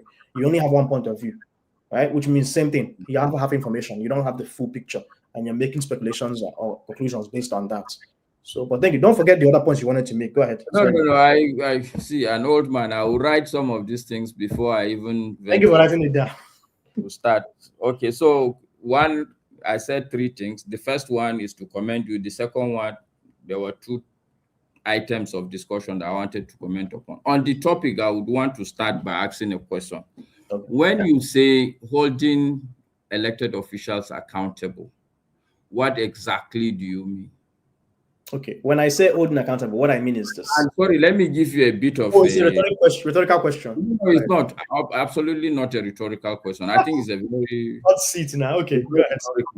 I just want to give you some pointer to what I am looking for. Okay. In my understanding in life, you see, when you say when you send somebody to do something, there are three things that are important. For instance, if you say, like, I have a son, I say, okay, go and drop your kid brother in school. Okay. There's certain knowledge that he must have. Where is the school? What is the time? Stuff like that. he needs to know what he is supposed to do. He must then, secondly, have the skill to do what you are telling him to do. If you are saying drop them, does he know how to drive? Can he drive? It's a skill. Does he have it? And most importantly, is he willing to do it? Because if he's not willing, and you can tell him he knows what he's supposed to do, he knows how to do it. But if he's not willing to do it, and when I say, is he willing, is there incentive enough for him to do it? Does he see the need for him to do it? Does he agree on the need to do it? So these are the three things that I'm asking, I'm looking for when you so hold these officials accountable. What are you really talking about? Oh, that's actually it's a good way to break it down. The first thing you said is, someone has to have the information. The child, you're saying, go and drop your sister in school. They have to have the information, where is the school and things like that. If I were to put it into the context of what I've been trying to encourage in this conversation is, I think the first thing I want to lay the groundwork is, do people think it's even important to be engaged civically in what's going on? Because, I will I'm an Igbo man, and I know I've heard this multiple times from my Igbo people. They will say, oh, this person is corrupt, that person is corrupt. You know what? They won't affect us. We'll just do our business. We'll survive anyhow. And in a way, it is a mantra that we have in our hearts, just to ginger ourselves that no matter how much things may be suppressive, repressive, and corrupt, the Igbo man will always succeed if they put their mind and their entrepreneurial skills to the test. But every once in a while, we are humbled by the fact that sometimes you have leadership and people and the polity make policies that affect us. For example, houses that are being knocked down in Lagos, or the fact that federal roads in Igbo land are very messy. So if you are a man who owns a seaports closer to where their businesses are. Exactly. If you're someone who owns a transportation company, GU, God is good. An international airport also. Let me help you, Chim. Yeah. You're putting cars on the big buses on the street, on the road, to apply and move people back and forth this Christmas. And you're saying, I'll do my business no matter what. But guess what? The government is affecting the road. The road is going to spoil your car. So sooner or later, even though you want to withdraw yourself and be apolitical, there is no way that some of those things will not affect you. If you don't go out and vote, because you feel like all the smart people should not go out and vote, all the people who want the good things should not go out and vote. Guess what? When all the learned people go into the room and rest, all the fools and people who are ignorant will go and vote for you. And the person that they vote for you will control how things work and the policies. So no matter what, my Igbo brothers, even though you want to go and do your own thing, guess what? Whatever is happening out there will affect you at some point. So the big thing is, do people want to get civically engaged? How do you encourage people to get civically engaged? Right? Because I know I'm talking about accountability, but if I can't even get people to agree that they have to be civically engaged and they have to care about what happens, but they have to know who their councillor is, local government chairman, governor is, and be involved in be part of the conversation, then I'm wasting my time. How will you hold somebody accountable that you don't even know that they exist, what their function is, or how they get funded, like you mentioned? So that's the part of me having this conversation, because I watched Natasha's video. I think it was yesterday evening, and I called you. I was really I would like to talk about this topic at some point. The initial suggestion I had was to play it today. Whenever the speaker is done, we can play it and discuss. But he was like, what, why don't you do a show on it? So we would have pushed me. That's one of encouraging civic engagement. I didn't plan on having a show to discuss this. So it was just going to be like a side video played in that show. But he gingered me. I was like, okay, why not I do this? Mr. Rudolph,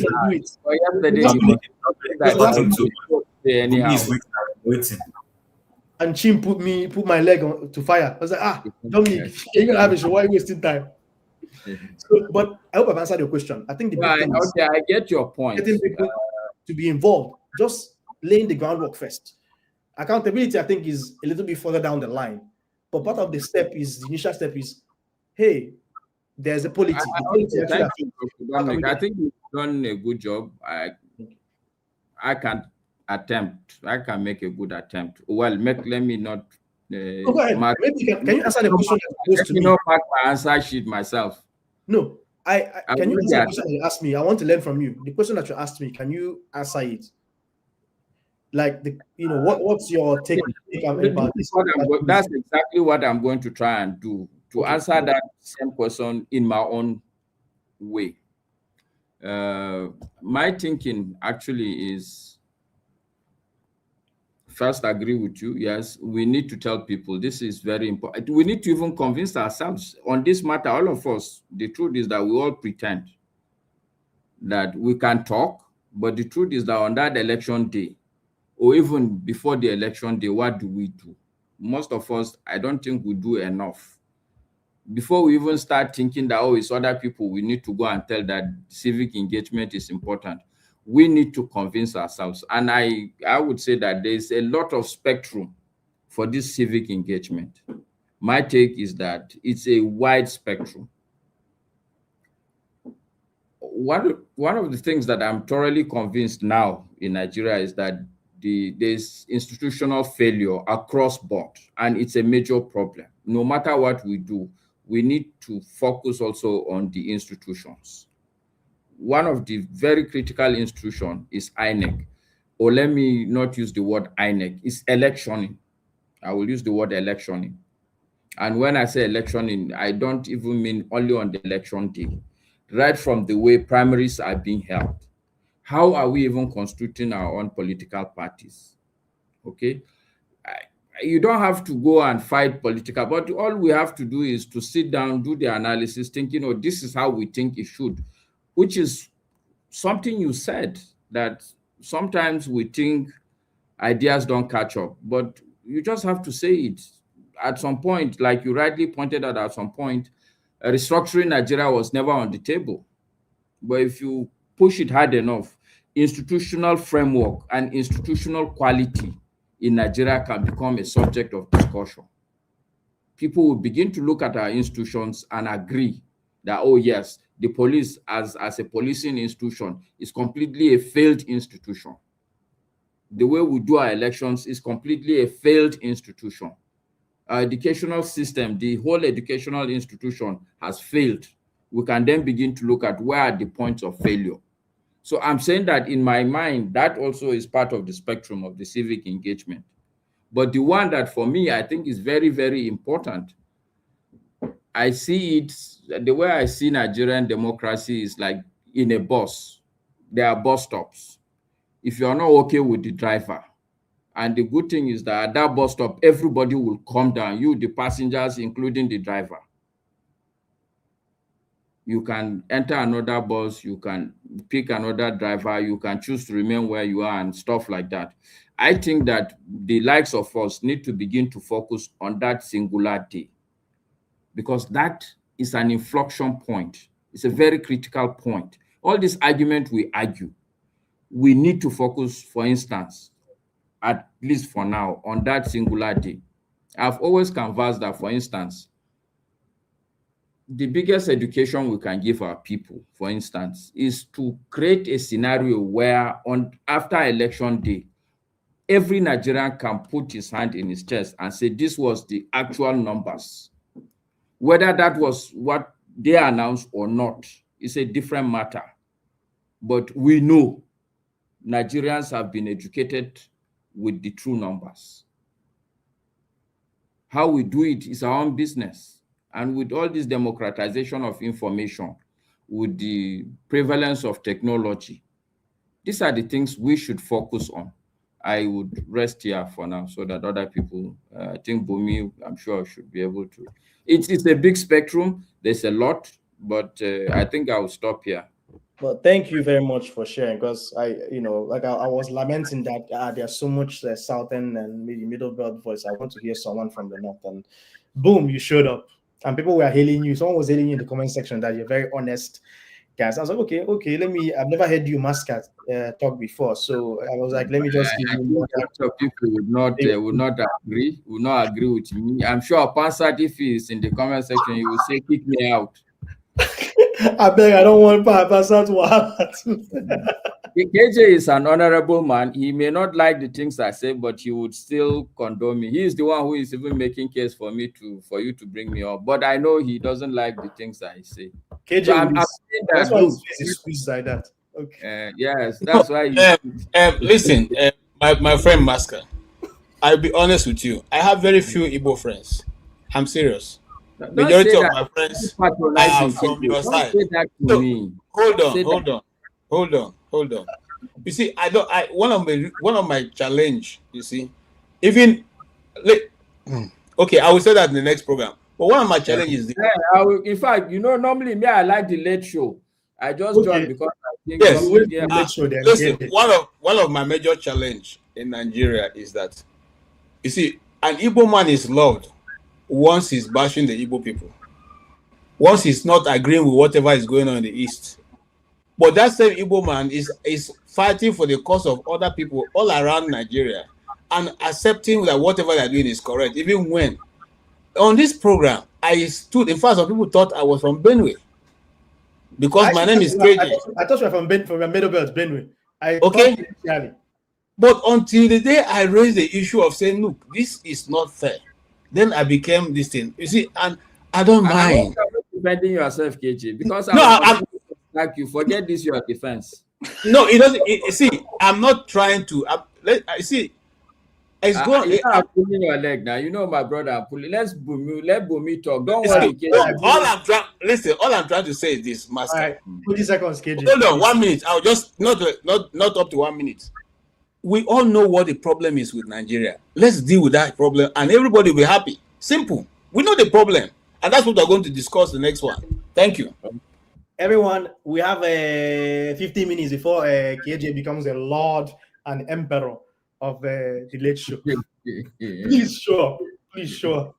No, we'll go there. We love him. All right. Bumi, please. I know. Share your thoughts. However you want to share it. It's fine. We'll give you time. Don't worry. Go ahead. It's evening where I am, so good evening, You're in Nigeria, everyone. right? Sorry? Are you in Nigeria? No, I'm not in Nigeria. But we have the same time zone. That's why. Okay, good. Okay. So I think some of the things I would like to say has already been said by some people. So I'll try my best not to repeat myself.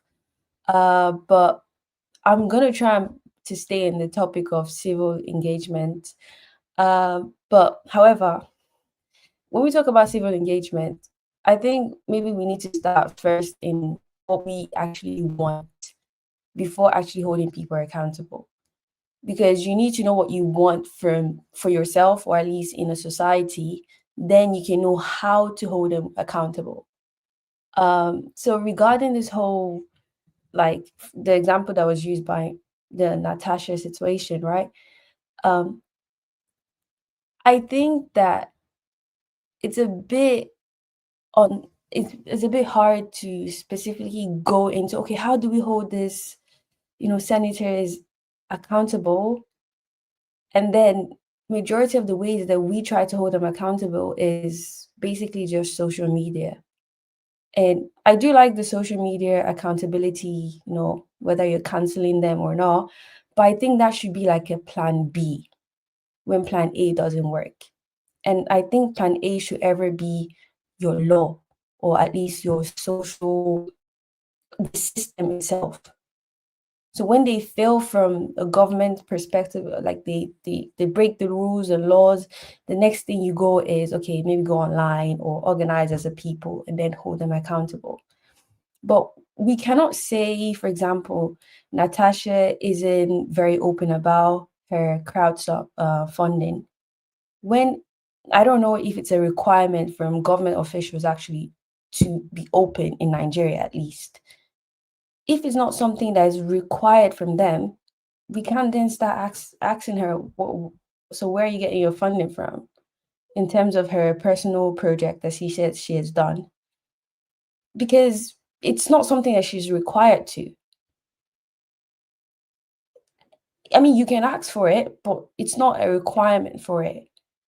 And if we're doing that, it shouldn't be a one-person thing. It should be every single person should be held to that standard. Because now we are creating a precedent for every single person. Ovia made an example of how, like, he's fine with his his senator or whoever is representing him. You don't have to be fine with him, but are certain things he's doing, do you want that to be done with every other senators? So then everyone knows, okay, this is all we all do as a society. It's not, okay, you do this, and then it creates confusion if we're not following the law, at least. And regarding the whole civic engagement, I do think that we don't want that to actually happen, to be honest. I think I mentioned once that Nigerians don't really want to hold people accountable. They just want you to do good things. And that's it. Because a good reason or a good way to hold all of these people accountable is to at least know if they exist or not. Whether you voted for whoever is representing your governors, your local government, whether you voted for them or they're corrupt or whatever, at least know they exist, who they are, their names, and how they look like. It doesn't matter if they have the same political views as you have, just know who they are. And it's sad that majority of people don't know who they are.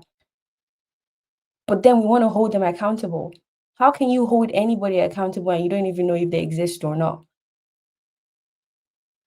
So I think it starts from there, that the big ball does fall on us as a people. The quality of leadership we have in Nigeria is very clear that it's not there.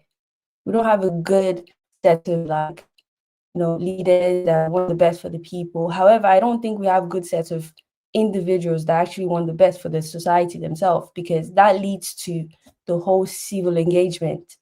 Because let's just know they exist, know what we want, and even if they come and fail us, yes, they're corrupt, but we know we have played our role. We can't just have this whole defeated mindset. They've already won. It is what it is. So I don't need to care how many people are running for whatever position. Let them do their thing. Okay, so I kind of like I think that's some of part of what I was telling Masca, like, the first step is, you have to educate people, like, what do you want? You have to actually get them to even realize that they actually need to be civically engaged. And also the next step is knowing who is representing you, because this is a representative democracy. You're supposed to know who's representing you. Like, if you voted in the last election, you know some of who good candidates are, who won, things like that. So I think part of the first step is always education. You always want to educate people first. Give them information. Like Masca was giving an example. You want a boy to drop her young sister in school. The boy needs to know where the school is. That is information. He needs to know how to get to the school. That is information. I think information is key. And in this day and age of social media democratization, there's a good part of it, which is, you're sharing information. You can't. It's no longer the days in the past where they will every once in a while they'll burn books. If somebody wants to suppress a philosophy, back in the days, the Middle Ages, they will go and burn books, burn churches, burn libraries. You can't do that anymore. If you do all those things, like, everything is still on social media. You can't hide things. But thank you for sharing. Dr. Dominic, to add to the conversation, because talking about what a Masca raised. We have to summarize, though. We're about to. You weren't supposed to talk, or this man has started talking. Why don't we go around? Because I was supposed to talk, and we jumped me and went to Masca and Bumi and allowed it. And now Pablo is talking. Okay. Can I post a question? I'm not speaking. Okay, pose a question.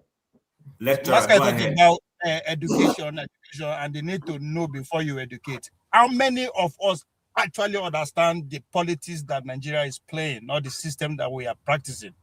Oh, how many of us? Okay, you actually ask that all the time in different ways. Maybe Chim let's start from Chim. Chim, let's start rounding up. So maybe you can answer the last question and then, summarize, and then we'll move around. Go ahead. Can I go ahead now? Yes, sir. Okay, Masca, I'm happy you're here. You haven't left, because I was hoping you don't leave before I say a few things I wanted to say. And thanks to Bumi for raising some of those, thought-provoking questions. You see, nobody here at least not me, is here trying to say Natasha should not be held accountable or be asked the sources of the funds she's using to execute those noble projects. The point is that the average Nigerian who is at the receiving end of what our politicians call the dividends of democracy, none of those people wants to care or is interested in where those things are coming. What is paramount is for you and I who are rational and educated and able to, think that are concerned with all those, where's she getting the money from? Somebody executes a project and then the first thing is, where is this money coming from? I agree. In a democracy, people should be held accountable. If somebody is spending money, we should know, is it ritual money? Is she defrauding someone somewhere to take the money and buy her way into or worm her way into the hearts of the people? That's proper. We don't even need democracy to do that. In every rational society, even you as a parent, if your son who left home yesterday, just left home to go get a job, suddenly shows up in your frontiers of your home with a new G-Wagon or whatever kind of exotic car and hands you the key, you should ask him, where's the fund coming from? Even a pastor should ask a church member, the donation you just gave us, who's humongous, where's the money coming from? So I'm trying to lay that out because people are here telling us, we certainly turned it to where's your money coming from, rather than holding our elected officials accountable.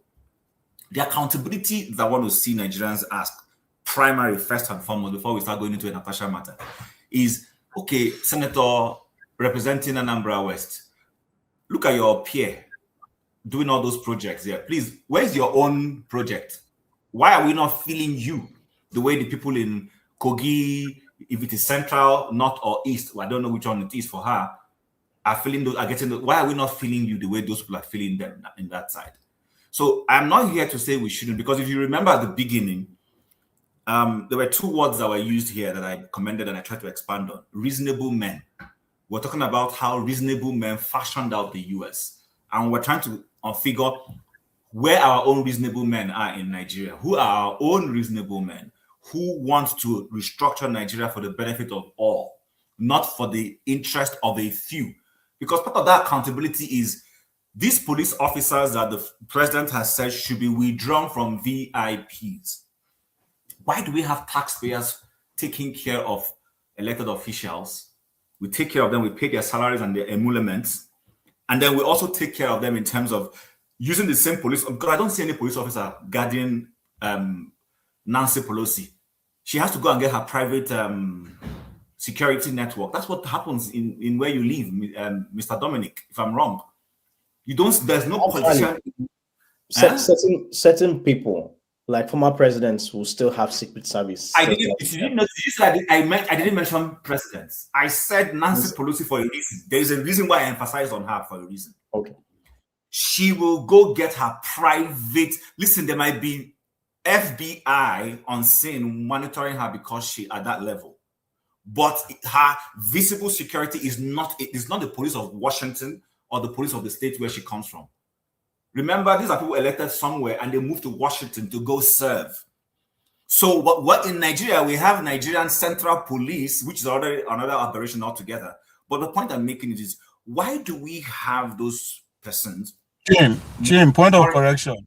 Now, federal capital police, now then they guide Nancy Pelosi. But it's not a private. It's not private. Is it the police of Washington? Yes, that's why I say capital police. All right, don't worry. That's fine. I'll give that to you for now. So, but the point I'm trying to make is this: when we say there should be accountability, I'm okay with that.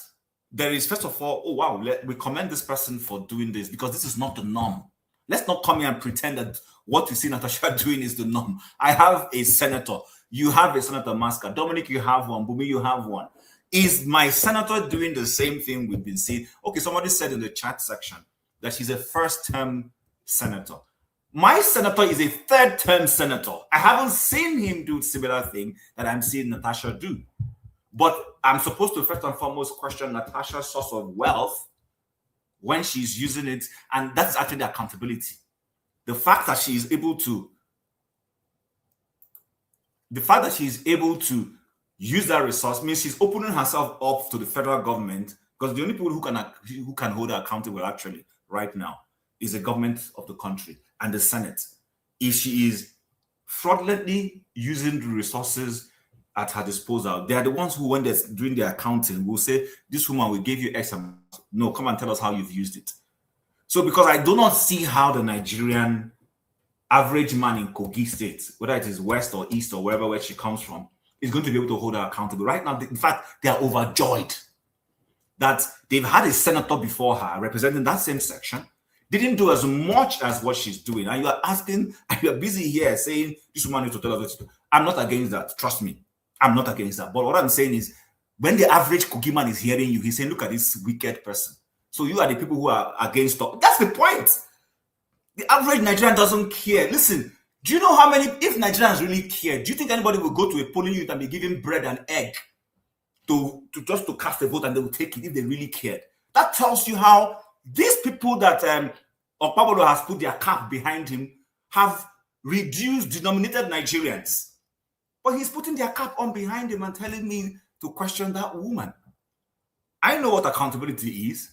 So the point I want to bring out is, let's stop this our educational quantification we do sometimes and bring this into the base minimal, which is what the average man who is not as educated as Masca is considering, where their next meal comes from, that their child is able to sit in a comfortable classroom. Sorry, Dominic, please, I can't help you. Masca, you respond. I need to put him in his place. The guy who made that comment acknowledged that he did not go to school. Okay, hold on, Masca. Masca, please now. You know when you were talking, I kept quiet. You're stealing my time now, please. So the guy who said that is revolutionary. And we tried to inform him, but revolutionary, as good as a question he's asked, was not willing to sit back and listen. Nobody shut the revolutionary down. He asked a question, but was not ready to wait for the answer. And please be honest with me, he was in a hurry. And he was seeking a particular response. When we go to be educated, you can't choose the response you get. You can push back on the response, but you cannot choose your response. That's one of the problems that the average Nigerian has. The average Nigerian asks a question, he wants his particular answer. If that answer doesn't come the way he wants it, you are his enemy. We do have to move on. There's 4 minutes left before KJ starts. Okay, let me end here. So the other one is a little banter towards Ovie. Masca said Ovie is always educating us. I beg to agree. Ovie comes here with a lot of conspiracy. Ovie, you know, it's coming from a place agree or disagree. Ovie comes here with a lot of conspiracy, and he supports misfits to run the affairs of Edo State. And then he comes here wanting me to accept. I won't accept what he said until the day he stops supporting those people. Okay, that's from a place of love. Don't come and hit me. Next, Masca, if you can give your concluding statements. Go ahead, Masca. My response to Jim. What's going on, Dr. Dominic? You've forgotten us here. What? I didn't forget you. We're all making concluding statements. So Masca can go ahead. Sophia mentioned, Jim mentioned.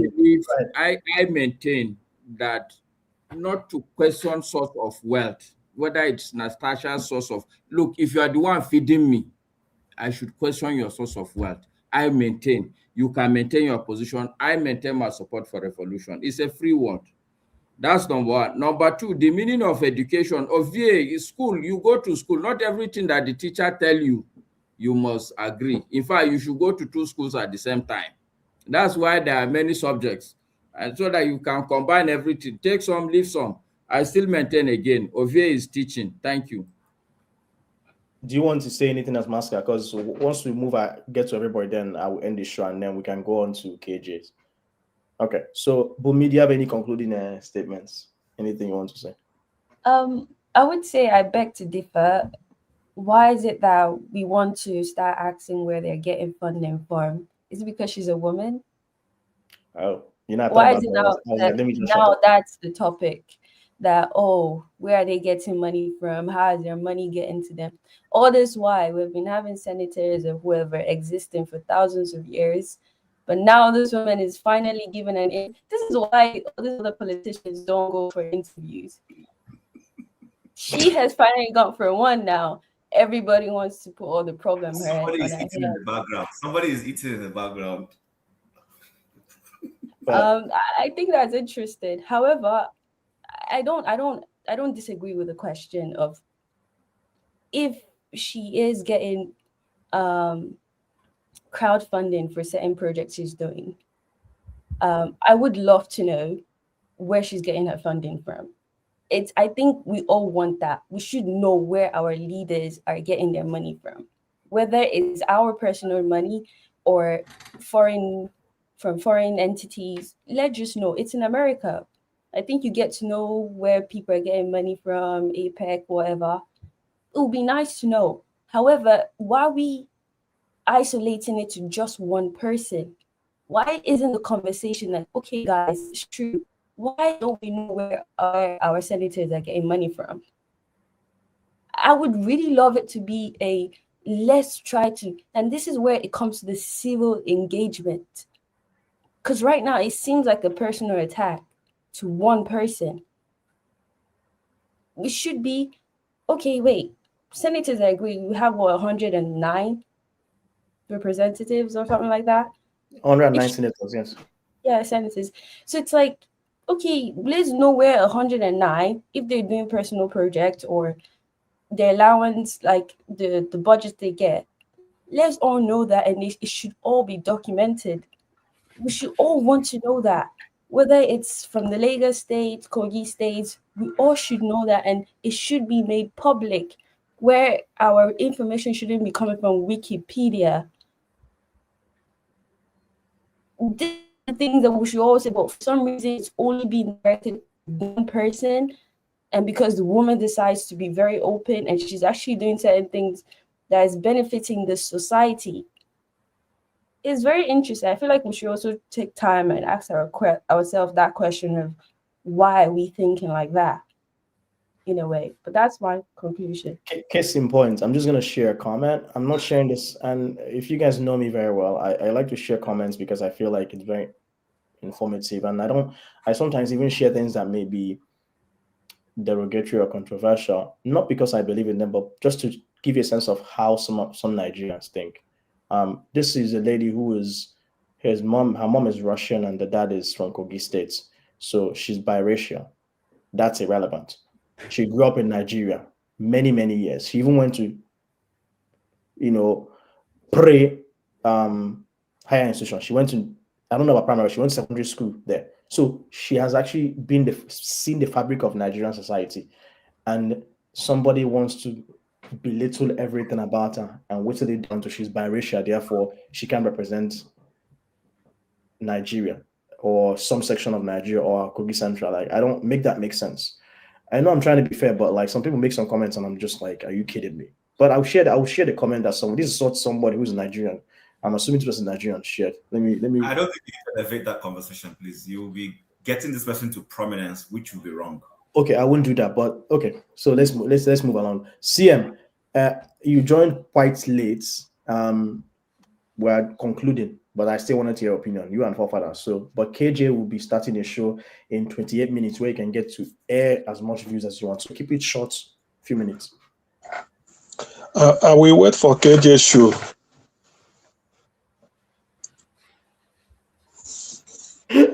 Okay, all right. Next person who Forefathers, do you want to go ahead and share your opinion, or you want us to skip you and have everyone else conclude? Yeah, greetings, Dr. Dominic. I think I'm fine with a few minutes. I think there's no need to rush to KJ show. Okay, all right. So you wait for KJ to share this show. No, I can. Okay, go ahead. Now because that's why I came in. Yeah. You mentioned something about information sharing. I think one of the most efficient ways to pass information to people, you have to have some kind of ideology. And regarding, you have to also study the system that you want to overthrow. Because one of the things I noticed from the previous election was that the cities are more difficult to rig in than the outskirts. And if you understand that pattern, maybe you can, devise a method to kind of reduce the damage of rigging. And remember, some states are more critical than others. in terms of the rigging this thing, because some of them are swing states. You have to also understand that. So you have to do some research to know where to go to and ensure that the rigging is mitigated. Then the final one, which is most important actually, in terms of which is funding. Without funding of a way to do this, it's just talking, just like we've been doing for a very long time. And that's what I found. There are good ideas everywhere, but if you cannot fund it, it's of no use. And I think recently my eyes got more open to this. When you study what was going on in America, I find that the financing of candidates seems to make a lot of difference to whom is elected into office or not. You can see the influence of APAC and all the rest. So funding is critical. Without it, we're all just talking. So I think I've tried to keep it brief. Thank you. All right. Wow. Surprising. Thank you. Let's see. So Chim has shared his final. Maska has shared his final. Chim? Chim shared his final. Maska shared final. CM wants to skip. Let's hear from Mr. Oti, Alex Oti's brother. I'm just and also Professor Mrs. Oti. So you can see there's something about the Otis, you know. Oh yeah. Yes. Good one. And Mr. Oti is a lawyer. Makers. Mr. Oti is a lawyer, so he talks very diplomatically. Go ahead, sir. And they don't talk too much. By the way, so is it kind of a summary? These statements. Go ahead, and please don't watch it in interject. No, I don't waste time. But quite frankly, it's the only thing I have to say, it's not about the quantity of on the length of our speeches and all that, So if we are, my view has always been consistently, all along, if we really want to make a change, we have to go to the root of the problem. There's no point, this kind of the superficial, doesn't help us. First of all, if we say we want to practice, elective popular democracy, we have to make the fundamental changes that are required. Okay. Now, for example, one thing that has come up now is, this thing about, accountability of public officials. And we can also, looking at our situation, we don't have to copy everything. How about, again, the fundamental changes? So we can at least allow independent candidates in our elections. It doesn't have to be this party politics. You have, for you to be sponsored by a political party. Independent candidacy, it would be a welcome change. And also for the public pulse to finance the electionary process. All right. So that would make a lot of change. This question of accountability we're talking about, that's the most effective way to bring it about. In other words, the fund, kind of cut off, at least, even if not completely, but at least to a great extent, the big men, the money bags that capture the process. So electioneering can actually be funded from the public purse. So this is the kind of thinking, if we want to have a real, or at least something approximating a democracy, we don't have to copy, we don't have to follow everything, that is done in the West. So that's the kind of thinking we should be doing, if you ask me. And all this kind of maybe focusing, on Natasha, what she's doing and what she's not doing, and what any particular senator is doing or not doing. These are kind of, to me, the marginal issues. We have to get to the root of the problem. That's my view. In so many ways. A restructuring. Okay, somebody talked about it. So these are big ticket items. So that's the only way we can make progress. And of course, not forgetting or discounting the real change. Really, how do we want to go forward? Do we have to, the constitution, the structure we have? So without touching this, everything else we're doing is a waste of time. That's my view. Okay. All right. While we're waiting for Mr. Ike to come back, you want any concluding statements? And then Revolution now, I'm tempted not to have you comment because it's almost time, but I know your name was mentioned a couple of times, so I think we'll probably end after you share your opinion. There's a big masquerade in the house, though.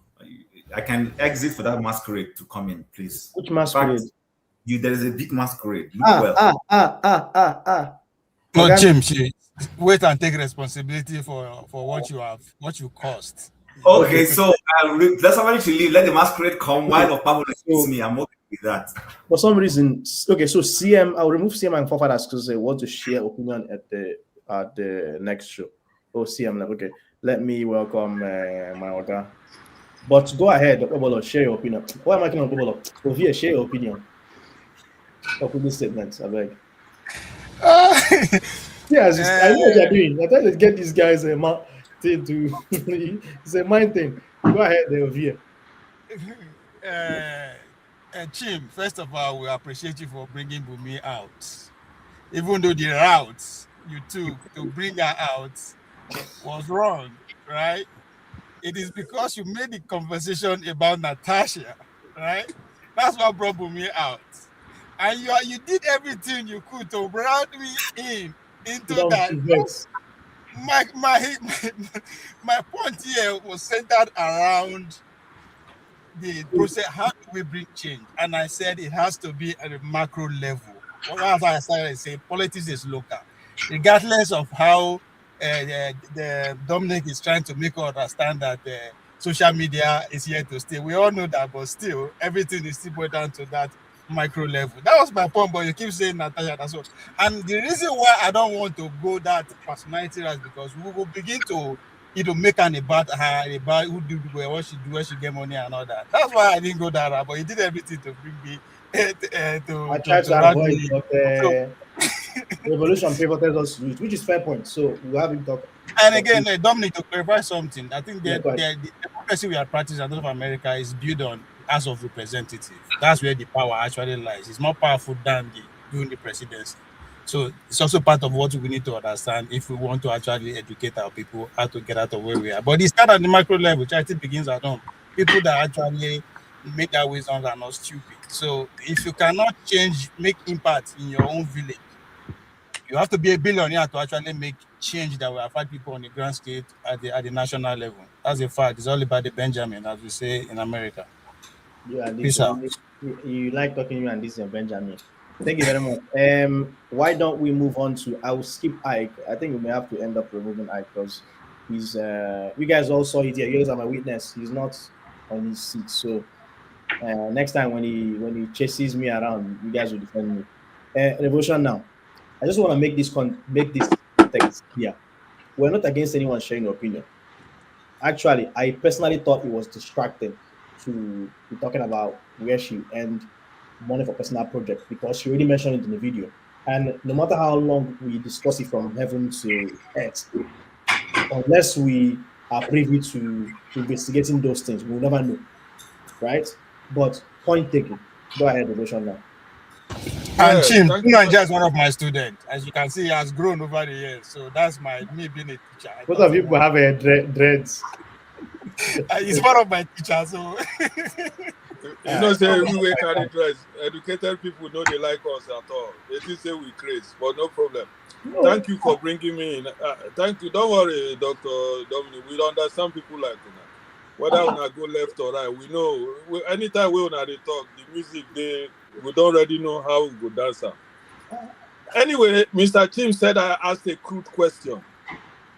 Okay, because I made a point that Shem, one of the best journalists in Nigeria, was asking.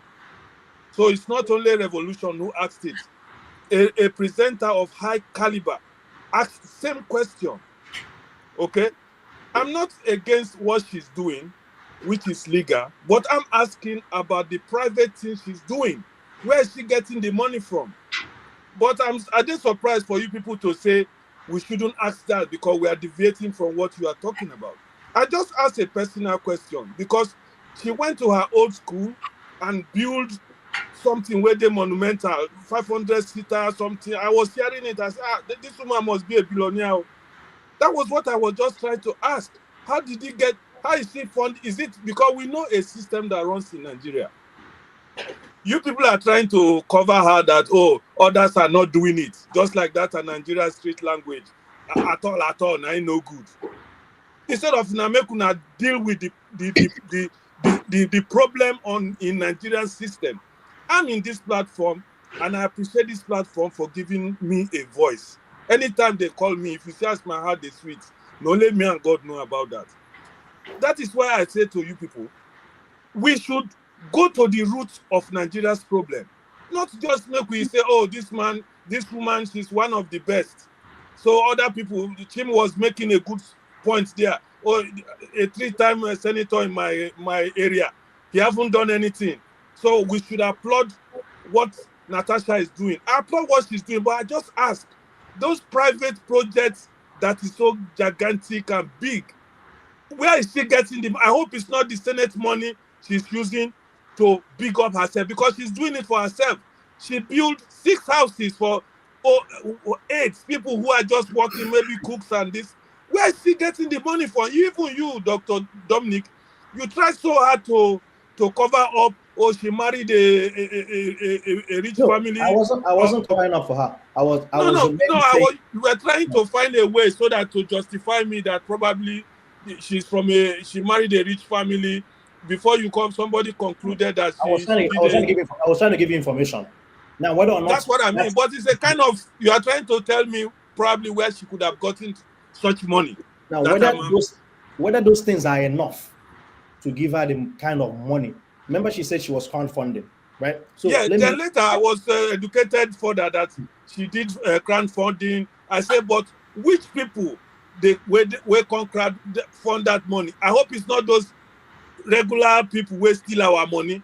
When they come, they gather themselves, they crowdfund. It's still our money. And those are valid questions, actually. I was just trying to ask. I didn't know I was asking a crude question, and then I ran away. I was going to work. I was going to work. I'm talking to Mr. Chin, who said I asked a crude question, and I hesitated crudely. I'm at work. I apologize if it seemed like we were chasing you away. We weren't chasing you away. No, somebody observed you. I'm happy that step back now, but you were going to walk. Yeah, if I was, I was listening on the background, so I excused myself again to come and answer my mouth before they could say I caused trouble, I ran away. I didn't run away. I did for work. I come to pay my dues. You don't go pay my due when the money reach now. There's something I wanted to point out there. Actually, I found it hard to see. I have to.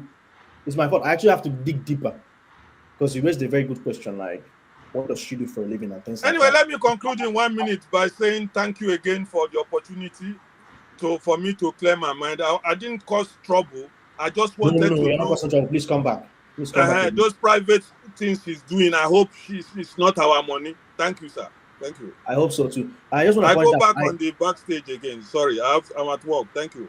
Dr. David, I can no. All right. So I shared a LinkedIn link to Natasha's profile, and one thing that I'm going to list what she says that she does. So she said June 2007 to December 2010. That's 3 years and 7 months. She was legal counsel, a lawyer at Brass LNG Limited. LNG is natural gas, I think. And then January 2011, which is the next month, January 2011 to January 2025. That is 14 years and 1 month. She was CEO of Legend Arc Energy International. So I'm guessing it's probably all connected to the energy gas industry. And then she also said August 2015 to present, that is 10 years and 5 months. She was a founder of Builders Hub Impact Investment Program, which she described as a social enterprise focused on creating jobs through the sustainable revival of Nigeria's local industry. And then lastly, for 2 years and 2 months, that's November 2023 to now, she has been a senator in National Assembly. So I'm not an investigative journalist. I don't know if those things are enough to give her the kind of money to do personal projects. He claims that she's done personal projects from funding, from doing luncheon and having people donate money. So anyway, thank you for saying that, Revolution Now. Those are some of the key questions we also have to ask. I hope she's not using some of the money from Kogi Central offers, the constituency money to build stuff in Ondo. But she also said that those items are actually listed in the budget. So it's not like she actually has the money handed to her. So there's a lot of opaqueness, lack of transparency to the way things are being funded, which is why we can make speculations about how she's using the money. So, but let me not digress too much. Let's see. Everyone has spoken. Let's see. Ike, I'll remove from the stage because he's not here. I'm about to end the show. Yeah, Rudolph, this one you're back. What do you have to say? I just want to thank all of you. I for the first time I listened in. I was outside shoveling the snow, and I was listening to you guys. It went so quickly. I didn't know when I spent 2 hours, 3 That's hours. why I kept leaving. The reason why show started late was I had to go shovel the snow because it just finished snowing, and then I was caught in the middle to shovel again. So it's like I had to exit a couple of times. Yeah. So it was wonderful listening to all of you. Dominic, you did very wonderful job. I was going to come before Bumi came in and spoke, and I was happy that she did because it was sounding at a point as if what she said was resonated with me in terms of it sounded as if the emphasis moved away from what happened to why. But also I heard from Revolution Now, which I didn't get when he spoke, when that whole thing started.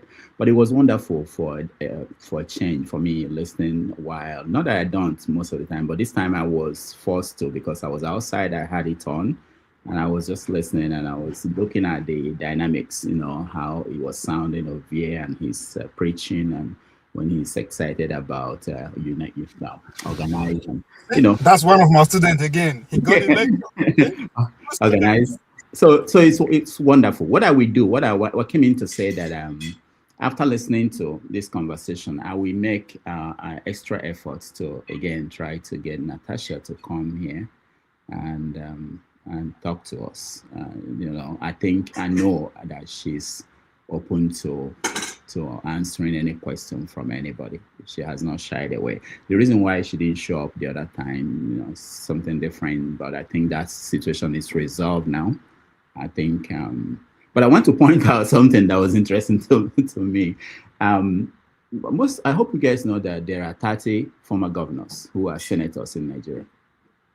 30 former governors are. Is a retirement home? That's the issue. Is a retirement home? No, I'm saying it to say that she's not the richest in terms of money. I don't know her source of income or anything, but even if she's rich, she's not the richest. These governors have a lot of money. If they want to do 10 times what she's doing, they can do it. Not just about if you say that she's getting the money from sourcing it from other people, raising the money, they can raise the money. Kalu is about the first thing is that these people, these people you are seeing, the former governors who are senators, they don't care. And I had Maska talk about, motivation. Why, when you say hold people accountable, what will be the motivation, the understanding of that? They and I think Ovia said that too. They don't need you to win election. I don't think these former governors, they needed the voters to win. They knew they would win because they've been in the system. They know how they work the system. They win. So these things are some things we have to weigh in when, and I like the fact that we looked at it, and that's why this show is different from most other shows I see out there. Different viewpoints. It's not just one-sided. When we open to any viewpoint and we analyze it, I was happy. Sometimes when you are in here, you don't appreciate how it's going and different views that are expressed. But being outside and listening to it, I was really impressed that everybody had their say, which is why we. Doctor, sorry to interject. One old man actually approached me inside one store about 2 weeks ago. So I did pretend he just didn't look me. So I did pretend because I kind of have an idea saying no me. So I say, when they look me. He was paying for his grocery, but at the same time, he just couldn't help it. He said, "Come, what's it be that your name? What's it be that your name?" I say, we don't know each other. He said, "Dr. Damage, Dr. Damage." So now, very elderly person. He said, listen. Why in they talk to me? If they listen to Nigeria Watch, the phone in pocket.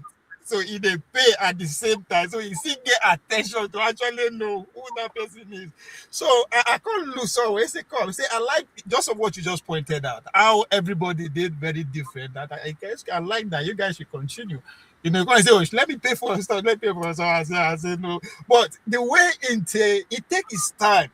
The fact that he was engaged in so many things, but it is striking attention. That's to tell you people are actually, you know, paying more attention to even details, you know. It's crazy. So thank you guys, everybody. I appreciate all of you. I just want to Doctor. Go ahead, also, I need to also commend Rudolph.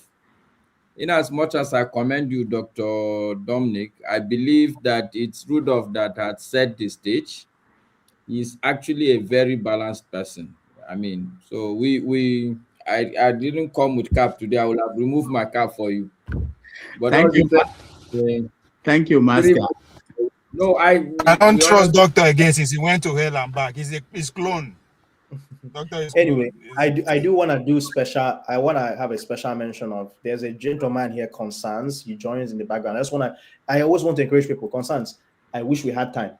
Right now we have about 6 minutes, so we're going to conclude the show. But please stay around, join KJ's show, and KJ will continue for a couple of more hours, so you can share your opinion. Well, I don't want you to think we don't want to have you join us. I know you're backstage, but wait and join the next show, okay? And then since our brother Ike is here, Ike, you left your seat, but it's okay. We have 2 minutes. Please share your opinion, and then I will conclude the show. I know you yabbed me, but it's fine.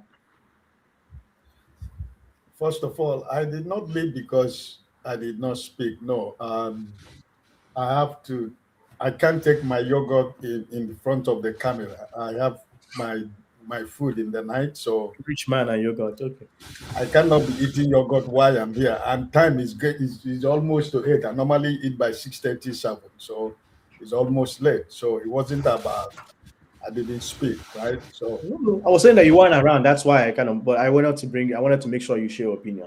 Go ahead, sir. I wasn't upset because as an elderly man, we should also try to show example. I wasn't upset that I didn't speak. I was just trying to take care of myself first, right? Before we take care of Nigeria. Okay, so no problem. Want to offend, sir. No, it's no problem. Like Bumi said before Dr. Damages came in, talked about 30. We have 30 ex-governors in the Senate, right? Who has more?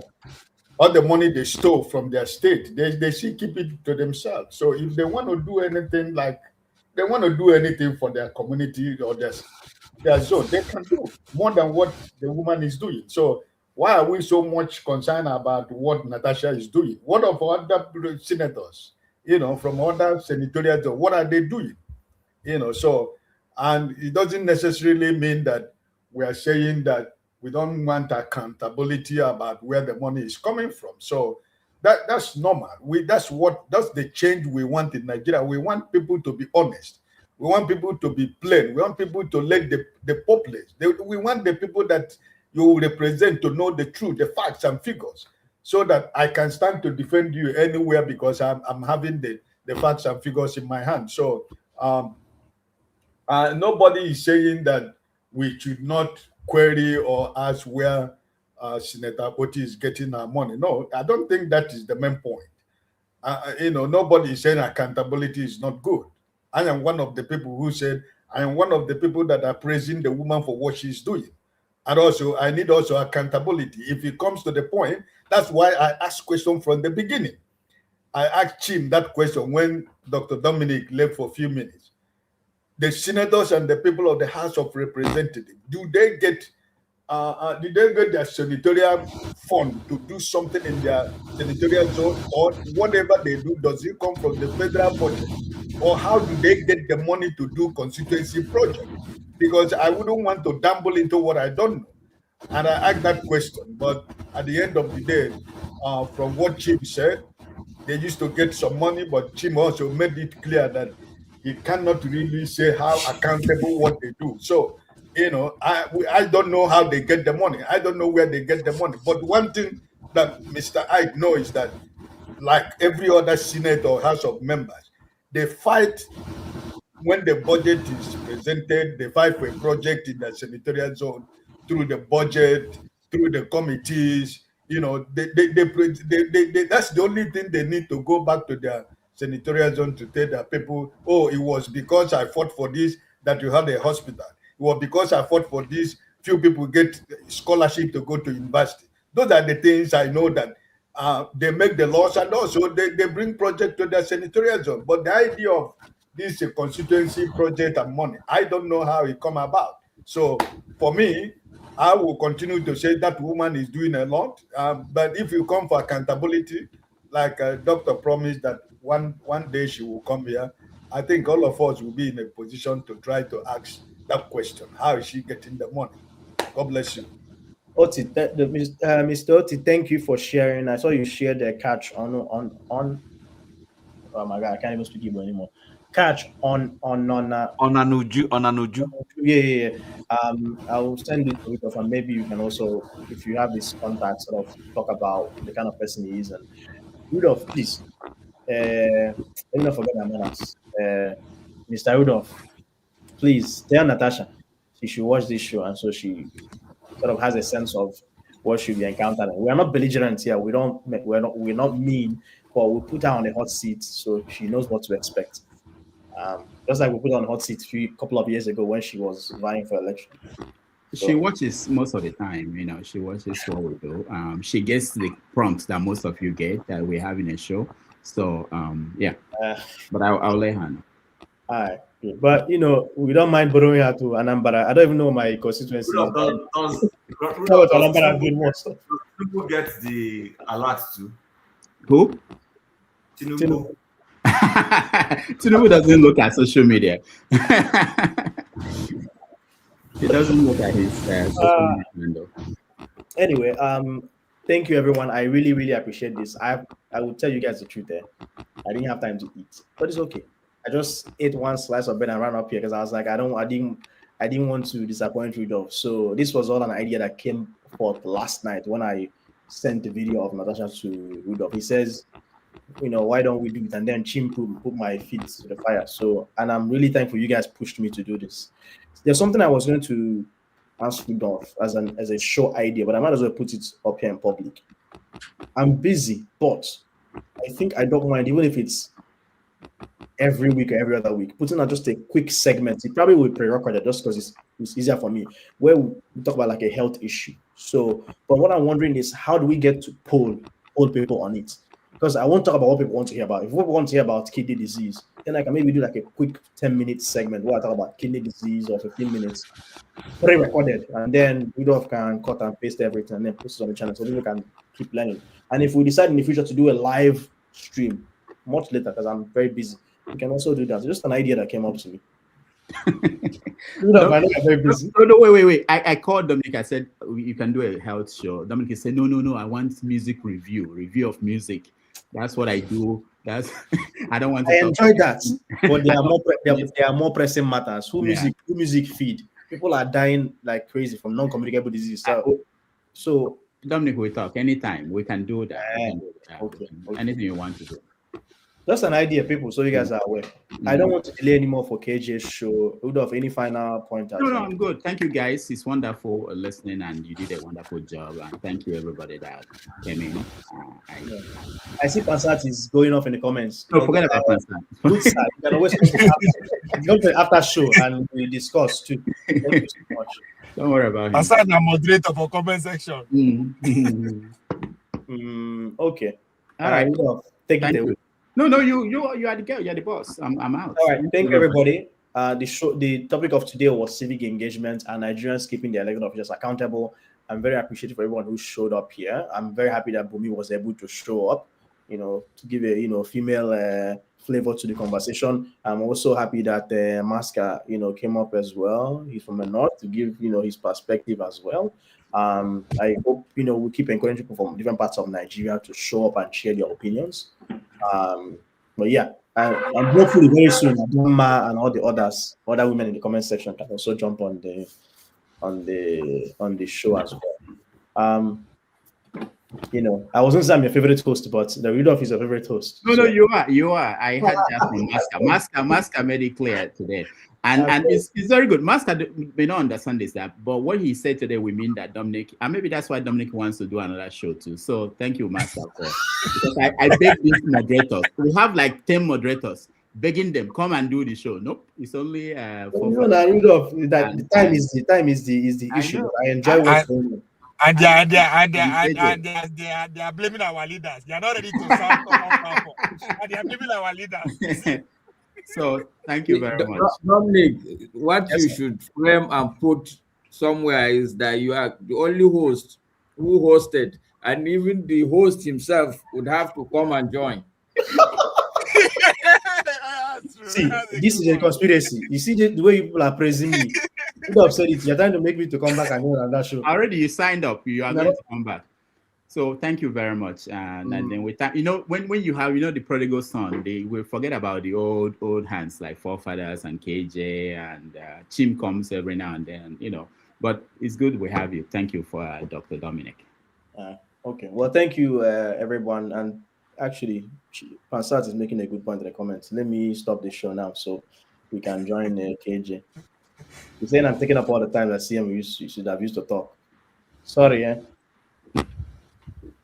Where's your okay? You know how to end. I know how to end. Don't worry, I know how to end.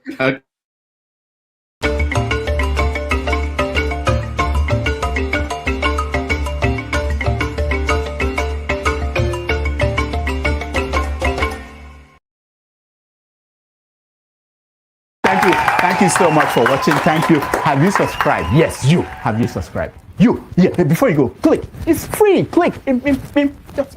That's it. Have you subscribed? You're laughing. Have you subscribed? Have you subscribed? Thank you. Hey, madam. Thank you so much. I can see you. We have to get to 100,000 subscribers. By the end of the year, how are we going to do that if you don't subscribe? Yes, you're about to click off. Why? Have you subscribed? It's free. If you don't, ask your son, ask your daughter how to. Just one click. Thank you.